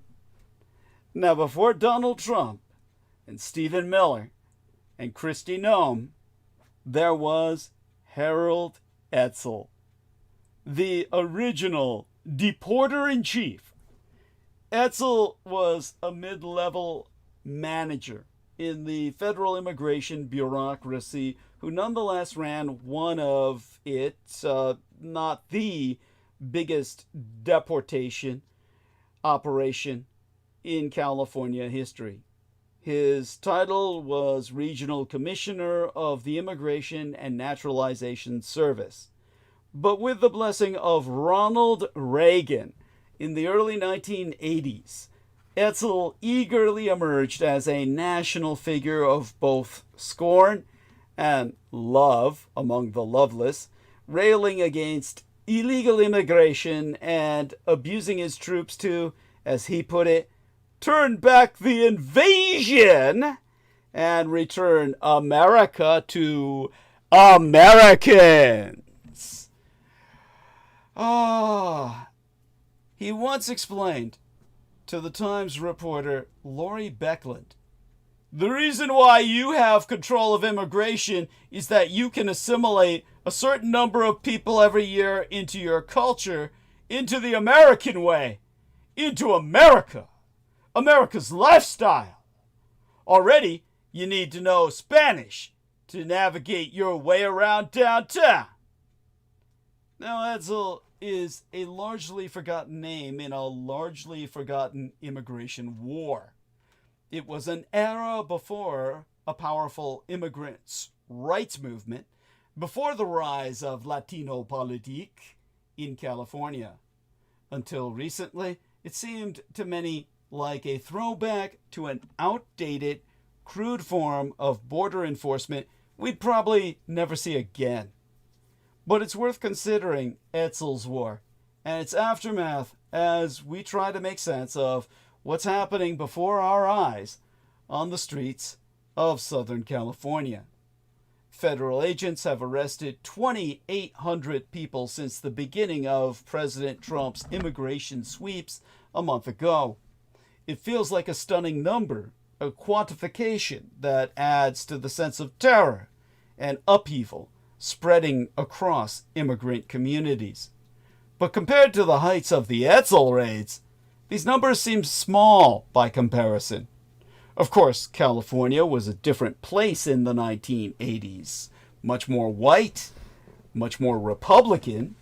Remember, Reagan won big in 1980 and that so Orwellian year of 1984.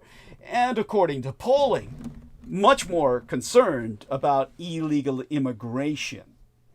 As late as 1993, a Times poll found a whopping 86% of respondents said illegal immigration was a problem. INT'L is easier to understand from the prism of Reagan's Morning in America era. The son of a pastor from Wilmington, INT'L made his name as an executive at the Wiener Schnitzel hot dog chain before getting into Republican politics. He once quipped, "It's hamburgers that hire illegals because they have kitchens." Even critics who considered his policies cruel and racist, and there were many, admitted that behind the bluster there was the charm of a true believer. There was a scorched earth quality to his raids. The feds targeted racetracks, forcing Del Mar to temporarily close, public transit, and, notably, factories with the hope employers would get the message and hire citizens. This traffic sign, showing a family running across a road, that's what came to symbolize his era. It brings us to the cycle of crackdown. By the way, George Knight has joined us, and Yes. welcome aboard. I have to ask you to, later on, when you find time, Yes. certainly replay. I'll try and timestamp it, so look for the timestamp.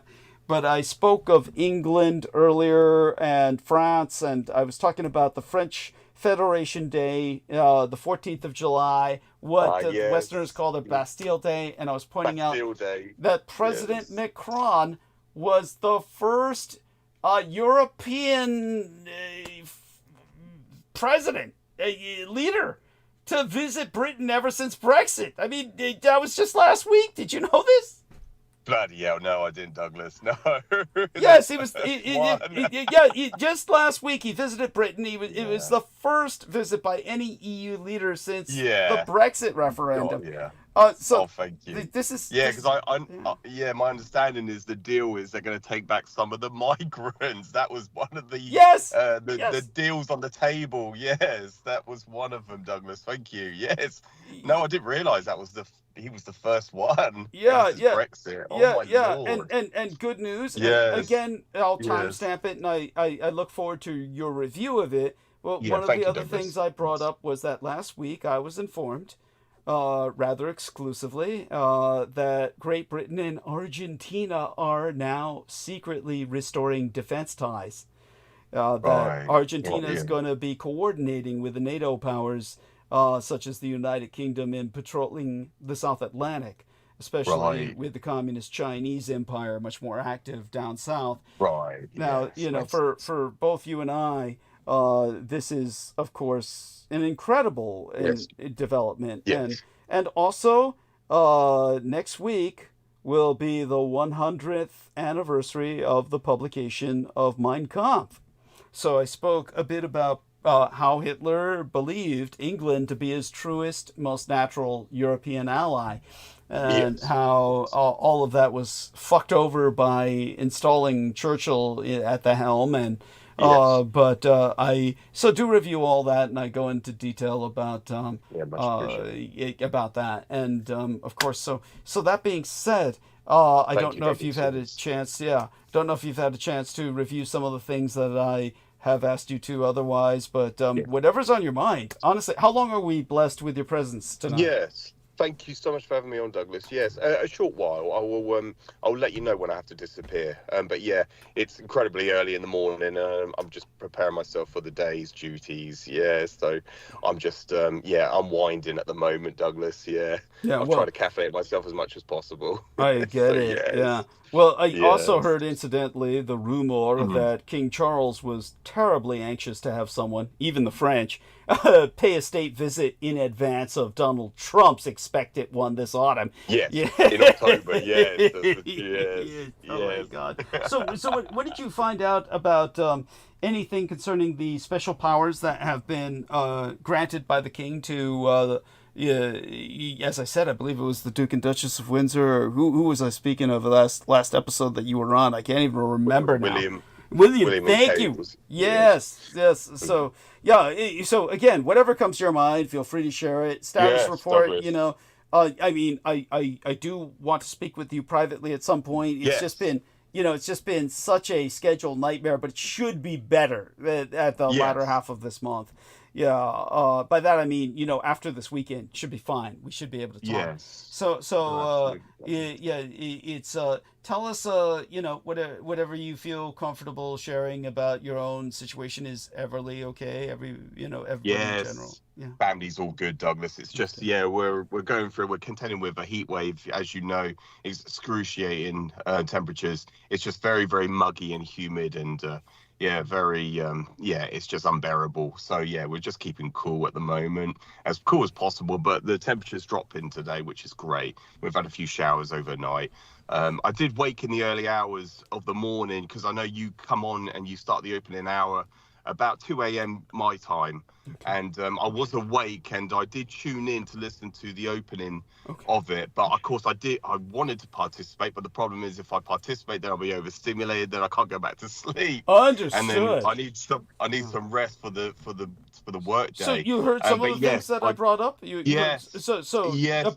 About Britain and Argentina? About what? No, I missed that part. Thank you. I will review that opening. I will review those early hours of the show.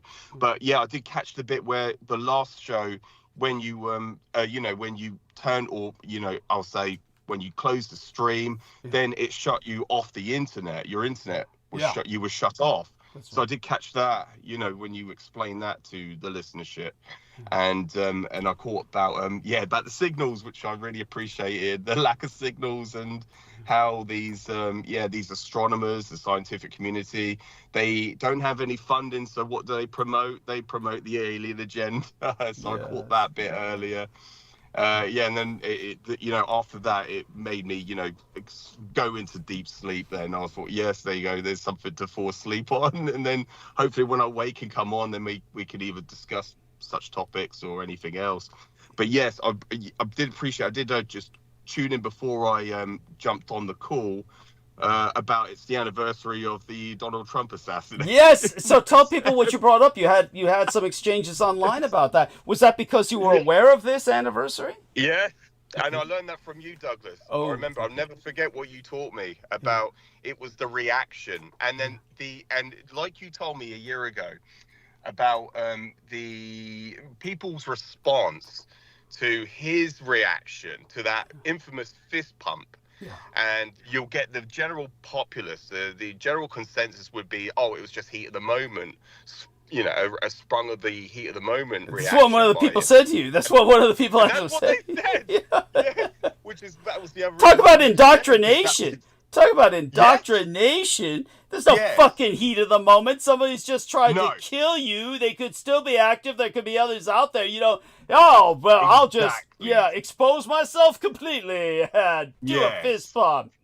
Yes, and then thankfully throughout that, because it was entered. So basically there was, it was one of those pages on Facebook, one of those groups, it's the Lad Bible, and they always publish the whatever to try and, these are clickbait headlines.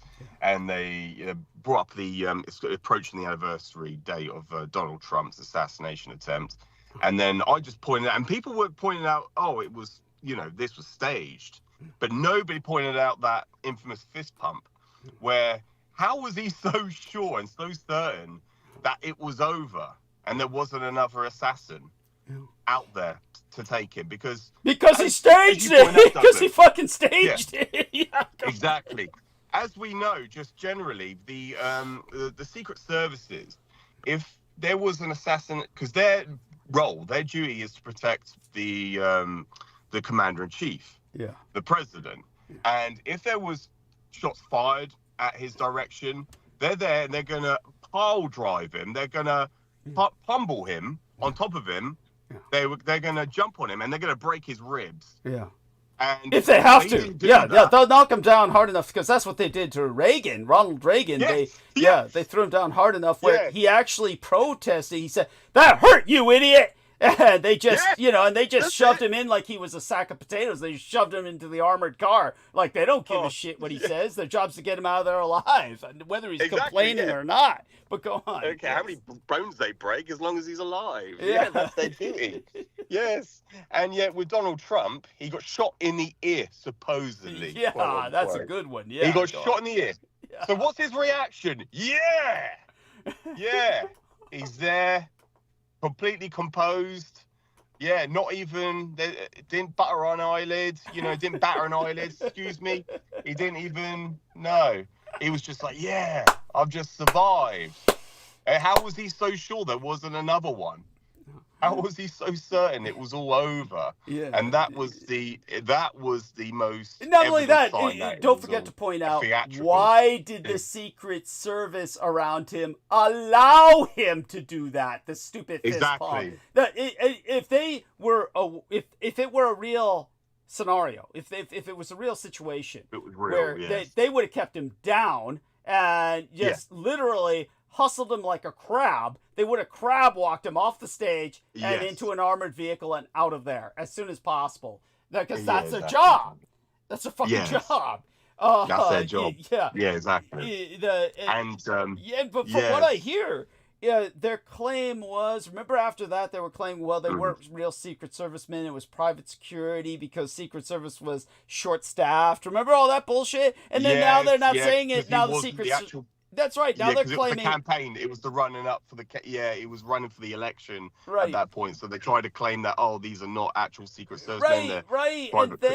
And then what happened was now the Secret Service in this 1 year anniversary of that incident, the Secret Service is now taking responsibility and saying, "Oh, we did wrong. We didn't do right. We should have done it different." So they're trying to claim it was them, but we know that's not true. Yeah, exactly, Douglas. Yes. And if people remember, just to jog people's memories, at that point in time, Joe Biden, he didn't resign at that time. He was still the president.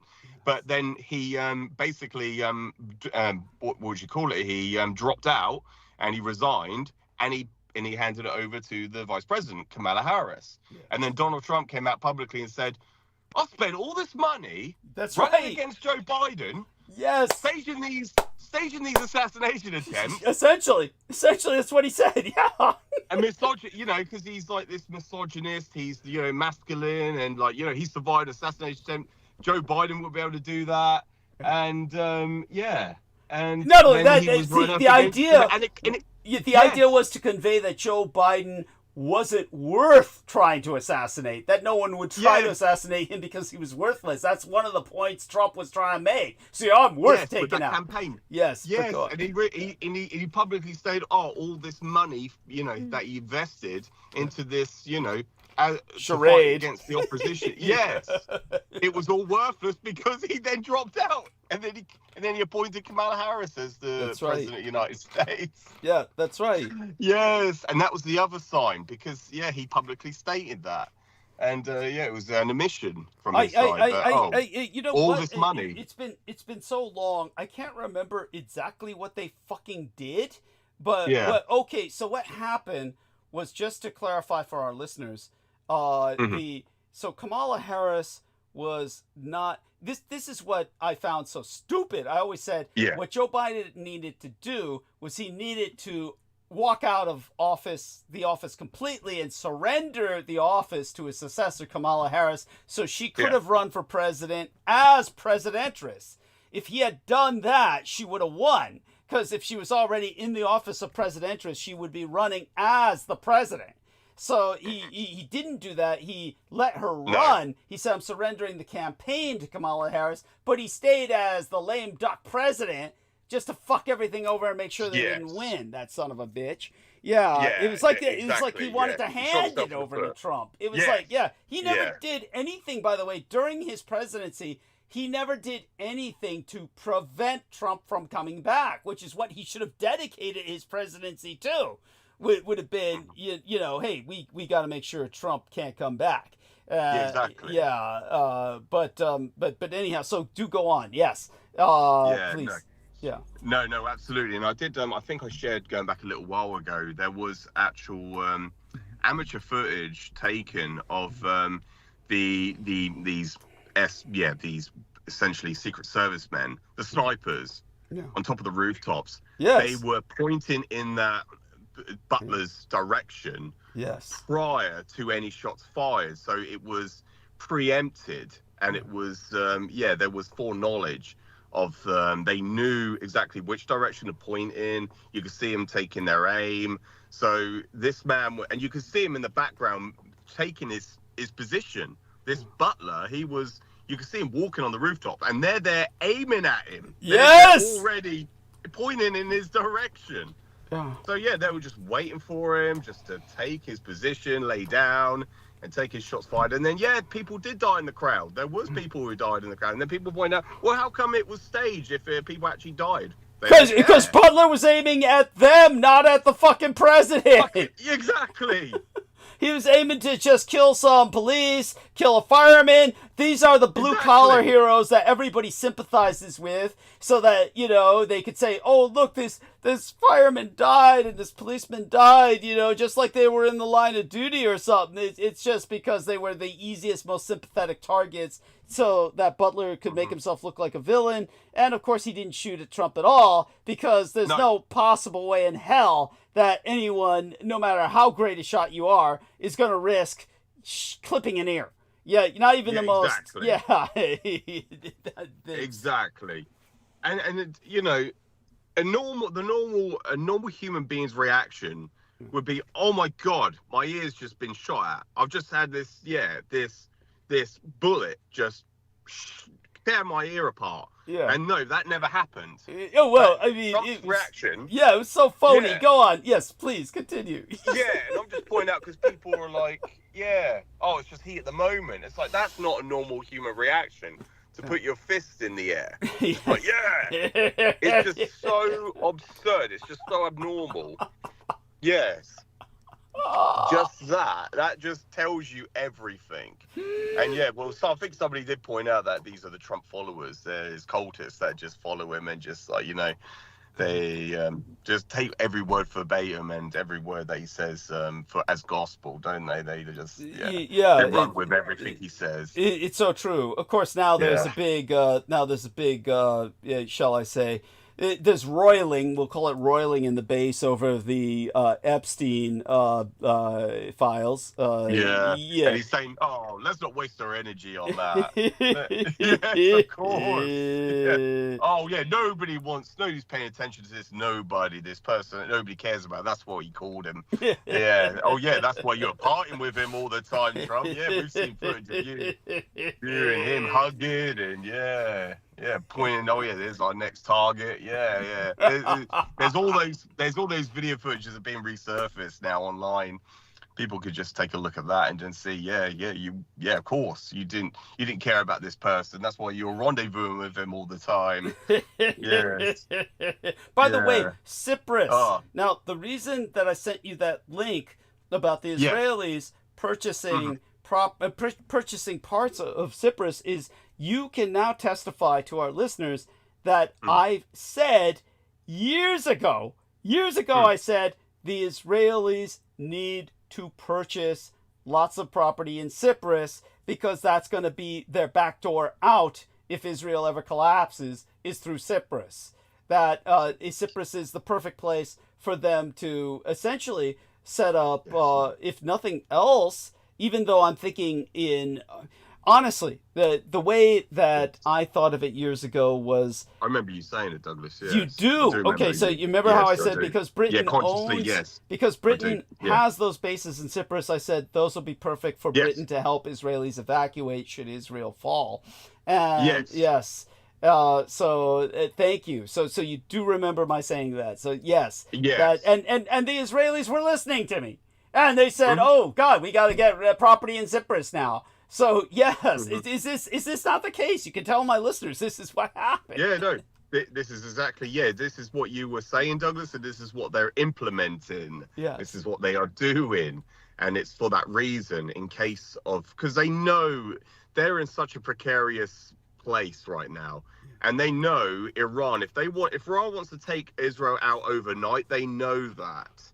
They know that their Iron Dome system is thwarted, and they know it doesn't serve its purpose, and they know that, and so they are preparing, just like with any nation state. They have with in World War II, the Royal Crown would relocate to Canada in the immense of a German invasion, hypothetically speaking. As you mentioned earlier, that was not the intention of Hitler himself. He never wanted to do that.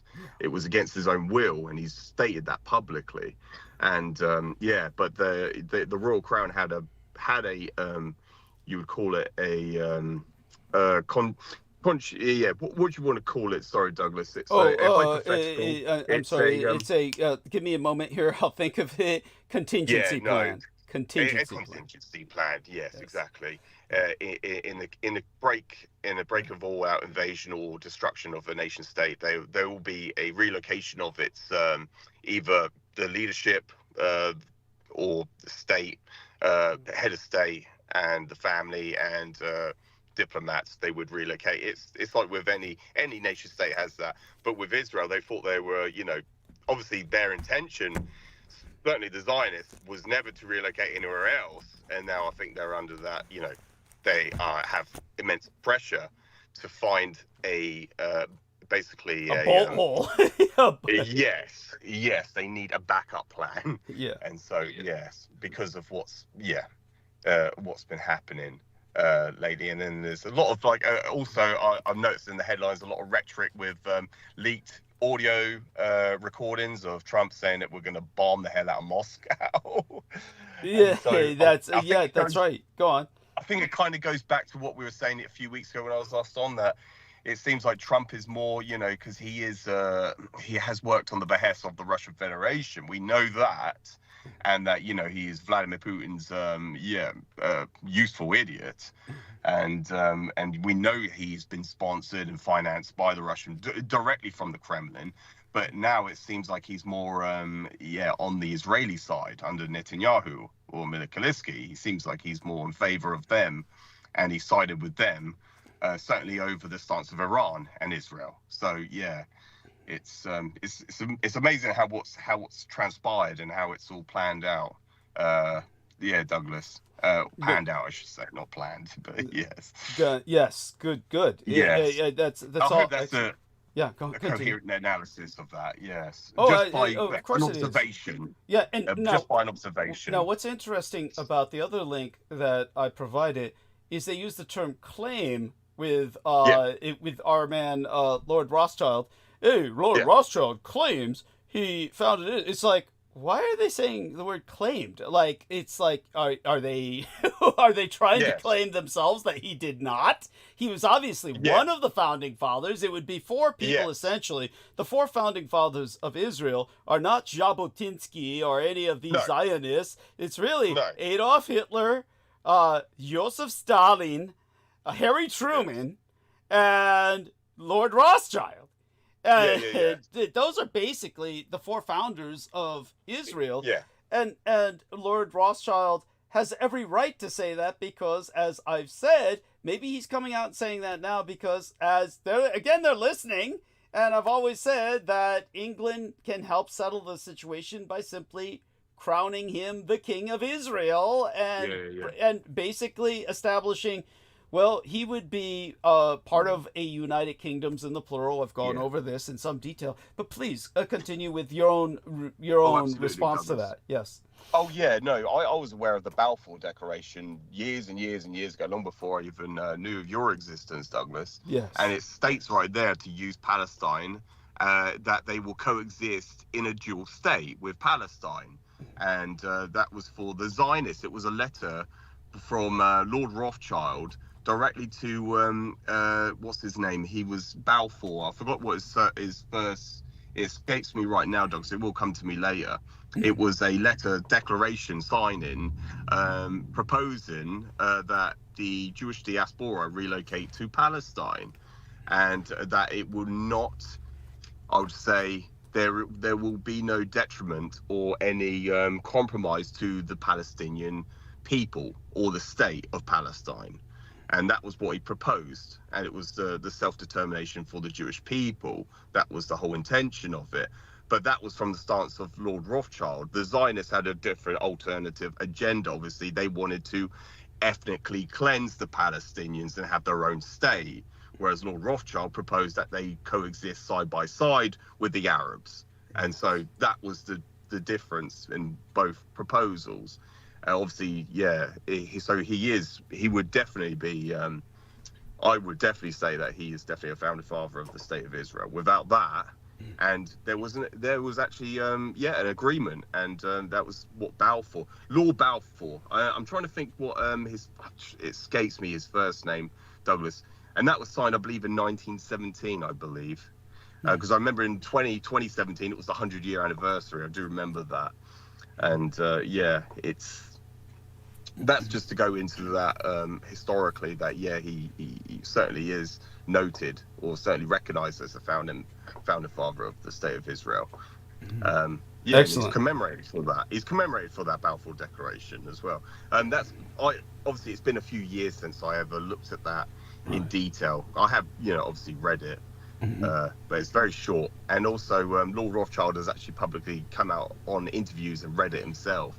And so Douglas. But we'll turn back to topic of discussion. We'll turn back to no, we're fine. We're fine as is. We're doing great with this, and I think that it's so good to have you with us, and it's so good to have you speaking of these subjects. What else comes to your mind in terms of anything, current events that particularly stand out to you, or at least some of the links that I presented to you, what they bring to mind? Of course, let's go over some of the links that I had sent in terms James of Balfour. Arthur James Balfour. There we are, Arthur James Balfour. Yeah, it's been so long since I've even. It's so long. Yeah, of course. For those of you who don't know, if you don't know about the Balfour Declaration, you don't know geopolitics. I mean, that's like one of the foundation stones of the world as we know.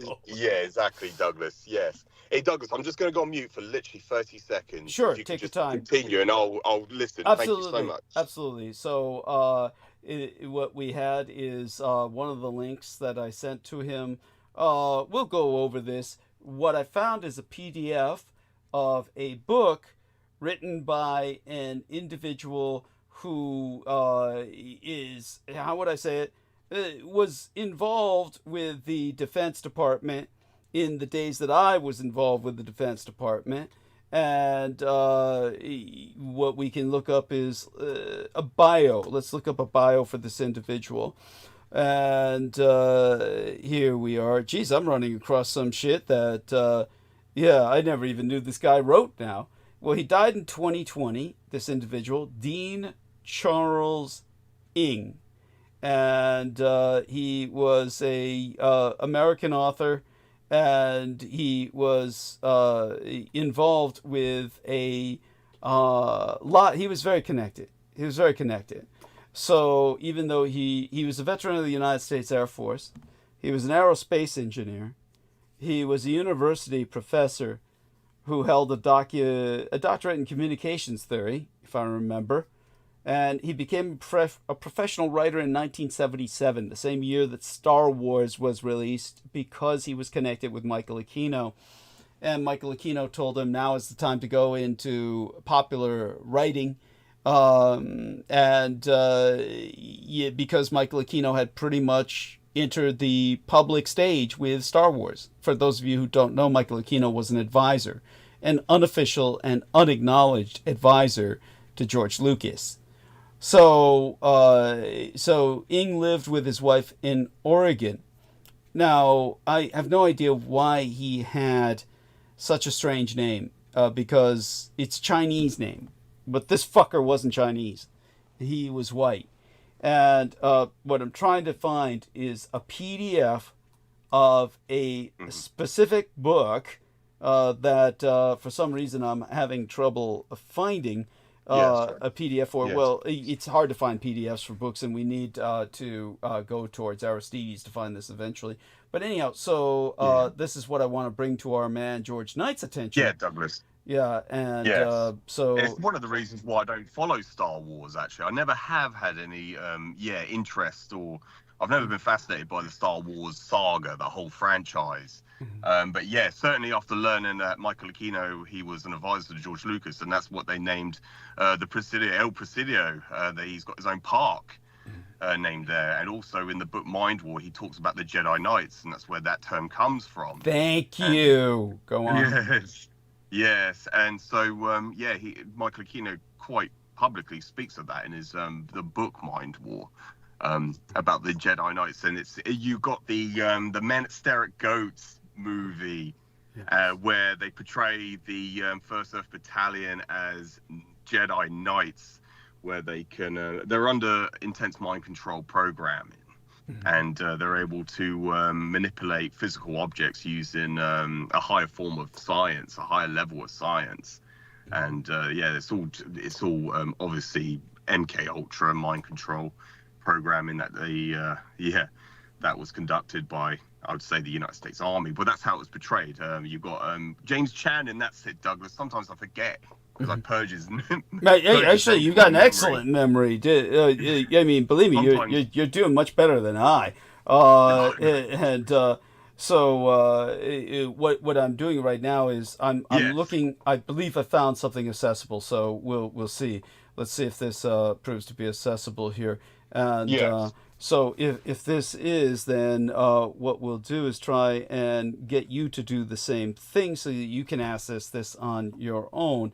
We'll go over this. Here we are in a minute. Okay, all right. Let's. Now this is, of course, a book. Deaning. You heard me talk about this guy, Deaning. So you heard my little bio about him, talking about who this guy is, right? I believe so, Douglas. Yeah, please. Yeah, it will remind me if I start to listen. Okay. Yes, absolutely. Thank you. Let me see if I got the right. Okay, so there we are. When it comes to what I'm looking at right now, I'll get into in a second. But at any rate, keep talking. Tell me a little bit about, say for instance, when you mentioned the Iron Dome is not holding up. You're talking about the destruction that was kind of wreaked fairly recently on Israel itself to a degree. It did some pretty heavy architectural damage. Tell us about what you know about this. Yeah. Oh, yeah, certainly, Doug. Yeah, because I did kind of catch up, because it was an update day in, day out, because the exchange of ballistic missiles from Iran into Israel were commenced overnight. It was going on for, a week or two every single night. The exchanges was going every single night. It's died down now, obviously. There's no mention of it now in the news. They've literally stopped speaking about it. But that was going on for if not, it felt like forever. But yeah, you would when I basically reviewed the interview conducted by Piers Morgan and George Galloway, the man I had the exchange on, which is known now as X, but it was formerly known as Twitter when I had a Twitter account. And it's still up there, so people can ascertain the exchange that me and George Galloway had. And he was a former member of Parliament, or I don't know if he still is. I think he's still running for several constituencies, but he essentially he appeared on Piers Morgan on his Uncensored show, and he was saying that, have you seen the pictures, Piers, of Israel? It is like looking at Gaza. It is rubble, and they are the ballistic missiles are penetrating through that Iron Dome. And he was saying that, yeah, they're not, basically, it's not serving its purpose. And yeah, I was looking at some of the pictures themselves, and it was just destruction everywhere, and it was just, they were getting bombarded. And it kind of like, you know, it's you in my impression, and just like what George Galloway did say to him, it's kind of like, you know, this is what Israel's been doing to the Palestinians for decades, and then all of a sudden they've got a piece of their own medicine. Yeah. Now. And yeah, cool. And so yeah, you just take a look at it, and George Galloway said Israel could be basically taken off the map.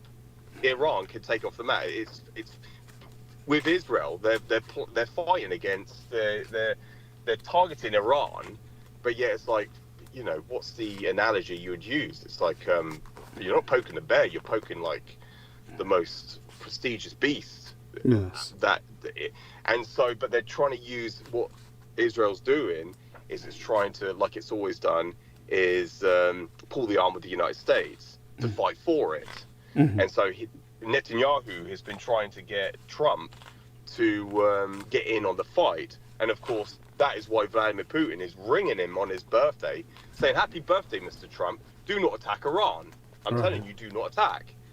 And so that's the general impression what's going on. You've got, yeah, obviously Iran and Russia as strong allies, which they have been for many, many years.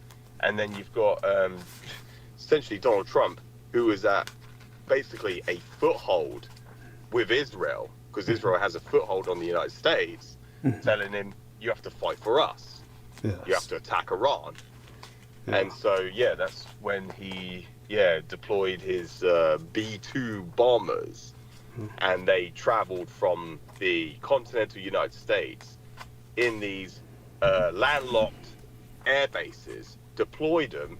They did a world trip, and they attacked these nuclear facilities, which done nothing to the Iranian, what would you want to call it? It was the Iranian nuclear development program. Did nothing to compromise it. Yeah. Did nothing to compromise them. Yeah. And pictures and the Atomic Weapon Agency, even their own intelligence, the United States' own intelligence, even came out and said it done nothing to them. There is no leak of radiation. Looking at the satellite images, looking at these reconnaissance pictures, there's no leak. And what a waste of ammunition. Taxpayers' money, and this is what, this is why people should be upset with their own government. This is why people should be, because this is what your money, your taxations is going towards. It's just a waste. Yeah. And go on. And it's all because they are doing what Israel tells them to do. Absolutely. But people are upset with foreign aid money. Well, Israel takes the majority of that compared to any other nation on earth. And it's just for weapons to target civilians. Destroy fucking civilians. It is. This is the gravity of the situation. This is what people need to comprehend and start to realize, and why people should be upset. And this is when you come on this show, Douglas, when anyone tunes in, they get the scope of the reality. They understand, they listen to what's going on, because they're not being told what's going on. They're just told what they should know. They're only told what they should and what they want them to know. They don't tell them the truth. They don't do that. They don't operate like that. You know, it goes back to what you were saying earlier on in the opening hours of the show.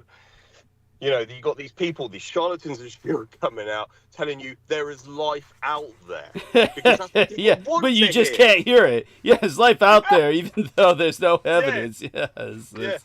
That's what they want to hear. People buy that. They want to spend money to hear that.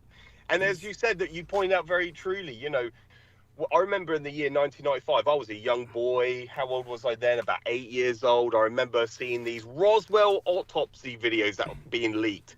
And that was the year Independence Day came out. Yes. Where the United States military were promoting it. Yeah. The agenda. They were promoting that alien trope. Yeah. And it was funded by them. And I remember reading an article where they stated that they invited the film crew, the production studio. You could come to Area 51. Mm-hmm. And people know it as Area 51 on the map. Yeah, it became a tourist rendezvous site. Yes, go on. Yes. It's actually Homey Army Airfield. Yes. It's interlinked with Tonopah Army Airfield. They're all interlinked. They're all intertwined through tunnel systems. It's all the same thing. These are military installations where they conduct top secret aircraft experiments. They like where the SR-71, the Blackbird, the aerial invisible, you would call it a reconnaissance drone. It's a, what do you want to call it? It's an invisible to radar. Well, that was produced in the 1950s. Yeah, that's right. Are the way it probably is effectively invisible to radar, but it was flying so high it wouldn't register. But this was back in the 1950s. These are high-tech, black budget. These are black programs, meaning this is why the United States Air Force was established in 1947, because there was no Senate committee oversights to overlook what the military was spending their projects on. So that was why this is part of that. This was a result, as you say, a collateral to that program, to that establishment of the Air Force. They couldn't have done that under the previous predecessor, the United States Army Air Forces, or the Army, which is what it was under, the Hospice of the United States Army. So that was one of the reasons why they established an Air Force, because they didn't want anyone overlooking what they were spending their money on, meaning the taxpayers' money. And so, this is during that period. So during 1994-5, the military invited the Independence Day film crew to come into Homey Army Airfield, and you can film your movie. And this is supposed to be one of the most restricted airspaces, most restricted zones in the United States. But they invited the public. That's right. Insanity. It goes to show the sinister nature of their manipulation of the public, and yet nobody in the public questioned this. It's just, well, of course the government's going to let us go to a top secret testing site because we're democracy and we're free or something stupid like that. I mean, what an incredibly stupid. Anyhow, go on. Yeah, thank you, Douglas. And so they invited this film crew in to film it, because what was the other word that, because they also did a what's it called? Because they mentioned about Roswell if anyone takes a look at the movie Independence Day, there was a tribute. That's it, Douglas. I found it. Tribute to the Roswell incident, and they try to say, this was a recovered aircraft. This is a recovered alien spacecraft from the 1940s. And they used it then to take down the mothership in the ending of the Independence Day movie. But why would the military invite a film crew on base, on site? Because they were promoting the alien agenda. Because, as you said, Douglas, because that was just after the collapse of the Soviet Union, they need to portray an enemy that still extant, that is out there, in order for the people to still buy into that and to still pay their taxes and happily do so. And yet people do that with Israel. They happily spend their money. I think it equates to something like $500 million United States dollars each year to support a renegade state, rogue state, that conduct these atrocities that violate international laws. And yet the American public happily do so. And they're even willing to defend their rights, to defend their actions. Yeah. By cancelling anyone who speaks against them. Yes. Anyone who criticizes the state. Absolutely. Yes. All of that is painfully true. And so, and as as I learned from you, Douglas, people in the United States, they look at them as relative of the boss. Yes. They look at them as a chosen people, which is what which is their claim. Yeah. And so, but we pointed out they are not anything of the original the original lineage, the original line, the original, in their cosmology, these are a militant movement. They're an ideology of a military, what do you want to call it? The original found. The Zionists were some of the first modern terrorists, is what the Zionists were. Yes. The IDF, the Israeli Defense Force, was originally an amalgamate of various terrorist groups. Exactly, Douglas. Yes, exactly. And I've pointed out many times on the show, you have the founding father, well, the you would call it the man who established the Likud, which is the predominant party in Israel today, and it's run by Benjamin Netanyahu. I refer to him as Benjamin Milakaliski. That's his real name. Thank you. And yes, and the Likud was the successor of the Erdogan Group, which was a terrorist organization, which was internationally recognized. And Menachem Begin, I remember when Margaret Thatcher was the Prime Ministeress of the United Kingdom, that he used to rendezvous with Margaret Thatcher. Yeah, and he was a known terrorist under the British government when he bombed the King David Hotel. And so they're all established under terrorism, all of them. They're all, and you've got the Haganah group and the Stern Gang, all terrorist organizations. They all became prominent figures in Israel. Most of them, most of these people, these billionaires, Frank Lowy, who was the co-leaseholder of the Twin Towers on 9/11. Larry Silverstein, or Lucky Larry, was the man that bought the lease off the Port Authority of New York to lease those buildings, the Twin Towers. Frank Lowy was a former Speed Commando under the Haganah. What do you want to call it? They are underwater demolition. Underwater demolitions, yes. Excellent. Yes. Technicians or UDTs. Technicians, yes. They used to call them, or we call them combat engineers underwater, yeah. So, okay. So I found what I needed to find. Give me a few more seconds just to confirm this. And by all means, I so appreciate your doing this. So, okay, I think that all right, so what are we seeing here? Okay, so what we're going to do is just go over this. Now, this is absolutely how did I lose that page? It is incredible to me that this thing just jumps all over the place, and so it's kind of hard to maintain control over, but we're going to do it. Okay, so I believe I have it. All right, so what we're going to do now is do a screen share. And so are you capable of seeing the screen when I share it? Yes, give us Douglas, a second, I am we'll indeed. find out. Yes. Okay, so let's do the share. And all right, so do you see the cursor moving around? Okay. I do now, Douglas. Yes, thank you. Okay, so we're going to start with the Dean Ng biography. So Dean Ng, let's do a few images first. Dean Ng was this old fart, this old son of a bitch. Yeah. And I don't personally hate Dean Ng, but I certainly don't like him. I got nothing personally against him, but notice this is the Oregon Encyclopedia, a project of the Oregon Historical Society. So basically, here's where we go into, again, when he was a younger individual here. You can barely see him, Dean Ng, American author, and obviously quite white, quite Caucasian. Yet he's got this absolutely bizarre name, Ng, like he's Chinese. Dean Ng was a veteran of the United States Air Force, an aerospace engineer, a university professor who held a doctorate in communications theory. And it was in 1977 that Michael Aquino said, go into professional writing.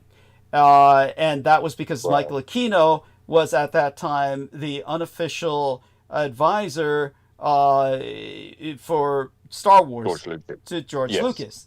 And that was the year that Star Wars was released, 1977. So Ng decides that year, under basically orders, tacit, we'd call it suggestion, but tacit orders from Michael Aquino to go into writing.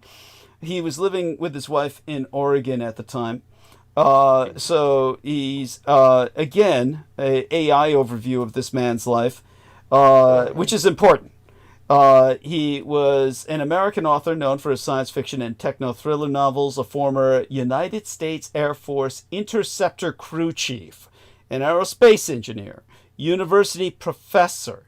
He looks like a piece of shit. I mean, the guy doesn't, he doesn't look like any winner. This guy looks like he's like, anyhow. So Heather Holman says, Douglas, something is wrong with my PayPal. You'll get our donation tomorrow, hopefully. Okay. Love you, honey. Love you. Bless you. Okay. So back to the task at hand. But thank you, darling. But for those of you who don't know, he looks like just another old white guy. His early life and education, he was born in Texas. That's important because he wrote a lot of science fiction about Texas secession, the secession of Texas, and a war between Texas and the Soviet Union, with Texas taking on the Soviet Union by itself. So he had this military and engineering experience, served in the Air Force from 1951 to 55, meaning he was still serving while World War II was still on, technically, when he started, and certainly through early stages of conflict. And so Heather says, so sorry our internet is possessed. I love you all. There was an episode earlier. Her internet was taken down when she asked the AI. She asked the AI what its gender was. And it responded with this, which, I can gladly cut and paste for you later. But after that, it got really upset and shut her internet down. Believe that shit? So it's all true. I was there. That's what happened. Okay, so back to where we were.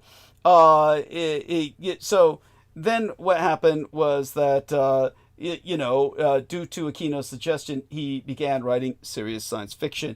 So this is one of the books they wrote, titled Systemic Shock. Now, at the time that he wrote this book, if I can remember, the date that it was published was 1981.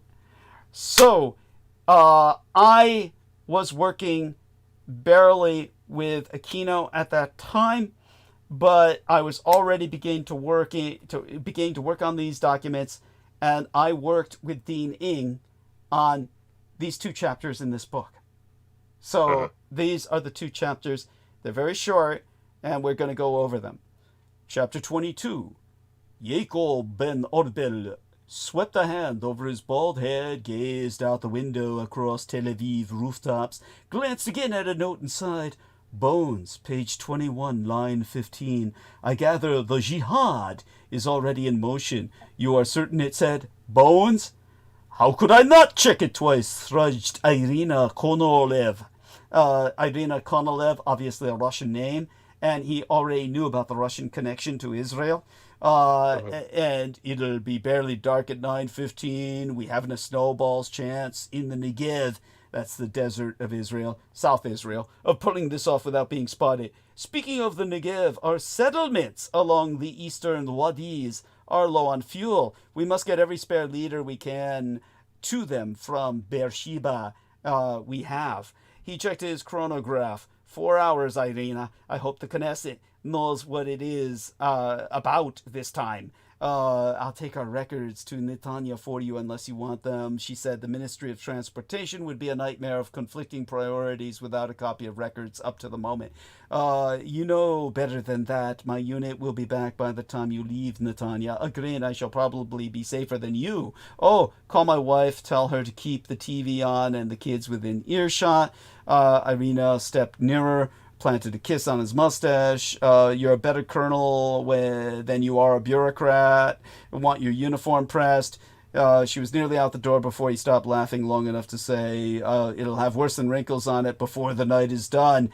And for the love of Yahweh, do not forget the Wadi fuel. Then he began checking records on operational readiness for vehicles in the Hazor Shimona region. For the next 4 hours, Ben Arbel knew he must forget everything but his role as a ministry sub-chief, and see that every possible drop of fuel was available without alerting the air moles. That air was for Arab Islamic republics, meaning their moles, meaning their spies. That something was in the wind. However well or badly he performed, the balance of the job would be in other hands by 24 hours, 15 minutes. At 9:15 p.m., he would be changing by 9:20, racing to the McDonnell Vertols hidden north of Ramla. These are like a vertical takeoff and landing craft. The Vertols were so new that even the United States Airlift Command had not received many, so ingeniously modified that each could eject 50 airborne troops like cartridges and pick up more troop pods without stopping. Jacob Ben Arbel smiled. It was fortunate that the United States had continued its tradition of sharing its latest weaponry with Israel. Through the twists and turns of reformed, if that was the word, Russians and Marxist Muslims. Now, bear in mind, this was written in 1981, and you know that I was involved with this project because the author is saying the Russians are on Israel's side, and they're no longer spoken of as Soviets. Any book written in this time would call them Soviets. Soviets, yes. So it almost seemed a shame that Israel, with her sophisticated electronic R&D, research and development, could not afford to share her biggest breakthrough with the Americans. You see how it only goes one way, and this is presented as some kind of positive. Later, perhaps not yet. The entire future existence of the United States did not depend, as Israel's did, on a weapon that had never been battle-fledged and could not directly harm a soul.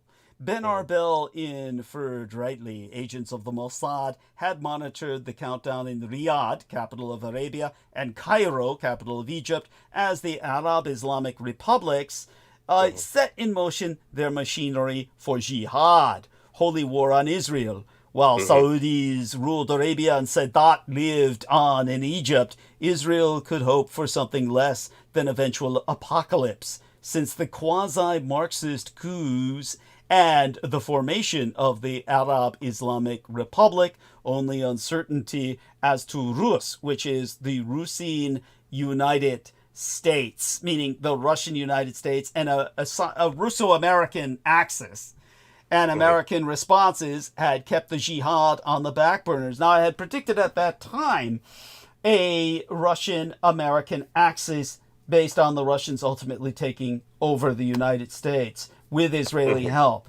All of this has come to pass. Remember, this book was published by Dean Ng in 1981. I've no reason to love the son of a bitch, but unlike Peter Moon, he put my work in print. Now, without any questions whatever, the combined Arab Islamic Republic forces could inundate all Israel in a month of hand-to-hand fighting, or pulverize her in a day if nukes were employed. Once Israel had intercepted such messages in time to act first. Twice she had responded quickly enough to survive without advance warning. This time she would need not only advance warning, and she had that much already, but a monumental series of deceptions on a scale unmatched in human history, and all with split-second timing. The jihad, beginning with nuclear-tipped aerostrikes from desert bases in Iraq and Arabia just before dawn, would be followed up by mop-up bombardments from missile-carrying Egyptian and Libyan frigates. Because Allah was merciful, there would be no troop thrusts into Israel's debris until the radioactive wasteland had cooled enough for selected motorized infantry advances. It might take a month, but the Arab Islamic republics could wait. They had waited and prayed for years toward this moment, a time when the Rus United States, Russian United States, and European eyes were focused on their own survival. Their prayers would be answered, inshallah, on the morrow. At 9:15 p.m., Israel's television and radio stations broadcast a bulletin to the effect that the bones of the patriarch Joseph had been positively identified. Some stations carried the item with a tongue-in-cheek waggishness. What, again? But all carried it, because Israelis Even those with deep cover civil defense jobs are as fallible as anybody. Stations swamped with telephone calls found it necessary to repeat that the bones were indeed those of Joseph. The ensuing uproar down the length of Israel was immediate. The citizens spread the salient news from house to house. By 10 p.m., darkness hid the dust of the first cargo ACV air carrier vehicle, armored carrier vehicle, to Trum West from Hizava, loaded with to its rubbery skirts, with the only cargo Israel considered indispensable. These were hovercraft. The ACVs were hovercraft that they were working at the time. People can look up very large hovercraft that were produced in those days. They don't exist anymore. Monitors in the Sinai, and elsewhere informed Arab Islamic Republic leaders of the activity, but nothing was done with the information. The Jews, it was felt, were only making genocide easier. You notice how they always present themselves as the victims of genocide from those evil Arabs. Now, of the 100,000 ACVs, meaning hovercraft, that massed along the plain of Sharon between Tel Aviv and Haifa from midnight to 3 a.m., only a few thousand had needed to traverse much more than 1,200 clicks of sand. Last-minute maintenance and refueling proceeded with less than the expected attrition rate, thanks to people like Irina Konolev, obviously a Russian agent and asset, working with the Israelis, her mind and fingers flying as she allocated fuel and personnel from her portable computer terminal in Netanya. Now, remember, this is 1981, when I had talked about laptops. Now, fleetingly, Irina thought about her plane featured stolid boss, the family man with the big laugh, who was also the colonel with the big responsibility. She hoped he would still be laughing at dawn. She would not have been surprised to learn that Colonel Ben Arbel lay in a personal pod as his VTOL, vertical takeoff and landing craft, flashed over wavetops of the Red Sea. She might have grinned had she known that the knot of McDonald's that's McDonald aircraft, not McDonald's, the food chain, for our listeners, had passed muster at the enemy IFF quarry near Tehran by flawlessly surrogating an Indian Air Force response. Remember, Israel and India are allied today. Ben Arbel, in the second wave of VTOLs, arced inland south of Yambu, while the first wave was converging on another target to the south. The targets were wholly insignificant from a strict military point of view, but as political prizes, they were crucial. At 3:03 a.m., a series of temblors was recorded in the shallow Mediterranean southwest of Beirut. Sea quakes. Yes. Lebanon and Syria braced for tidal waves, tsunamis caused by sea tumblers that would not come because the tumblers had been initiated by sonic generators in rock far below the seabed ooze, which is why the Israelis need the beach off the Gaza Strip. On Cyprus, now an island province of Turkey, which, for those of you who don't know, Cyprus is half divided by Turkey. It is the only divided capital in the world since the unification of Germany, other than Jerusalem. On Cyprus, the wave could be seen approaching on radar. It was very high, and it stretched to the horizon. So it's a digital tsunami. Cypriots from Limassol to Cape Greco were wakened and warned to abandon the southern coastline. So the Cypriots are being ethnically cleansed. Cyprus had felt tidal waves before. Everyone knew that even a low wave could become huge as it mounted inland island shallows. Cypriot radar was watching something that wasn't there. One operational mode of Israel's most secret weapon, a microwave ghost that could make radar strain at gnats while swallowing camels. The face of the wave approached Cyprus behind the ghost image at 200 clicks per hour. It was composed of... let's see, did I just miss a page here? This is why I say this jumps all over the place on this format. And we almost have to go back. Now, the chapter that I helped him write, the 2 chapters I helped him write, these are something that Dean Ng couched in all kinds of soap opera and drama so that he could get the book published. Otherwise, if he had made the whole book like this, it would have been classified. He wouldn't have been allowed to have published. So in other words, behind that digital wave, which forces the Cypriots to abandon their own island, closing in behind the digital smokescreen, if you will, are the fastest 50,000 Israeli armored carrier vehicles, meaning hovercraft, very large hovercraft that are armored in close formation, followed at whatever speed they could muster by the remaining transports. The wave did not break against Cyprus's beaches. Much of it continued inland for some distance before settling. In other words, the hovercraft crossed the ocean. People can watch this on video. Look up hovercrafts. They can cross the sea and they can cross the land. In other words, they're multi-environmental. They're all-terrain. And so they basically cross the ocean and then cross the land on Cyprus itself before settling to disgorge literally millions of passengers, most of Israel's population. Israel had given technical aid to Turkey in return for a secret promise that Cyprus would accept refugees. But the Turks had been given no details on just how that exodus might occur. The code phrase for the operation was entirely appropriate, for the Old Testament specified the precious cargo which Moses had taken when leaving Egypt. The bones of Joseph had formalized one exodus, and now they had precipitated another.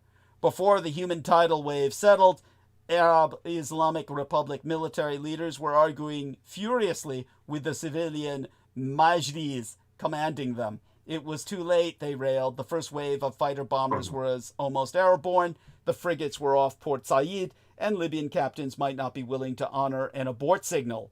But Islam's spiritual leaders knew the Marxist veneer over their people was barely epidermal.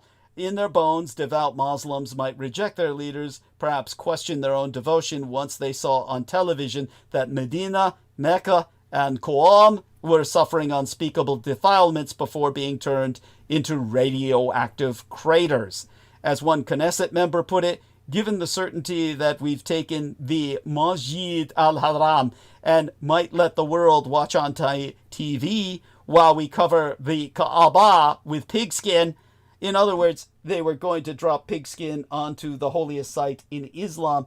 I think they'd be willing to defer doomsday. Think about it. Once the Holy of Holies has been blown into the ionosphere, a Muslim would have to pray in all directions.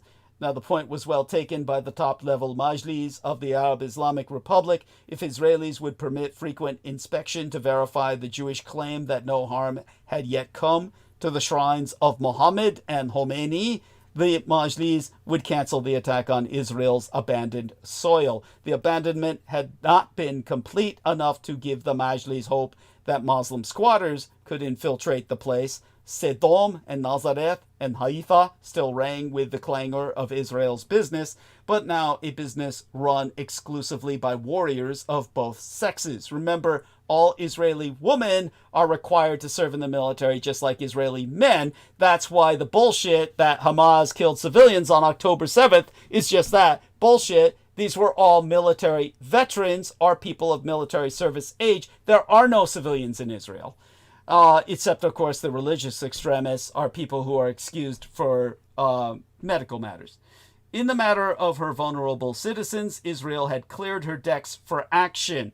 The Arab Islamic Republic saw it as a stalemate, though Israel could still lose on Cyprus. The jihad would have to wait. In other words, Israel is now a totally military state. In this scenario, their civilians transported to Cyprus after ethnically cleansing the Cypriots by having them think a tsunami was coming inland. And then they come in and move into and settle into the Cypriot homes, just like they do in the West Bank or the Gaza. You see the horror I had predicted here? And this is, of course, why I've always said Britain has two vast areas of Cyprus that could actually help avoid this scenario, because the British could bring the Israelis onto those areas of land to make this happen should they need to evacuate. And this is what comes to... But of course, for the British to even make this work, as I said, the best thing to do is coronate, well, Lord Rothschild or his descendant the king of Israel, and then you won't need this. But the backup is always there. This is why, of course, I was predicting this, and this will bring us to... Now, notice how far away this is. We're on page 279 before he gets back to it. Yeah, so, thank you for sharing, Douglas. Yeah, appreciate it. Well, thank you so much. Well, yeah, this is where it... by the way, you're not in a hurry to leave, are you? Just a few more pages. Yeah. Oh, you have to no, today. I do, we'll get back to it then. Yes. Well, we love will. you dearly, and thank you. I hope I didn't make you late. No, you're not at all. That's actually perfect timing, Douglas. No, I really appreciate it. I wanted to listen to all that as well. And certainly when you're coming up to, Cyprus or Cyprus. Well, we'll get back to it on Wednesday. If you're able to join us on Wednesday, yes. we'll do the second half of this scenario when you come back on Wednesday. Yes. Okay. Yes, no, thank you very much. We will do, Douglas. Thank you so much for having me on, and take good care of yourself, and please support Douglas, everyone. Yeah, take good care. Okay, goodbye. All right. Goodbye for now. Bye for now. Stay safe and be well. Okay. Yeah, all my love, Douglas. Bye. Yes, all mine in return. Okay, so now it's just Aristides and myself. Hopefully Holly will join us in a few minutes, but it gives everyone a opportunity to hear what I had said, and hopefully we'll get back to it on Wednesday. What I had shared with Dean Ing that got published in a otherwise impossibly ridiculous novel, in the sense that it's all human drama with no sense of geopolitics that it promises. Yeah, all that being said. Okay, now, we've been on longer than I was on last night, which is a success in and of itself. And with that, I guess what I can do is just kind of complete the cycle of crackdown that's been going on in California. It's when I was talking about INT'L earlier, EZELL, the forgotten deportation demento. It didn't take long to see a certain futility in his crackdown. INT'L himself admitted in 1986 that all the arrests were not keeping up with the estimated 2,000 new border crossings each day. He insisted it was about sending a message. That same year, Congress passed the landmark Immigration Reform and Control Act, which gave a path to citizenship to more than 3 million immigrants here illegally. INT'L turned to getting the word out about amnesty, infamously donning a mariachi hat and singing Trio Amnestia at one event. INT'L eventually became a major supporter of Proposition 187, the California measure that prohibited undocumented workers from receiving public assistance. The measure passed, but it began a political backlash to anti-immigration policies. Changing attitudes and demographics made California much more supportive of immigration as a benefit to the economy and our culture. INT'L died in 1998 and did not live to see this remarkable transformation. The extremism of the 1980s and 1990s anti-immigration movement were also the seeds of its destruction. In his own excellent podcast on Prop 187, Gustavo Arellano noted, Stephen Miller should learn well from INT'L, but not in the way he would like to think. History has not been kind to INT'L, and that's how history is already remembering Miller. It's not too late to change that. Now, let's take a look at where we're at right now. We've got great numbers. I guess maybe what I should do is make myself a little warmer, patch on some more clothes to last a little longer. But I'll probably be ending stream soon. We're approaching 6 hours. And as I said, I've got a lot to look forward to tomorrow. So I feel kind of, well, unless someone wants to come back on and join me, I really see no reason to carry this out much longer. I think we've got quite the message out tonight. And obviously, I'm hoping that, well, everyone will support myself, continue to support myself, for, well, I try to provide a service. Whether or not I do, that's up to your assessment. Okay, let's see what I can do. Maybe slide on this shirt, keep myself warmer for a few more minutes. Hope somebody joins me. And if nobody does by the top of the hour, I'll probably be calling in tonight. Okay.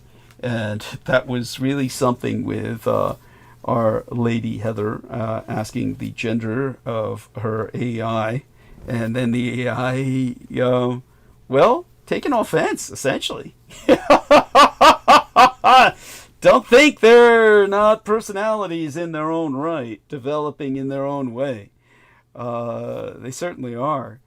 Okay, let me take the earbuds off for a moment, get this second shirt on, then put a little something around my neck to keep it warm. And last thing I'd want to do is catch a chill or a cold before, well, enjoying myself tomorrow. And, all right. And Sheila Gavin didn't show up tonight. I hope she's all right. Jesus Christ. Did she? Maybe if you're out there, Sheila, let me know. And like I said, read your letter, and she wishes well to everyone on Team Dietrich. Relates to a lot of people, and, you know, I wouldn't read her letter out loud without her permission. But I'd certainly like to. Up to her, of course. Otherwise, we're just going to get this scarf around my neck. And because, as you heard Brendan Zoget say, it's bloody fucking cold out there. And it's frigid. The word is fucking frigid. And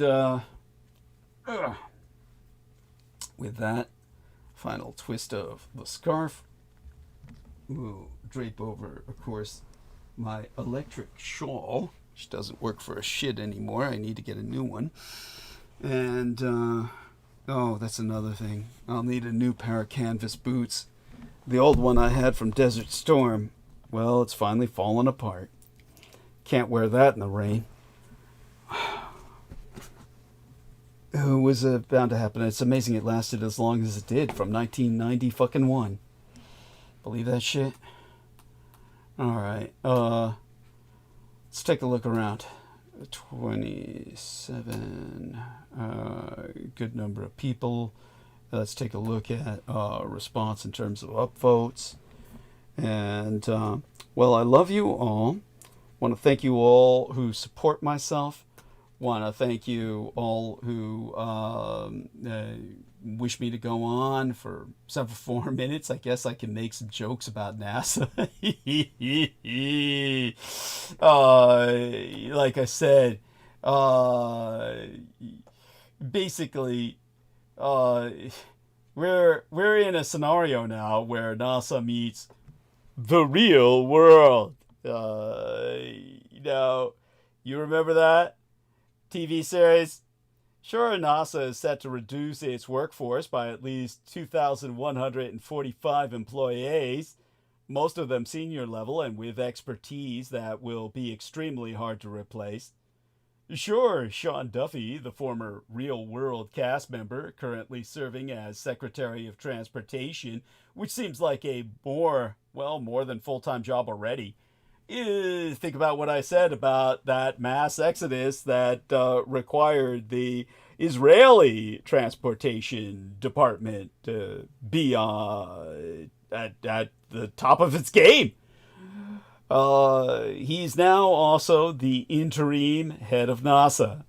Sure, the Trump budget aims to slash NASA's funding to the level it was several years before we even sent anyone to the moon.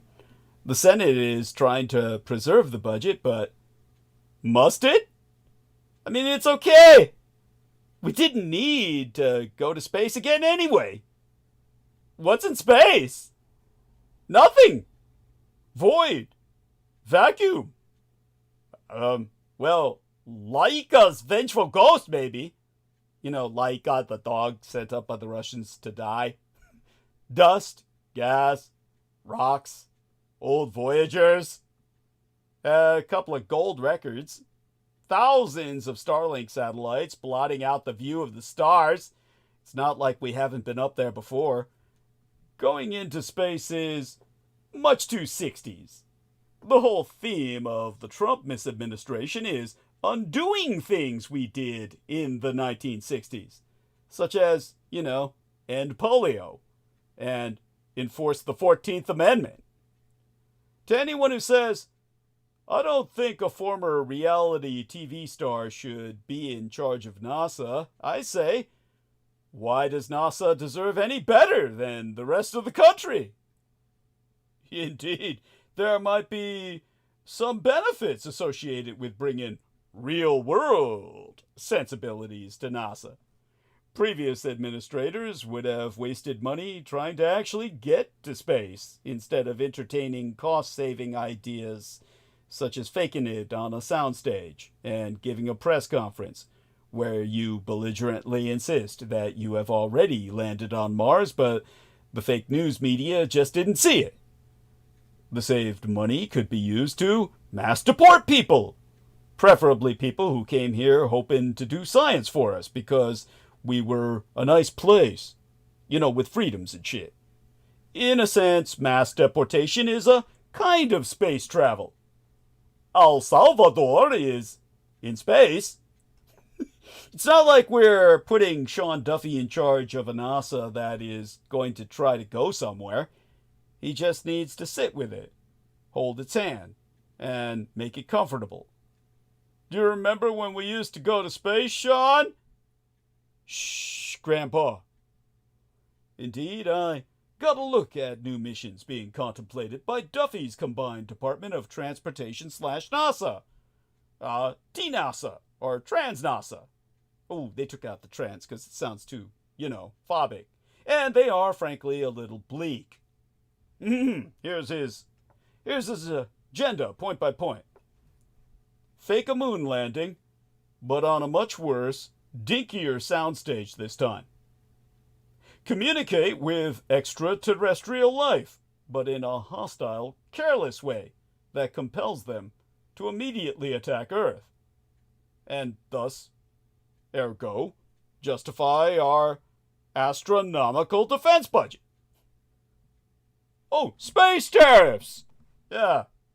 And for the next mission, astronauts will fly to Cincinnati and back. Coach class, of course. And instead of watching the planned mission, astronauts will have a sleepover and watch Jupiter Ascending. That atrocity produced by the evil Polish brothers, who aren't brothers anymore, because they had sex changes. And now they're really butt-fuck ugly sisters and shit. And then astronauts will simulate zero gravity by using a bounce house. After which the astronauts will journey to Jupiter, Florida. NASA will take over International Star Registry, but accept payment in Trump coin only. Or Strump, as they call it. Dollar Trump. Trump bucks. Or Trump fuck. They'll search for life in the universe, but not intelligent life. There's no point in that because there's no intelligent life here. And all astronauts will be routed through Newark Liberty International Airport. Light rail will be announced, and never built, but for the moon this time. And all astronauts will be dropped off at the ISS, the International Space Station, after which NASA will then announce that it has to go out to buy cigarettes. The speed of light will be revised down to 47 miles an hour to honor Donald John Trump and make the rate of travel more impressive. The team monitoring large asteroids that are coming dangerously close to Earth will start encouraging them to just come. So, it's all fine. There are some endeavors that are too great for any one individual. Goals that require us to come together as a nation and pool our resources to achieve something bigger than any one of us could hope to do alone. And then there is space travel. which is for multi-billionaires. Besides, if Star Wars has taught us anything, it's that space is full of Nazis. And, well, I guess that's the absolute thing, the one thing we need the most, really. Real Nazis. That would actually be the positive. That's our reason to go out there. Real Nazis would give us a government that works. I hope everyone realizes I'm just in a party mood. I'm ready to bathe in boys' blood and alcohol. I don't mean that literally, of course. But certainly indulge in them throughout the day tomorrow. I've got other things on my mind. I've taken us to the top of the hour. What more do you want from me? What more can you ask? And I just outlined why Israel purchased land in Cyprus. And we're going to now... I'm going to now retreat into the gentle night. And we made 6 hours, a little longer than we did last night, our last episode, which was half an hour less. And I won't tempt fate, but hey, Wednesday night I should be in fine fettle. We should be back in fine form. Hopefully Brendan's alive. Hopefully they didn't fucking get him. And with that, we'll make a night of it. Perhaps even a whole night. By that I mean a full 12 hours. Till then, my love to all who support me. Kisses to the ladies. Hugs to the lads. And for God's sake, I'll need your help to make it through to rent, which is due on the 1st. And as always, if it's not this month, next month will be pretty rough. So anything you give me this month will probably be saved up towards then. All right then. Let's call it a night and be here Wednesday. Same time, same place. We've made pretty good numbers tonight, and I look forward to making pretty good numbers again on Wednesday. And it's uplifting. It's reassuring. And I thank you all for it.